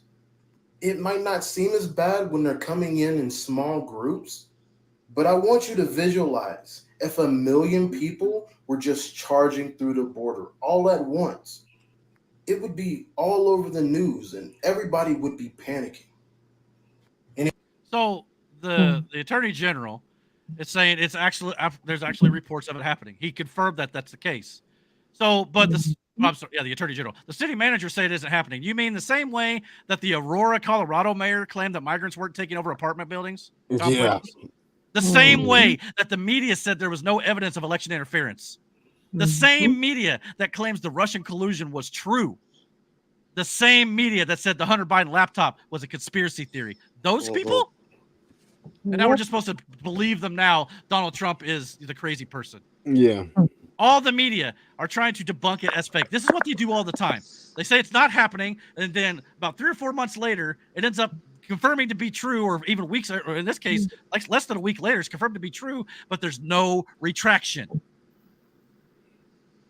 So people believe the lie. So at first, even right-wing sites were saying that there isn't much evidence of this even happening. But Haitians in Springfield, Ohio are potentially eating cats, dogs, and ducks. Family pets in the neighborhood, 20,000 migrants have been flown there via the Biden-Harris administration. Not just crossing the border, by the way. The Biden-Harris administration are flying migrants into the country and putting them in certain places throughout the nation. Mostly red states. Why? Because they want to change it to a blue state. This is deep red Ohio. Okay? Media on both sides in this case, and Democrats are doing what they always do, say it's a conspiracy theory and it's not happening. Yet these theories are always end up being true, and Trump is always almost proven right every single time.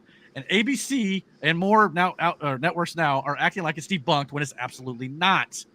Multiple reports of Haitians getting driver's licenses despite being illegal and crashing so many cars, it's actually causing car insurance rates to skyrocket in the area, but that's all been confirmed for sure. And here's some evidence that what Trump said is also happening.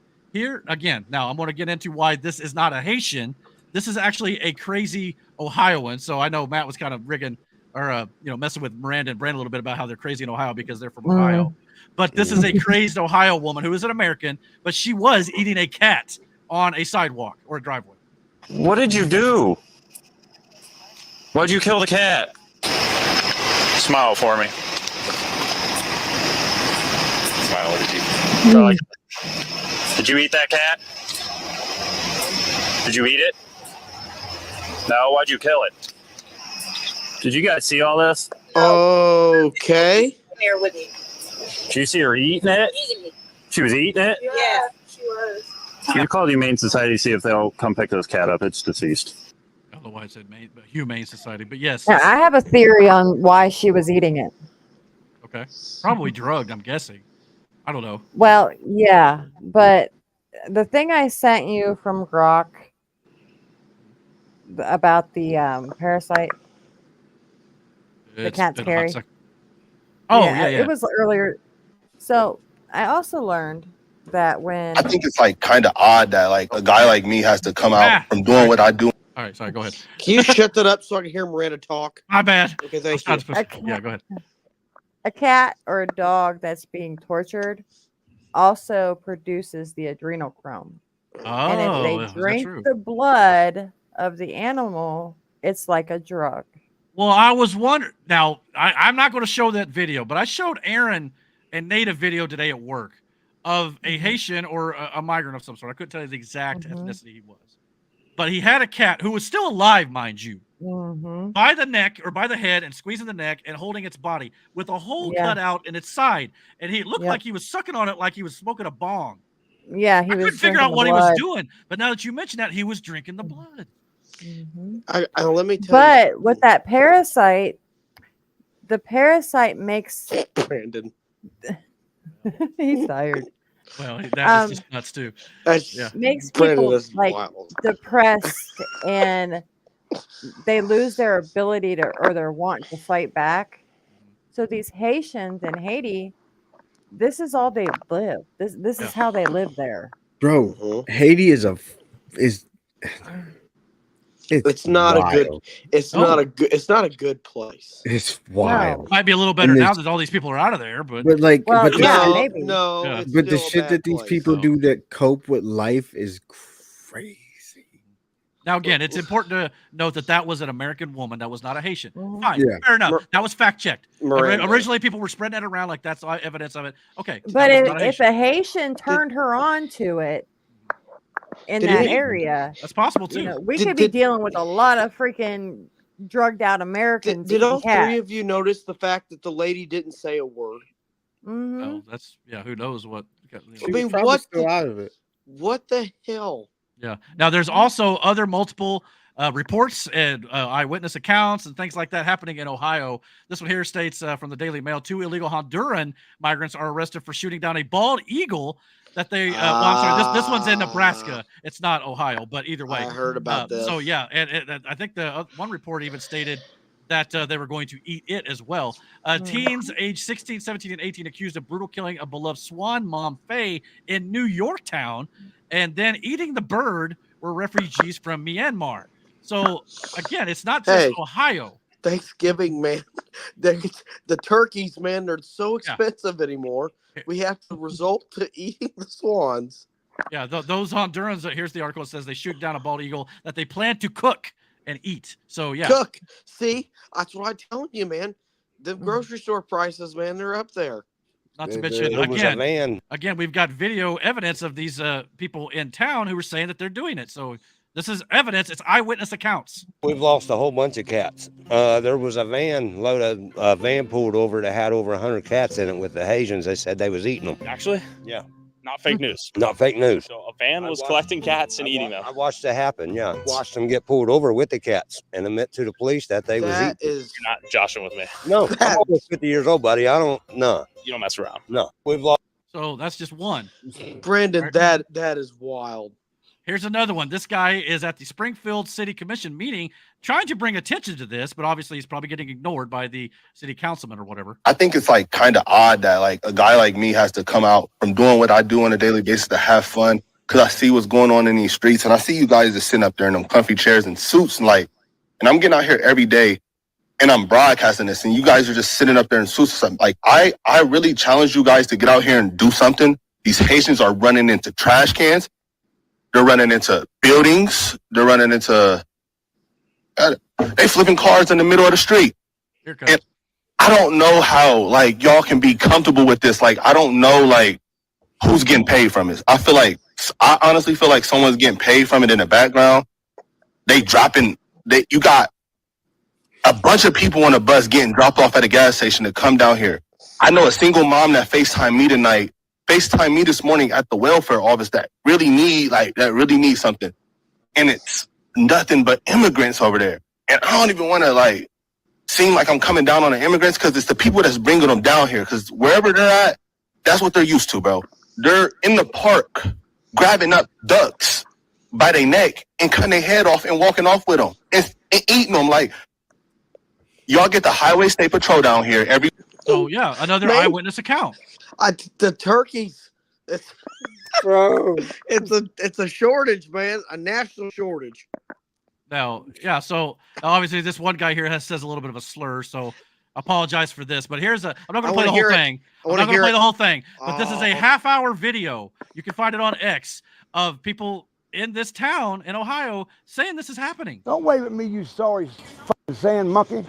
There was Haitians in a white van driving around the neighborhoods, collecting cats, skinning them, and eating them. In my opinion, they're worthless. Bunch of worthless sand monkeys. They're getting thousands of dollars in government assistance, even the cash assistance cards. They're calling them the magic money cards because they never run out. It's nothing but a headache. All they're doing is raising our rent and our taxes and wrecking vehicles. Everybody wants to make this into a racist. It's not a racist. So again, this could go on and on. It's not that funny. It's actually not nice, but but it's not that. It's the fact that it's happening. That stuff. It's America. Well, it's not the America we once knew. Bro, this shit is like a sitcom. This shit shouldn't happen here. And well, it's not only happening here. Now, again, this is supposedly Europe. Cats. People picking up and eating cats, Eric. This is supposedly Europe, where they also have their own migrant problem because they're letting them in over the borders and stuff there too. Because again, it's leftist policies that's doing this, and they are in control over there too. Just ask France. But another one, just eating cat right in the middle of the street, or in a parking lot, or whatever. I don't know what that is. It's some sort of animal. Using a hatchet. I mean, and there's more. I mean, I'm not showing you the most gruesome ones online. What the? He's grilling on the street. Yeah, that's right. Lady, you tell him. That's right. And again, I don't fully blame these people because, again, this is what they did in their own country where it was accepted. More so. Did you hear what that lady said? No. She said, "Get the hell out." Get the fuck out of my street." The lady burning cats. So, yes. I mean, this has prompted all sorts of memes throughout the internet, clearly, because it is a ridiculous story, which is why a lot of people look at Donald Trump like he was nuts. They're like, "There's no way that's real, right?" But I just showed you evidence. In 2018, Trump passed the law. Let's see, hold on. Signed a bill. What is it? Oh, my phone's being stupid.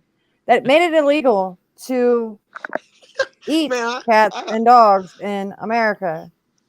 44 states before that, it was okay to do. Man, I must have taken too much pills or some shit. I'm dreaming that I'm on a podcast right now where we're talking about people grilling ducks and cats. I know with hatchets. I know, dude. Welcome to Planet Earth in 2024. We should have been canceled 5 seasons ago. Is that really where we're at? I laughed so hard I lost my voice. It's on Facebook. Because hold on, there it is. Yeah, December 21st, 2018, President Trump signs the Farm Bill making dog and cat meat illegal in the United States. Okay. Good. Is that still law? Well, they're still breaking the damn law. Yeah, well, that just goes to show us people don't follow the laws anyway, which is the biggest enforcement. There has to be something to do with narcotics, or there's no. I'm being serious. No, I'm laughing at Brandon. I told you what it is. Yeah, I think Miranda has a point. Yeah. I mean, remember one thing. Hillary Clinton, well, the Clintons, they started this foundation, and it was supposed to be helping Haiti. She collected billions of dollars. Oh, billions. And none of it went there. What did she do with it all? I mean, Yeah, that's a good question. Probably put it right in her bank account. That is a third world country, and you're gonna she make was Brandon lose collecting money to help them and didn't do a single thing. I agree. Brandon is having to hide his face. You're going to hide it again because apparently this has now become a TikTok trend for those on the left, the Democrats. yeah. Apparently they're making music videos out of this now. They're eating the dogs. They're eating the cats. Eat the cat. Eat the cat. They're eating the dogs. They're eating the cats. They're eating the dogs. They're eating the cats. Eat the cat. Eat the cat. They're eating the dogs. They're eating the cats. Eat the cat. All right, that's about as enough as I can stand of that. But again, they're taking it as an opportunity to make fun of Trump. But again, there's clear, at least, if it's not concrete evidence, there's at least reason to raise the question. Okay? So it can't just be debunked. It's not happening because you don't know that. It looks like it could be very well true be happening. So, yeah. Kamala Harris was vital in bringing them here by her own admission. Regardless whether they're eating pets is true or not, that doesn't take away from the fact that adding 20,000 Haitians to a town of 60,000 people would overwhelm the town and potentially change the electorate, which is what Democrat immigration policies are all about, like we've been saying. And this sort of thing needs to stop. Let's just hope that they keep eating animals because, remember, these Haitians come from a country where they were cannibals. They haven't eaten people yet, at least. Yet. Oh, but there's video of them in their home country frying them right up. Oh, I'm sure of it. So you better hope it stays to cats and dogs. Otherwise, your kids are probably next because they're the most vulnerable. So I don't know. But anyway. All righty then. On that. All right, moving on. Hold on. In Trump's press conference this morning, he said like 300 and some thousand kids are missing. Migrant kids. Yeah, you got to wonder. Yeah, where are they at? I mean, how do you just lose 300,000 migrant kids? You can. Epstein Island. What? Eh. You must have had to mute up. Epstein Island. Okay. I don't know what he's trying to say. He said Epstein Island. Oh, okay, good. Thank you, Brandon, for interpreting. As tired as he is. We're gonna try to wrap this up quick. But let's get back to more of the fact checks that were against Trump when he was actually telling the truth. 60 court cases of election fraud found no evidence. That was actually not true. When a majority of them were thrown out because they lacked standing. Now, Trump said they were all thrown out because they lacked standing. That's not true. A majority of them were thrown out, but a lot of them, I think it was like upwards of 30 or more of the 60 were thrown out due to lack of standing, not because they didn't find any evidence. They didn't look at the evidence, those 30. So he's absolutely right about that. Not maybe the entire amount, but a lot of those cases. So again, then the one that they did look at, they actually found that there was actually evidence, but they claimed it wasn't enough to change the outcome. But maybe if they looked further, maybe they would have found something, but we'll never know, I guess. There was also a fact check on Trump that when he claimed that no state allows abortion in the 9th month or after a baby is born. But if you look at this diagram here, which I believe is, here in the bottom corner says, oh, I'm sorry, I don't even have it pulled up, do I? What the hell am I looking at? Okay. Right, sorry, my bad. Okay. But if you look at this here on the bottom right-hand corner, it says it's from ABC News themselves. This is a map or a state of the a map of the nation with the states that allow abortion with no restrictions on gestational duration or when they're pregnant. So Washington, D.C., Maryland, New Jersey, Vermont, Michigan, Minnesota, Colorado, New Mexico, Oregon, and Alaska have no restrictions. So up to the 9th month or even after. Trump was right on that. 8 or 9 states and D.C. Okay. So, yeah. Again, they tried to fact check and say nowhere in the nation is that legal. Bullshit based on ABC's own map. Yeah, bullshit. What? I said that's bullshit. Yeah, it's bullshit. It's bullshit. Bullshit. They also tried to say when Trump said crime is up due to migrant crime, and the fact checker tried to say it is actually down. Trump was accurate because here is a map showing the largest cities, Los Angeles and New York and Chicago and some in Florida and even upstate California, were not submitting their data to the crime data to the FBI. So Trump was accurate when he said they didn't take into account the largest cities, as illustrated right here. Where's that? Right above Texas? Is that? It's kind of like how they inflated the COVID numbers to fit that narrative. No, above Texas to the left. That's New Mexico. Okay. Yeah, Arizona. They're good. Arizona's got some there, but again, that's the border work. Yeah. Yeah, they did not participate. Yeah. Well, again, this is all the places that didn't participate. So there's places all over the country. 6,097 agencies in 2022. I know it's a couple years old, but it's still happening today. This is still the Biden administration. Because the Biden administration don't want you to know that the crime is through the roof. They want you to think the immigration problem is not an issue, but it is. So that's why they do this. Neither did Tennessee or Kentucky. Okay. It's like when they inflate their job numbers. They try to say, "Oh, we've created so many jobs," but they leave out the context, or they flat out inflate it altogether, and then it's revised down as it has been over the last few months. Yep. So yeah, those are just the ones that I can think of off the top of my head that they really fact checked him hard on. Now, let's turn to Kamala Harris. The lies that she told that were not fact checked, and let's just let her, fact check herself in a small sampling of the lies that she told. I intend on extending a tax cut, repealing that tax bill they just passed. And also looking at estate taxes are going to have to go up. Everything from a 70 to 80% tax rate. I think that's fantastic. I made that very clear in 2020. I will not ban fracking. There's no question I'm in favor of banning fracking. She was big on defund the police. For too long, the status quo thinking has been you get more safety by putting more cops on the street. Well, that's wrong. She was the border czar. She doesn't want to be called the border czar because she's embarrassed by the border. I am in favor of saying that we're not going to treat people who are undocumented across the border as criminals. That's correct. Abolish ICE. Yeah, we need to probably think about starting from scratch. She is Biden. The worst inflation we've ever had, a horrible economy because inflation has made it so bad. Bidenomics is working. It's working. And then this business about taking everyone's guns away. Tim Walz and I are both gun owners. We're not taking anybody's guns away. So stop with the continuous lying about this stuff. We have to have a buyback program, and I support a mandatory buyback program. My agenda includes attempting to get Congress to act, but if they don't within the first 100 days of my administration, I'm going to take executive action. Well, first of all, I absolutely support, and over the last 4 years as vice president, private healthcare options. I believe it will totally eliminate private insurance. Let's eliminate all of that. Let's move on. So again, in her own words, she debunked everything that she said.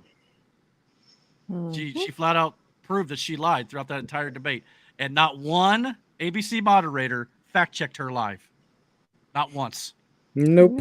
Now she claims she flip flopped on those positions, but then she says my values never change. Well, which one is it? Just like Bernie Sanders said, after the election, she's doing it now to get the votes, but after the election, she goes right back to those policies she claims she doesn't support now. Let me tell you something, Eric, you came up to me at work today, and you said that they only fact checked Trump. What was it, 4 times? Well, there was more, but those are the big ones. You turned around and you said, I said, how many times they fact checked her? And you said not even once. And I was shocked. I turned around because I was shocked that they didn't even attempt to do it one time. It was a flat out biased ABC moderation panel. Oh yeah, I knew it was going to be. Yeah. But it's the fact that they didn't even attempt to make it look like it was crap. Yeah. At least 21 times she lied. That number seems low, though, when you really look at it all together. That's low. All these lies you can look up the fact checks on, because we'd be here all night debunking these if I have to go through every single one of these. Okay. But here's just a list of a few, and I'm going to rattle off and just name a few off the top of my head here. Project 2025, she lied about Trump being involved with that. Trump will sign a national abortion ban, lie. He's against IVF, lie. Will monitor pregnancies, lie. No state allows abortion after the 9th month. We just fact checked that. Saying he wants to kill the Constitution. He never said it. Nope. Bloodbath hoax. He's talking about the economy and automobile industry. He didn't mean there's going to be a bloodbath. Alluded to suckers and losers hoax. She didn't flat out say suckers and losers, but she alluded to it. We've debunked that. Proud Boys. He's got nothing to do with them. Central Park 5 hoax. The inheriting the bad economy and high unemployment following a pandemic, which wasn't his fault. Saying he only wants to cut taxes on the rich and the 1%. That's not true. He incited a violent mob on January 6th. Peacefully and patriotically is not inciting violence. Saying officers died on January 6th. Nobody died outside of Ashley Babbitt on January 6th. Some officers died a little bit later, but it was shown it wasn't had anything to do with January 6th. It was more medical issues. The details of his convictions, the 34 felony counts, she completely omitted all the context there and all the Justice Department's going after him. Just Charlottesville fine people hoax. Completely debunked by many people. He wants to be a dictator on day one. That's not what he meant. He was talking about using executive orders, which all presidents do. Why he killed the border bill. Again, Not true if you knew what was in the bill, how much was going to Ukraine, and how much it did not actually do for the border, and actually allowed more migrants to come in, thousands a day, before they can even take action. He negotiated with the Taliban and was responsible for the Afghanistan withdrawal. Again, he negotiated with the Taliban, more as in he was told what they do if they fucked him over. It wasn't anything to do about negotiation. The Trump-Putin lie is what drives me nuts. I hear that one a lot. Well, that one, yeah, Putin will eat him for lunch, which was another one she told. Not eat him for lunch, but the lie that he backs him. that he's friends with. Yeah. Well, you can be diplomatic. Well, that's the thing Trump. about like the Taliban and Putin and all this stuff, all these dictators. You could be diplomatic, and still talk to them. There's a difference between talk to and be friends. They with have person. something in common. They both love their country. Yes. And remember, Biden's not talked to. He flat out stated he's They not do, talked to Miranda. Putin in years. Biden will not talk to Putin. Why? That is one thing that I will never say about Vladimir Putin is that he is not unpatriotic for his country. Maybe it's because you don't talk to him. Maybe that's why you guys, don't get along. Maybe you tried. He is a man of his country. She said she never back a mandatory gun buyback. We just talked about that. Saying there's not one member of the U.S. military in active duty in combat or a war zone around the world for the first time in a century. Absolutely not true. There's a video of some soldiers debunking that. Yeah, they're overseas. Not to mention, Biden tried to say that not a single service member had died under his watch. Absolutely debunked. We talked about the 13 service members in Arlington earlier today alone. No military in combat zones. And that was Kamala Harris tried to claim that she was at the Capitol on January 6th. She was in the morning, but before the riot took place, she had left the Capitol by that point. She was at the DNC headquarters where the supposed pipe bomb was found and all that sort of stuff. So again, those are just the ones, not even all of them listed here. And it's not even counting the questions she didn't answer because the one supposedly. The one question on the economy was, I grew up in a middle class family. That was it. That was her answer for it. And they didn't push her on it. They pushed him on everything. She didn't. They pushed him on stuff that he answered. This is about where I said she was a cunt and I went to bed. Yeah, I got you. So the moderators asked about climate change, January 6th, and abortion. Tried to sidetrack away from the economy, immigration, and policy, because the latter three of which are far more important in the eyes of the American people. They asked a little bit about it, but quickly moved on from those topics because those issues are the ones that Trump stomps her on. That's why Trump kept bringing up immigration and the economy when it wasn't the issue that they were asking about, because Trump knew they were going to move on from it and not focus on it. That's why he kept doing it over and over again. Yep. It may come up like, he didn't know what he was talking about. He just wanted to keep going back to the same talking point, because those are the ones that matter to the American people. All right, so I don't have a graphic for this, but this is basically where it goes. If you have the issues that's important for the election, at the very top, it's number 1, the economy and inflation. Number 2 is immigration, borderlands, and security.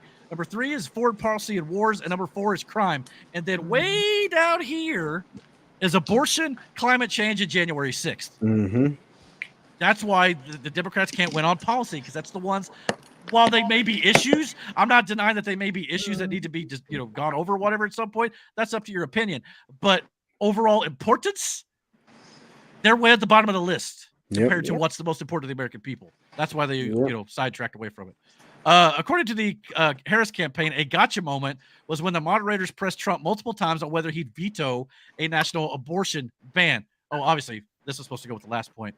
The inflation rates and the illegal immigration coming across the border. Right here is about the dividing line. You can see it all skyrocketed under Harris and Biden's campaign and their administration. So, but yeah, they tried to get a gotcha point on Trump when they were saying that he wouldn't commit to a national abortion ban veto if it ever hit his desk and they got the votes. Well, if you listen closely at the very beginning of this video, Donald Trump flat out says, "I wouldn't sign it." Listen. Thank you, Vice President. Well, I should clarify. He wouldn't sign a bill for a national abortion ban. So he basically that means he would sign, or he would veto it. Listen. Thank you, Vice President Harris. Well, there she goes again. It's a lie. I'm not signing a ban, and there's no reason to sign a ban, because we've gotten what everybody wanted. Democrats, Republicans, and everybody else. So right there, he said, I wouldn't sign a ban. That's the same thing as saying I'd veto a ban. I'm not going to sign it. And then he goes on to explain why he doesn't have to, because it's not up to him now. And it won't be up to him, because Kamala Harris is like, they'll try to, put it up to the president so where he can sign a bill. But here's the thing: if they had the votes, do you think that Kamala and Biden would have already, vetoed a national abortion ban if they had the votes to even try to put it up for debate? Mm-hmm. I mean, Democrats have the majority in Congress and the presidency now, but they've not tried to reinstitute Roe v. Wade yet. No. Why? It's just They like don't have the support. They don't have the support because it's not the big issue they claim it is. What's that, Aaron? Nope. Because it's a running point.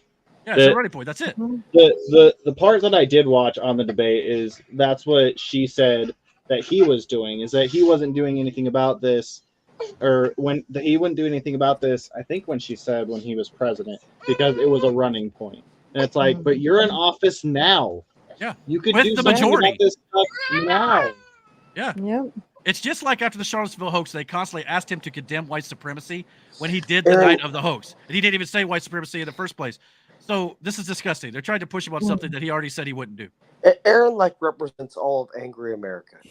Well, every time he speaks, he carries himself like angry America. Yeah. So there's more fear mongering. Angry, just frustrated. Yeah. No, I get the frustration. The people that preach change all the time are the ones that don't want it to change at all. That's called being a hypocrite, like Eric says a lot. Yep. Or career politician, which Donald Trump is not. So that's why they hate him.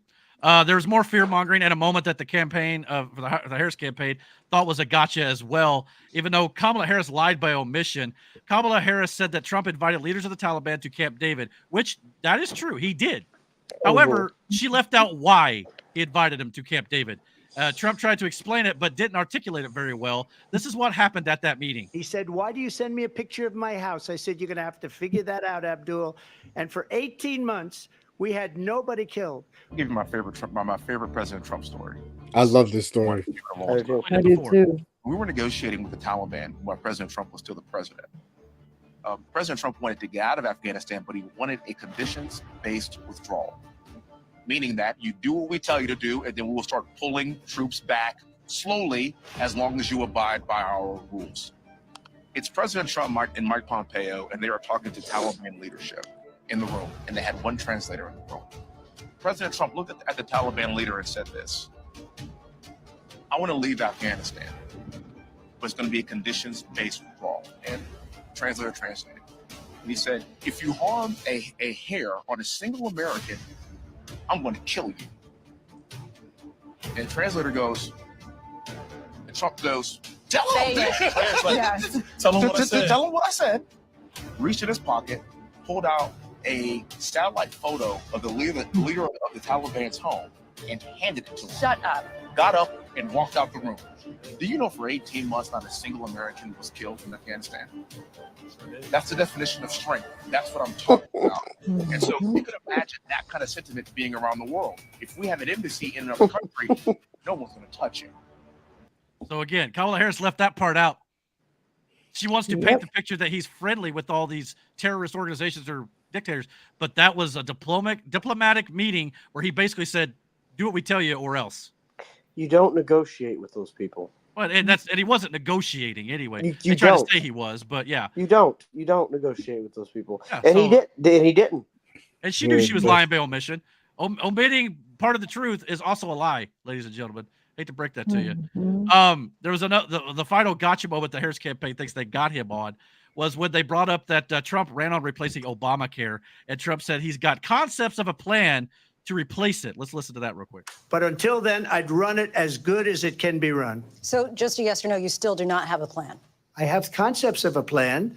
So he was talking about replacing it eventually if a new plan actually presents itself that's better. They'll work on that. But until then, it's a concept of a plan. But they're saying, is that though? Well, they were trying to say, "Oh, well, so you don't have a plan at all." Is that what you're telling us? You don't have a plan? But why don't you ask Kamala Harris about all her plans, which she basically doesn't tell you any details about? She won't tell you any details about. Number one.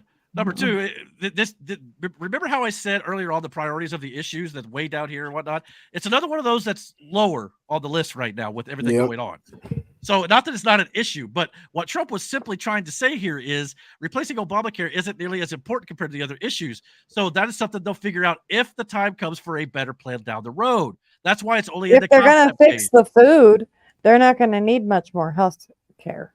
Yeah. If people are going to be healthier again. And that's the other thing they're afraid of. They're afraid of people being fucking healthy. That should not be a thing. Which might hurt the industry we work in, but at the same time, that's a good thing, Well, though. I'd rather you've find been another warned. job. Yeah, Yeah. exactly. But that hopefully, but like we've thought for a long time that you make people sick, you make them go to the hospital. That way they have to buy the medical product. You sip them back out to get sick again because you buy all the fast food. It's a big drug ring in a way. Yeah. Think about it. So yeah. Yeah, but they're trying to fire us all anyways and replace us with robots. Well, I wouldn't go that far yet. But Oh my God! Wow. But anyway. What do you mean? Wouldn't go that far. The machines that they're putting in are probably replacing. I take it half back, of our Eric. workforce. He's now the voice of public opinion. We'll get into that off the show at some point. I won't discuss it here. Sorry. She that's fine. She also attacked him personally numerous times, but had Trump done that to her, everyone would have been right how misogynistic he is today. Mhm. So how is it okay for her to attack him on like the money his father left him and things like that? Snarky. I don't see why that fucking mattered. That doesn't. doesn't matter. And he took what little he was given and created this billion. He became a billionaire. He created billions of dollars of net worth here. So, See, that's the American dream. This is one thing that I talked with Brandon about. Is like, how is that any different than going to a bank and getting a loan to start a business? That's basically what he did. He went to somebody who had money to start a business, and he made it work. It's the same thing. It just so happened to be his dad. And then he used that money that he made and helped other people start businesses. And then he didn't even let them pay him back. And a lot of them were black people. Yeah. But Democrats and Kamala Harris even mentioned it during the debate here. She tried to say, well, he went bankrupt like how many 3 or 4 times? I can't remember how many times he went bankrupt. But here's the thing. What people don't understand about bankruptcy, a lot of the times it's a viable solution to consolidate your debts. Yep. So it's not like, oh, he ran out of money. He just destroyed the company. A lot of times it's a way to kind of get your finances in line to better your companies and things like that, to better your assets.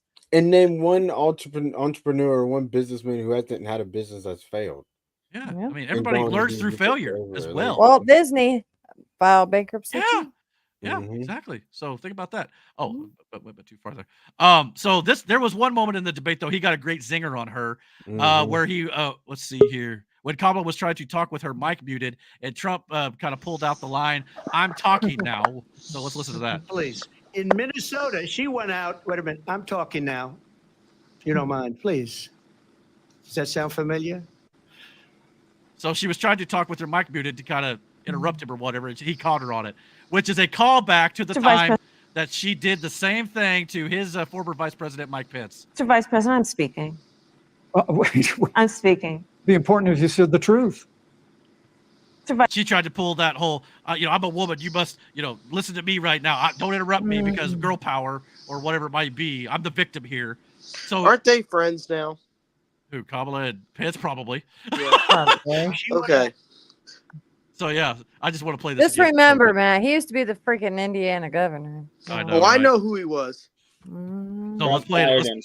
Let's play it again in case you didn't know the Trump or the Mike Pence Kamala reference. Please. In Minnesota, she went out. Wait a minute. I'm talking now. If you don't mind, please. Does that sound familiar? That was absolutely great. That was on par to me with because you'd be in jail to Hillary, which again, he didn't do because he wanted unity. Hopefully this time he'll actually do it because it sounds like she deserves it. And it's actually truthfully crime she committed. I don't feel like this debate helped Kamala though. Well, that's the thing. A lot of people are saying it did, but we're going to talk about here in just a second. What a lot of people Only are thinking because about of the fact checking they did. How did it help her? Well, we'll get into it. Hold on. Go ahead. Go ahead. Go ahead. Oh, I'm sorry. I was just going to say Kamala also stated that January 6th, on the eve, the night before, September 11th, on 9/10, she stated that he left us with January 6th, which was the worst attack on our democracy, quote, since the Civil War. I know that's a bad quote. That's I've heard wild. that one. She flat out bypasses 9/11 and Pearl Harbor, mind you, Yeah. just to attack Trump. This is disgusting. A lot of veterans were pissed. Yeah, well, listen. Donald Trump left us the worst attack on our democracy since the Civil War. Which is abject, flat out lie. You want to say January 6th, where 3,000 plus some people died, where one woman died on January 6th. Some cops were injured, yes. I'm not justifying that. But no cops died because of that riot. Mm-hmm. You want to compare it to this? Kiss my ass. And it's coming bitch. out. It's coming out that they're fucking responsible for January 6th too. Exactly. So I'm so already I understand. We're almost done. lies. But yeah, I know it's a lot to take in. So who won the debate? That's what we were starting to talk about there. Sometimes when you push the workers, you don't. This is why. Well, that's why when people ask me, Eric, why are you more into politics now than you used to be? Well, it's because you get to a point where you're tired of it. Yeah, you're just you only push the citizens so far before, and eventually they keep pushing. Again, I'm not advocating for this or anything like that, but you keep pushing, it's going to turn violent. Someone's going to do something. They're going to make a very rash decision, and it will be a righteous anger, the Jesus flipping the table over in the market or whatever when they were making bets. Yeah, it's going to be one of those instances, or the synagogue, where it was. It's going to be one of those righteous, angry moments, but then they're going to jail them and saying they were an insurrectionist. Yes. That's what they're going to do. Gestapo stuff. Yeah. And you know what it's gonna be is it's just gonna be like. Yeah. So go ahead. Go ahead. No, you go ahead. Sorry, I'm just trying to rush it along. So who won the debate? Well, I guess it depends on how you look at it and who you ask. Kamala Harris had more style points, I suppose, and came off as more prepared to Donald Trump in this particular debate. However, Trump won on substance of policies. Despite allowing himself to take the bait when Harris tried to push his buttons more often than he should have. Many people on the left believe Kamala won this handily, but a lot of folks on both sides also see this as a Kamala Harris loss and a Trump win because of how she didn't answer anything with any substance and how ABC conducted themselves and attacked Trump all night long. Orange man. And bad. that case of the defamation that he's got against them. Yeah. How dumb can you be? Like, you're kind of proving his point. Yeah. You think you can't use this for evidence? Orange man bad. Yeah. Also, despite how I initially felt, again, going over it again, I don't think Trump did as bad as I initially thought. After watching it a couple more times, it's almost like I see what he was doing, and you look at it, he really didn't. It didn't hurt him as much as I thought it did. It definitely helped her more because the perception was she won easily. However, he did have another great moment besides the one zinger. His closing argument was great, so let's listen to that. So she just started by saying she's going to do this, she's going to do that, she's going to do all these wonderful things. Why hasn't she done it? She's been there for 3.5 years. They've had 3.5 years to fix the border. They've had 3.5 years to create jobs and all the things we talked about. Why hasn't she done it? She should leave right now, go down to that beautiful White House, go to the Capitol, get everyone together and do the things you want to do, but you haven't done it and you won't do it because you believe in things that the American people don't believe in. You believe in things like we're not going to frack, we're not going to take fossil fuel, we're not going to do things that are going to make this country strong, whether you like it or not. Germany tried that, and within 1 year, they were back to building normal energy plants. We're not ready for it. We can't sacrifice our country for the sake of bad vision. But I just ask one simple question. Why didn't she do it? We're a failing nation. We're a nation that's in serious decline. We're being laughed at all over the world. All over the world, they're laughed. I know the leaders very well. They're coming to see me. They call me. We're laughed at all over the world. They don't understand what happened to us as a nation. We're not a leader. We don't have any idea what's going on. We have wars going on in the Middle East. We have wars going on with Russia and Ukraine.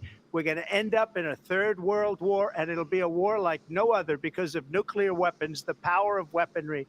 I rebuilt our entire military. She gave a lot of it away to the Taliban. She gave it to Afghanistan. What these people have done to our country, and maybe toughest of all, is allowing millions of people to come into our country. Many of them are criminals, and they're destroying our country.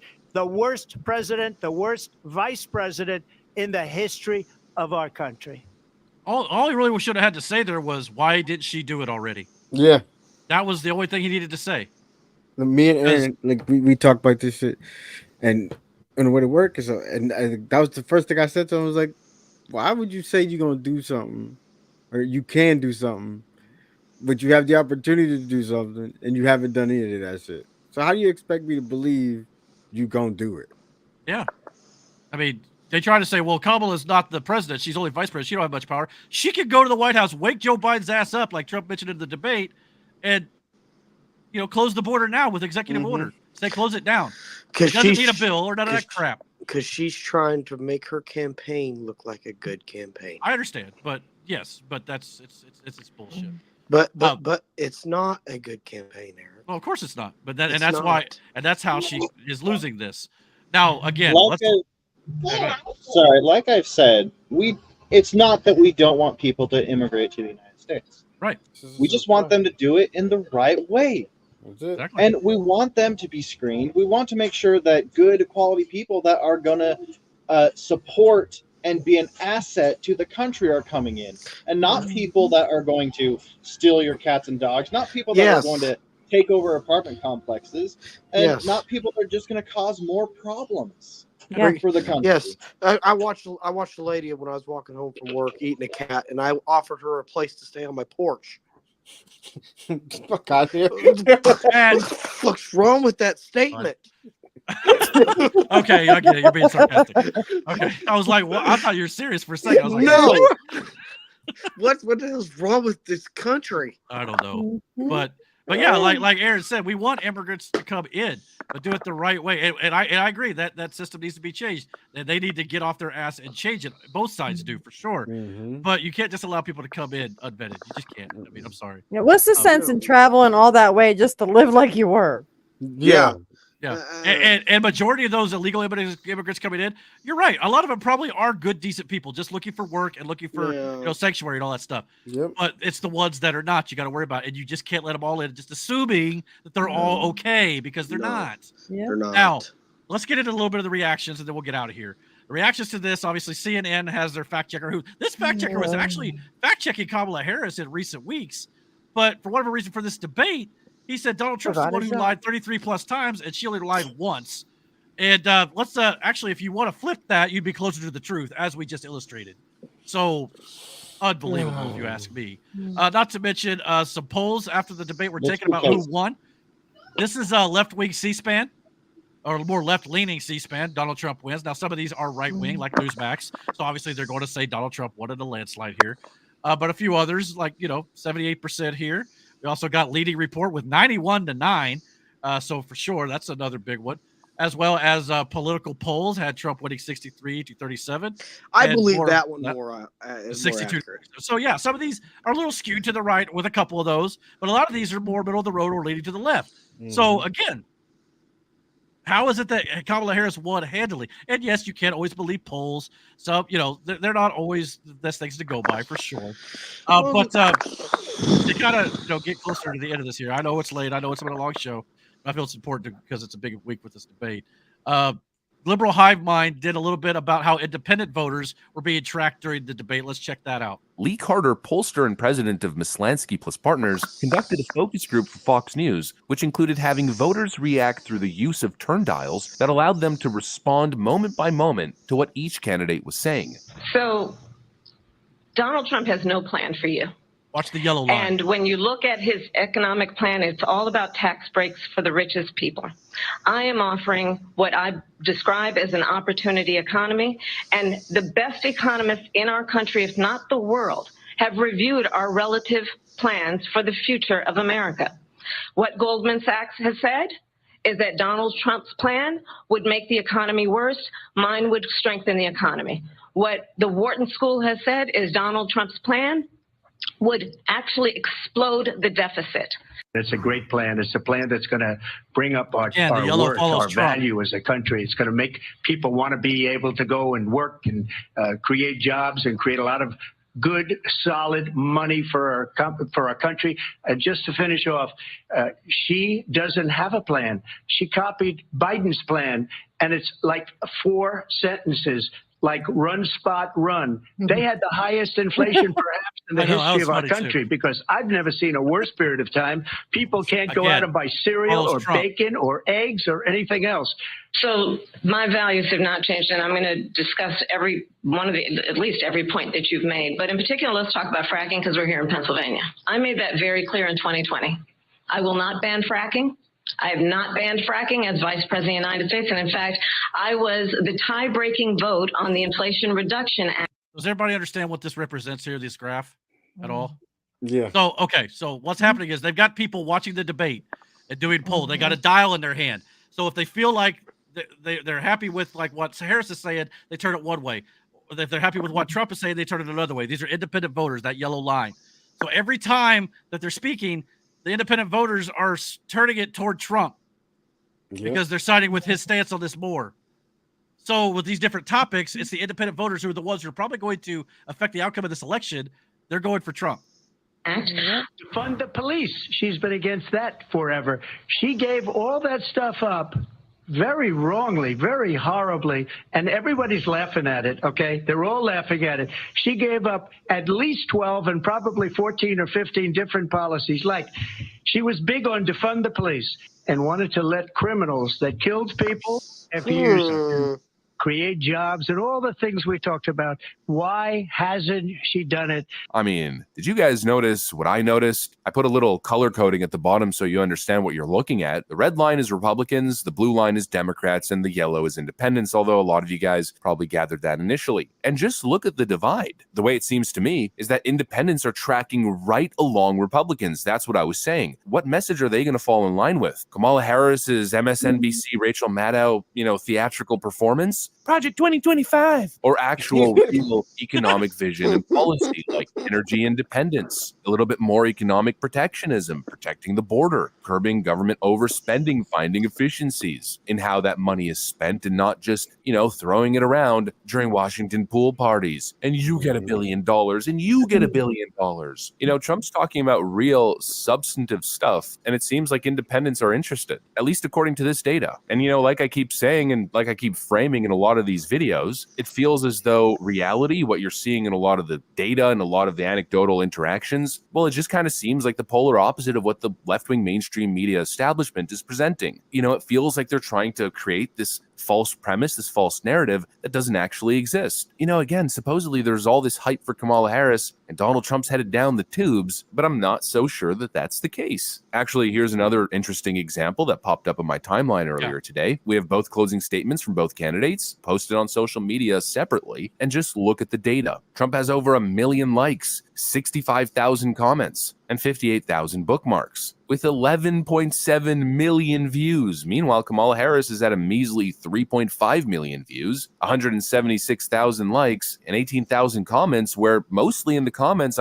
she is getting demolished. Kamala Harris convinced people, but I'm not so sure that she did a great job, especially with independents. The Democrats are going to seal clap to everything, ERF. But I don't know, maybe I'm a partisan optimist, or maybe I'm an optimist in people's basic intellectual capabilities, because I just don't see a world where people didn't see through that Kamala Harris mask. And actually, the night of, I made an initial reaction that released the next day, and I said essentially exactly this. I said, I think independents are going to slowly continue to move towards Donald Trump after that debate. Well, that might have been an accurate assessment. And some of the stuff we're seeing from these focus groups, just wow. What did you see that brought you to a conclusion?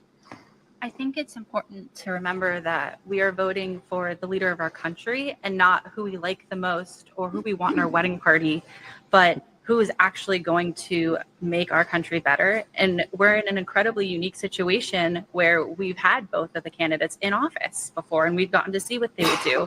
And when facts come to facts, my life was better when Trump was in office. The economy was higher, inflation was lower, things were better overall. And now with Kamala's administration, things haven't been so fantastic.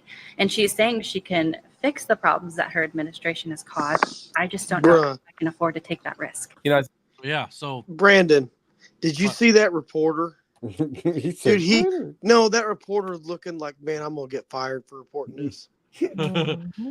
Well, here's some more reaction from Dr. Phil talking about what his audience felt about who won on the border issue. The border's a big issue. Okay. Who won the debate about the border tonight? If you think that Kamala Harris had the strongest position on the border tonight, raise your hand. Okay. 4 of you. 4 people. Well, if you think President Trump had the strongest position on the border, raise your hand. A lot. Not everybody, but a lot of them. All right, my hand up. Now, there was another, he asked him again about, let's see here. Was this more a reaction? It was about what they thought about the ABC moderators. I actually think that it wasn't fair for the exact opposite reason. I think that Trump was actually thinking versus Kamala kept speaking over him in the alternate light. So. Okay. And how about the moderators? Do you think they were being fair? I don't, just because I feel like Trump kept getting asked harder questions versus Kamala kind of got thrown softballs easier to answer. How many of you agree with that aspect? Oh, wow. That's almost everybody. Well, not everybody, but 75% of you. Okay. So, yeah. So I don't think ABC Network will be airing Dr. Phil anytime soon. I'm not sure. No, he's got his own network, so he's fine. Oh, okay. So he's all good then. Okay. Yeah, he's all good. He ain't got to worry about being canceled at all until he wants to be. Okay, cool. Another quick little video here. Megyn Kelly ranted about ABC, and this was absolutely great. I loved this. I'm disgusted. I'm disgusted. I'm ashamed of those moderators at ABC News. They did exactly what their bosses wanted them to do.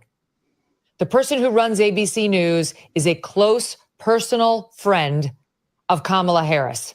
Yep. That is responsible for Kamala Harris and her husband meeting. And they did Dana Walden's bidding tonight. It was 3 against 1 on that debate stage this evening. Hi, everyone. I'm Megyn Kelly, a special program tonight for you reacting to the debate. It was 3 against 1.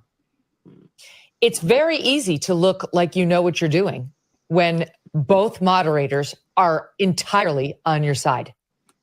Trump did the best he could under the circumstances, but it really was like 3 fighters in the ring pummeling one opponent.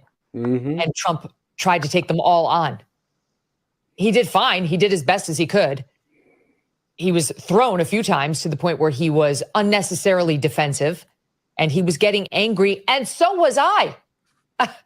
Were you? Yep. This was a mistake to trust ABC News with this debate. The Republicans must learn from this mistake. The same way the Democrats never agree to do anything with moderators they don't entirely trust. This should be the last time the Republicans ever do this. I agree with her. Because those 2 moderators tried to sink Donald Trump tonight. The numerous fact checks on what he said and none on what she said. None. I don't remember a single fact check of anything she said, and she lied repeatedly. She just got away with it. In the moderator's eyes, that was Donald Trump's job to fact check her. That's correct, except you didn't employ that same tactic when it came to Trump, and you accused him of lying even when it was your opinion that he lied. Yeah. When Trump tried to say that his comment that he lost 2020 by a whisker was him being sarcastic, David Muir actually injected saying, I didn't hear sarcasm. Who gives a shit what you heard? Who died and left you, political analyst in chief? You're supposed to be the objective news anchor of World News Tonight. That's a comment you make to your significant other, David, not on the debate. It didn't sound like that to me. Shut up. That is inappropriate. It's not for you to make that call. Leave it up to Kamala Harris. Leave it up to people like me who will play the soundbite and let the audience decide. But you were out of line, and they did it to him over and over and over again. And the worst piece of all of this is the obvious tactic by ABC News, which was as follows. Mr. Trump, you said something incredibly controversial and terrible. Let me remind you of what it was. Do you have any regrets or thoughts on how terrible you were? Trump answers. Vice President Harris, how bad is Trump? and then she'd answer. It happened over and over again. Yep. That was the format. Mr. Trump, you're a piece of shit. Kamala Harris, isn't he a shit? Thank you. Yeah. It was incredible.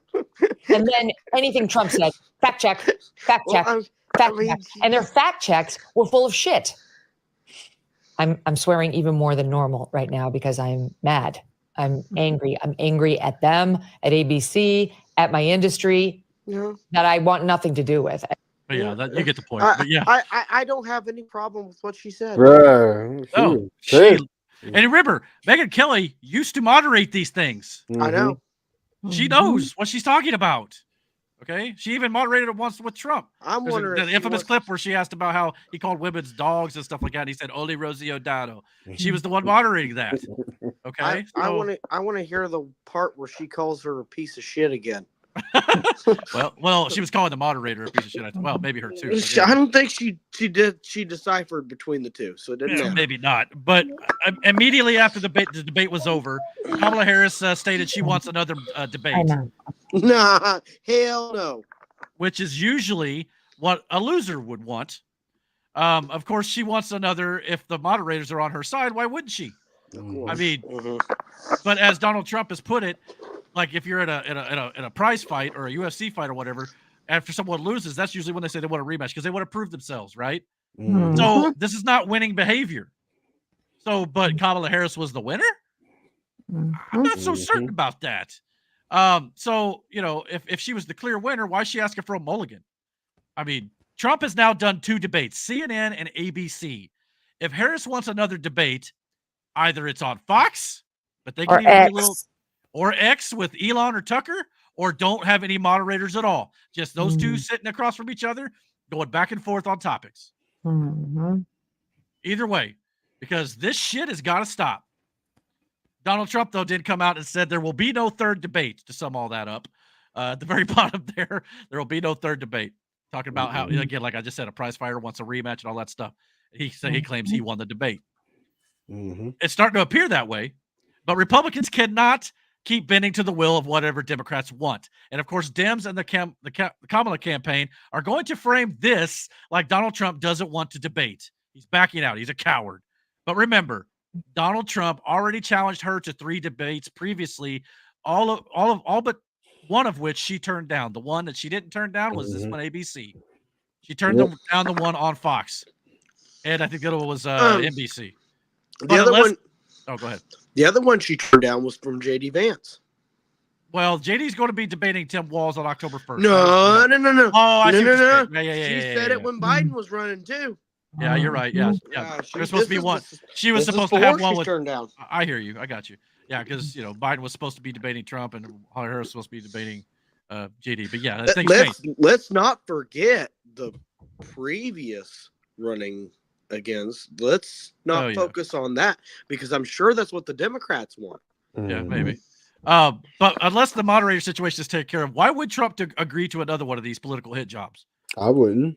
I mean, especially since videos are resurfacing of Lindsay Davis confirming that she herself, the second moderator, is a sorority sister of Kamala Harris. This is an old video of her talking about how she was a sorority sister to Kamala. Lindsay Davis, Robin Roberts is right. It's a sorority thing. I don't understand it all. So you have to explain it to everybody. Sure. You're a sorority sister of Kamala Harris. Right. Well, pearls are a symbol of Alpha Kappa. So did you hear it? Yep. She said you were a sorority sister of Kamala Harris. So we've got a sorority sister of Kamala Harris's as one of the moderators. What was it? I think Doug Emhoff, like their best friend, is like one of the people who is one of the execs at ABC.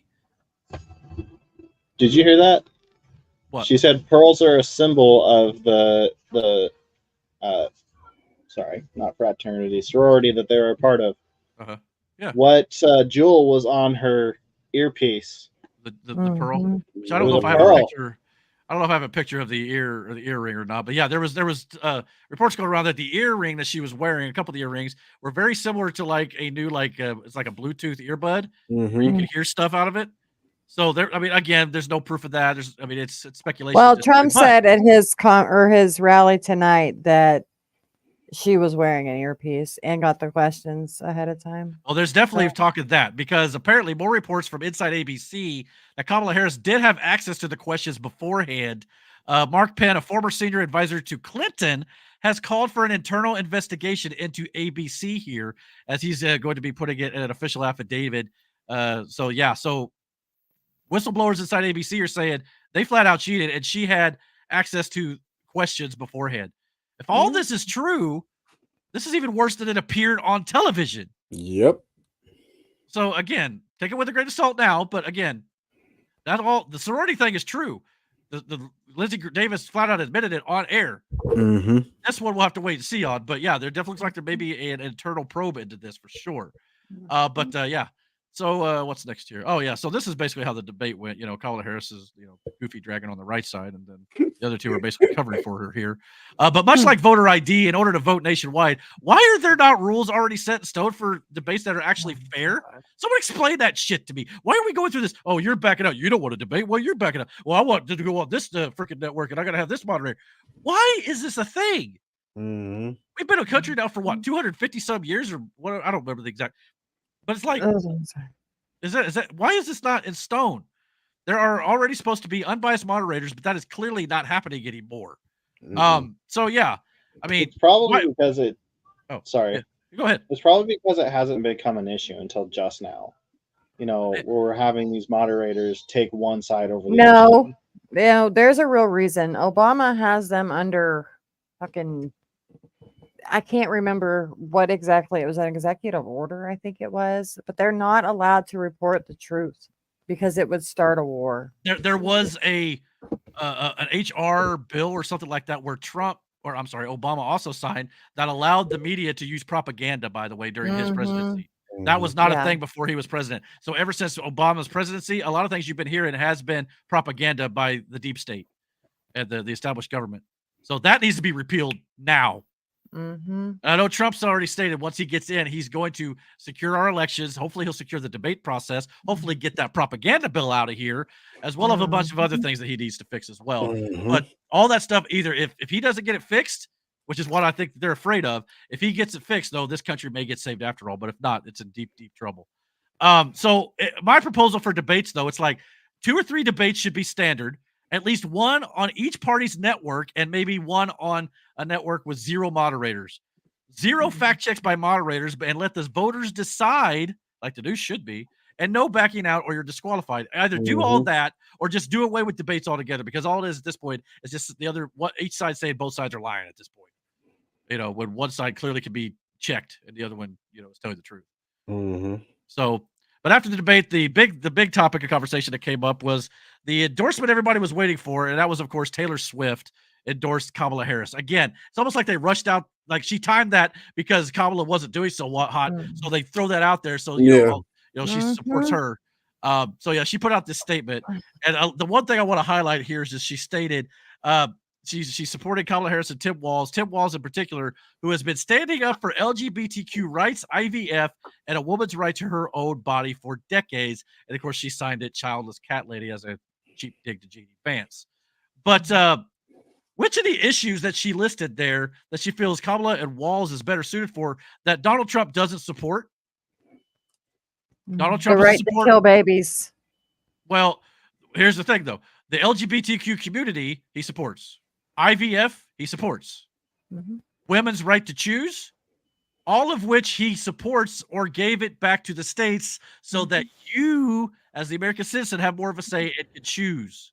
Mm-hmm. By putting it to the states, he's actually giving you more freedom to choose. Mm-hmm. So, again, what does he not support? Taking that power from the federal government and giving it to you is better for you. I don't think a lot of people know what it means to give the abortion issue back to the states. I really don't.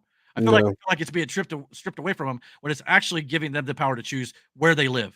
And if you don't like where it is, you can move. Simple as that.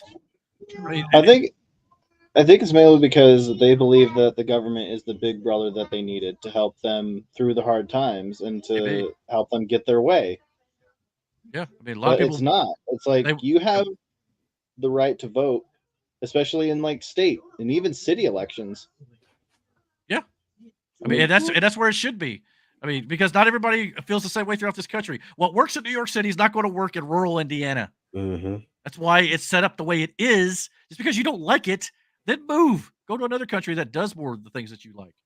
By the way, Taylor Swift, if you go on tour in Ohio, make sure you leave the cat at home. Just a little bit of advice there.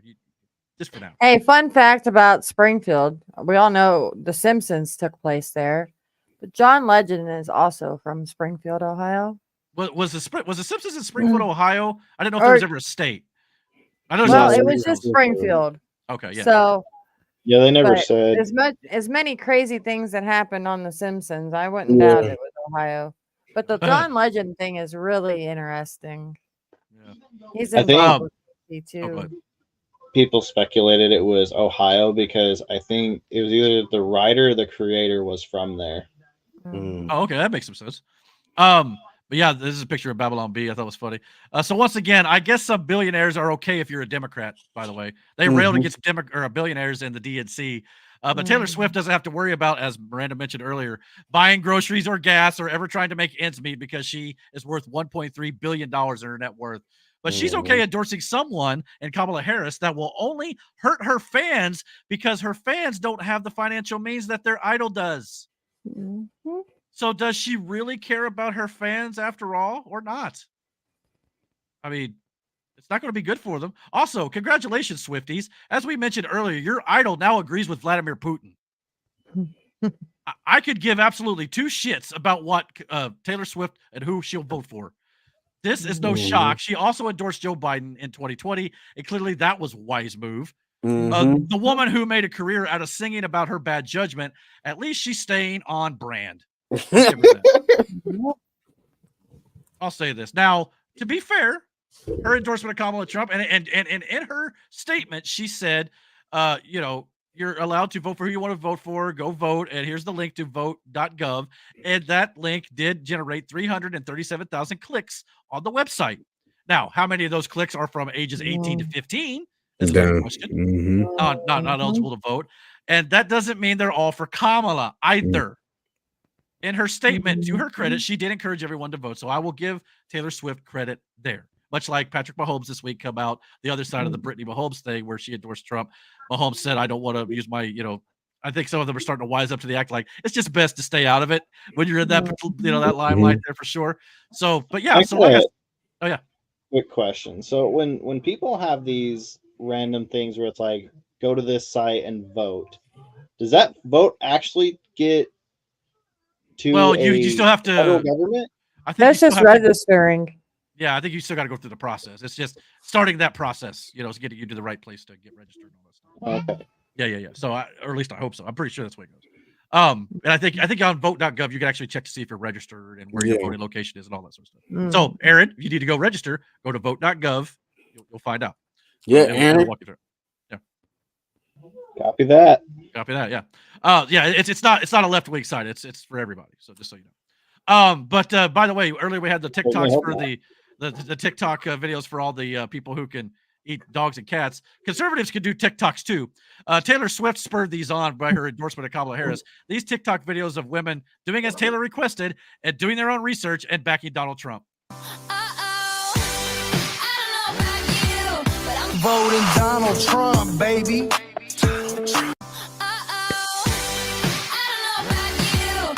Voting Donald Trump, baby.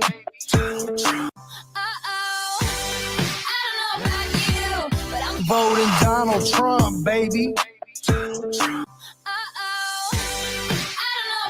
All right, you get the picture. But anyway, that was a great place to pause, by the way. That was weird.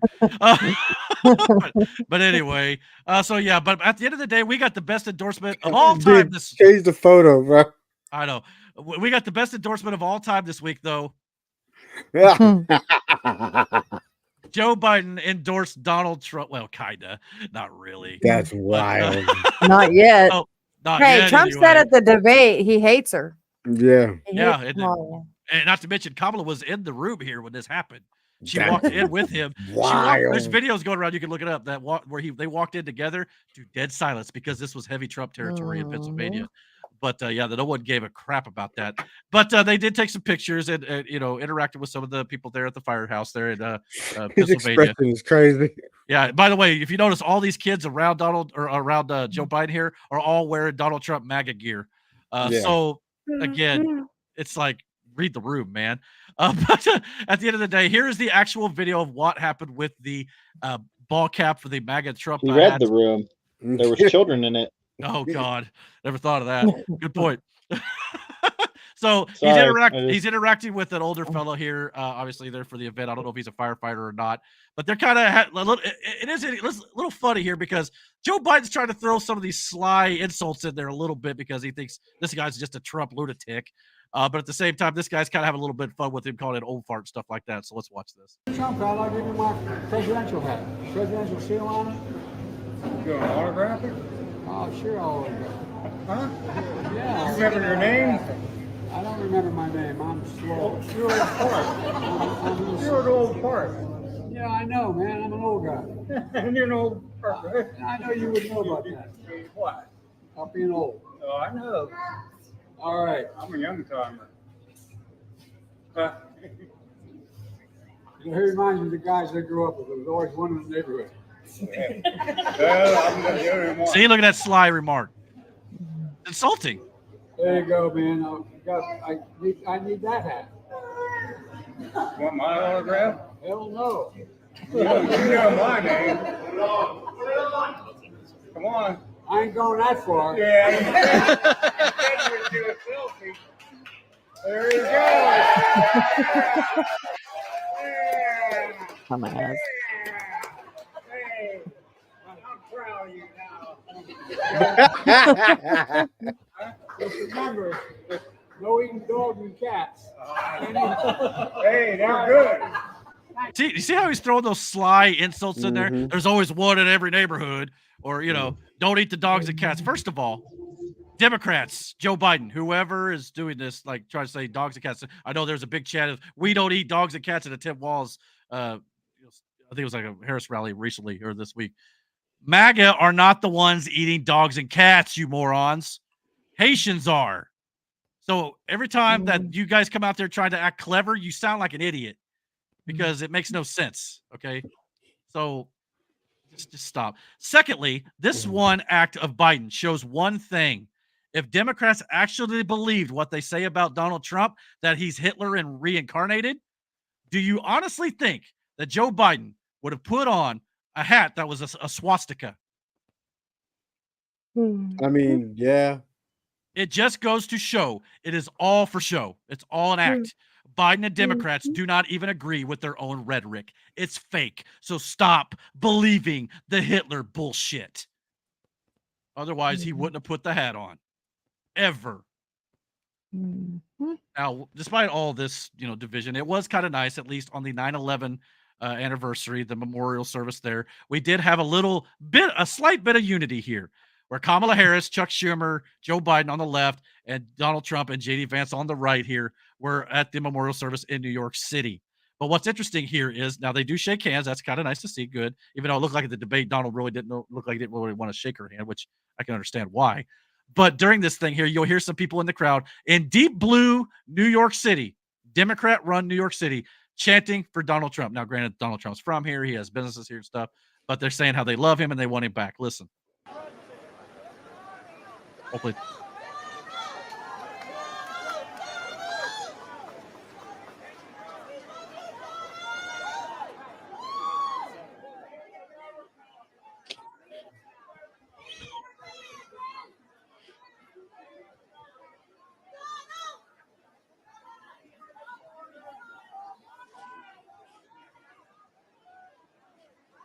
So sounds like the same woman there a little bit, but so yeah, it was nice to see a little bit of unity. I'm not gonna lie. Yeah. It's a good occasion. However, too bad we couldn't get that at the Arlington National Cemetery when Kamala Harris attacked him for going to the 30th. Why couldn't Biden and Harris go to that too and show the same sort of unity there? Oh yeah, I forgot. They're the ones who got him killed. So again, it's just guys. So yeah, here we are. We're finally coming to the end of it here. And it's not like they weren't invited. They were. Yeah. Yeah. When all is said and done, if you thought this debate was not biased and it was just Donald Trump being held accountable and Kamala Harris told the truth the entire time, and that's why he was fact-checked and she wasn't, you are part of the problem. You're uninformed and indoctrinated with propaganda. And believe me, this isn't sour grapes thinking, oh, well, Trump lost. Oh, you got to find a reason to, blame ABC for why he lost. Ray Charles could see how biased this was. At the end of the day, I don't know if this debate really moves the needle either way. 2 weeks from now, most people won't even remember this. Just like most people have already somehow memory hold the assassination attempt on Trump's life. Why? At this point, most people already know who they're voting for, as Matt said before he unceremoniously dipped out of here earlier. We just need to get to November. I didn't even fucking notice he left. I didn't either. He gone it, which it is late, I know, and we're working on it. Reports are going around that the White House. Oh, I'm sorry. But yeah, so if you're undecided, this is not for you. Well, if you're undecided, it's for you. The independents are going to decide it. But Democrats and Republicans pretty well know what they're going to be voting on here. So, yeah. But this kind of sums it up here. You're fine. He's lying to you, but yet you're drowning, and Trump's trying to throw you that life preserver, and you're just last little bit of thing here. I know I've kind of probably said that 10 times now. But on cue, though, Democrats may be panicking since they know they can't beat Trump and Trump may not debate again. So what's the next logical step? Let's start World War III. Man. Reports are going around that the White House will authorize Ukraine to use missiles provided by the Western governments and the United States to strike deep into the heart of Russia. And here is Vladimir Putin's response to that potential threat. Последние дни мы видим и слышим, как на очень высоком уровне Великобритании и США муссируется тема о том, что киевский режим сможет наносить удар вглубь территории России западными вооружениями большой дальности. И, судя по всему, это решение либо вот-вот будет принято, либо, судя по всему, вообще уже принято. И эта вещь, конечно, экстраординарная. Хотелось попросить прокомментировать то, что происходит. Происходит попытка подмены понятий. Потому что речь не идет о разрешении или запрете киевскому режиму наносить удары по российской территории. Он и так наносит с помощью беспилотных летательных аппаратов и другими средствами. Но когда речь идет об использовании высокоточного оружия большой дальности западного производства, I'll just tell you what he said because he tends to ramble a little bit. Putin does. He basically said, if you attack us with long-range missiles, that are provided by the West and United States, they're going to hold all those countries responsible, as well as the United States, and they will become military targets. Yep. Right now, he's confining it to Ukraine, where the war is, but he said he would go elsewhere if the Biden-Harris administration, sanctions the use of these long-range weapons. So. Not trying to scare anybody, but that came directly from Anthony Blinken, who said they will probably announce tomorrow in the next couple. I think this was yesterday, that they're going to give the green light to do that to Ukraine. So, again, do not put it past Democrats to fuel a war because they've done it before, just to get their way. They could declare martial law, things like that, to prevent elections and things. There are things that they may do. They could get really extreme with this for sure. But on a happy note. Donald Trump also made a big-time promise that he plans to work toward if he's elected. At first, it was no tax on tips. Then it was no tax on Social Security. Now he's announced that he's going to work on getting no tax for overtime for all employees in the nation. Listen to the announcement. Today, I'm also announcing that as part of our additional tax cuts, we will end all taxes on overtime. You know what that means? Think of that. Think of that.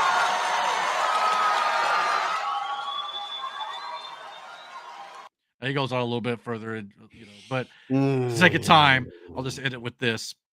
Again, it's important to stress that all of these, no tax proposals do take congressional approval. So it's not just something he can wave his pen and get done. He's got to get Congress to, agree to it as well. But this is a man who is trying to do things that actually help the working middle class. And it's been reported that even though he hasn't announced it or said it publicly yet, he's apparently had meetings with staff and others about doing away with the federal income tax and fund the government via tariffs. So if he was to do that, you know how much money you'd have in your account? from the overtime alone. Now, our company that we currently work for, well, Miranda's is different, but us three here, the company we work for, maybe going away with overtime. Well, I'm not allowed to have overtime. We'll have to wait and see about the overtime. Yeah, that sucks too. But yeah, that will help. I mean, that'll be thousands of dollars. I mean, I know after taxes, I make an extra $250 a week by working 10 hours extra overtime. You take away the tax on overtime, that would shoot up substantially if I was able to do it. If he was able to get rid of the federal income tax, which the idea has been floated around apparently, which is something he may continue to work towards, that will literally save America. We'll all be rich, essentially. I mean, look at your check and see how much they deduct out of it, and see how much you would get every week on your pay, or every 2 weeks, or however many. Yeah. I hate looking at my check stub because of how much is taken out. But you're right that this will bolster the economy, because this is just a common thing. The more money you have, the more money you're going to want to spend. And some people will spend that money on stupid stuff, but others will spend it on home improvements. They'll buy a car. They'll buy things that will benefit the country. Well, see, everybody wants to say, well, he's going to, put tariffs on all these countries on imported goods, which they have now. And I believe I think Trump even said that the ones he put on China are still in effect. The Biden-Harris administration never removed it because they saw it was a good idea. The tariffs, yes, they're imported goods. They could raise the cost of those goods, but it's going to also bring more American jobs here. So things will be made here more often, as it also will drive jobs because people want to work because of that extra cash. And by the way, little fun fact, funding the government through tariffs and not taxing the American people was done for decades before the government implemented the income tax. It's a long shot to actually implement or get rid of the income tax, yes, but this would literally save the country. Do you have any idea how much money you'd make at Trump's request and persistent influence if he were able to pull this off? So I ask again, why would you vote for Kamala Harris at this point? Love him or hate him, he's trying to do things for you that no one else in government has done for you ever. Put your personal biases aside, pinch your nose and hold your breath if you have to, go into the voting booth and vote Trump 2024. That's what else do we have to tell you? I'm done, by the way. That's the end of it. But cool. Miranda's going, yeah, I know. This is the longest show we've ever done. But I've been up for 22 hours. I'm sorry. But like I said, this was an important one. We missed a lot. Yeah. We had to get it caught up in. Yeah. And we didn't even cover everything. So I know. There's still a lot of shit. Yeah. This is why you have to do your own research, guys. You really do. I know but the thing is too, you got to be careful about where you're doing your research. I know people who say they do their own research, but then they still run uninformed. You got to find the right sources. Find ones that are actually telling you truth. If you could debunk anything I've said here tonight, I welcome it. But I promise you're going to have a hard time doing it. Because I've been very thorough, if you can't tell. So, that's a fact. So, all right, let's get out of here, guys. Thank you guys so much for watching. I know it's a long show. We're one of these days going to get it down to like 2 hours, 2.5. I promise. I'm going to make a point of it. If I have to cut shit out, I'll just do it. But we'll just have to do 3 shows a week. Something like that. Yeah. Once we move to Saturday, it'll be earlier in the evening too. It won't be so late. So much. But anyway, thank you guys so much for watching. We appreciate all the support. For all those that supposedly still around 60 still watching, thank you for sticking through it. If that is in fact the right number. Well, it's a little shady, but we have about 200 viewers, I think, a week. So we appreciate all of you guys. I appreciate that. Thank you. But comment below. Let us know what you guys thought. Hit that like, hit that subscribe. Don't forget to go follow us on Rumble as well. And until next week's podcast on Friday night, guys, we'll be right here next week. Comment below and all that sort of stuff. I'm tired. I'm going to bed. Take care, guys. Good night, everyone. Later. Good night.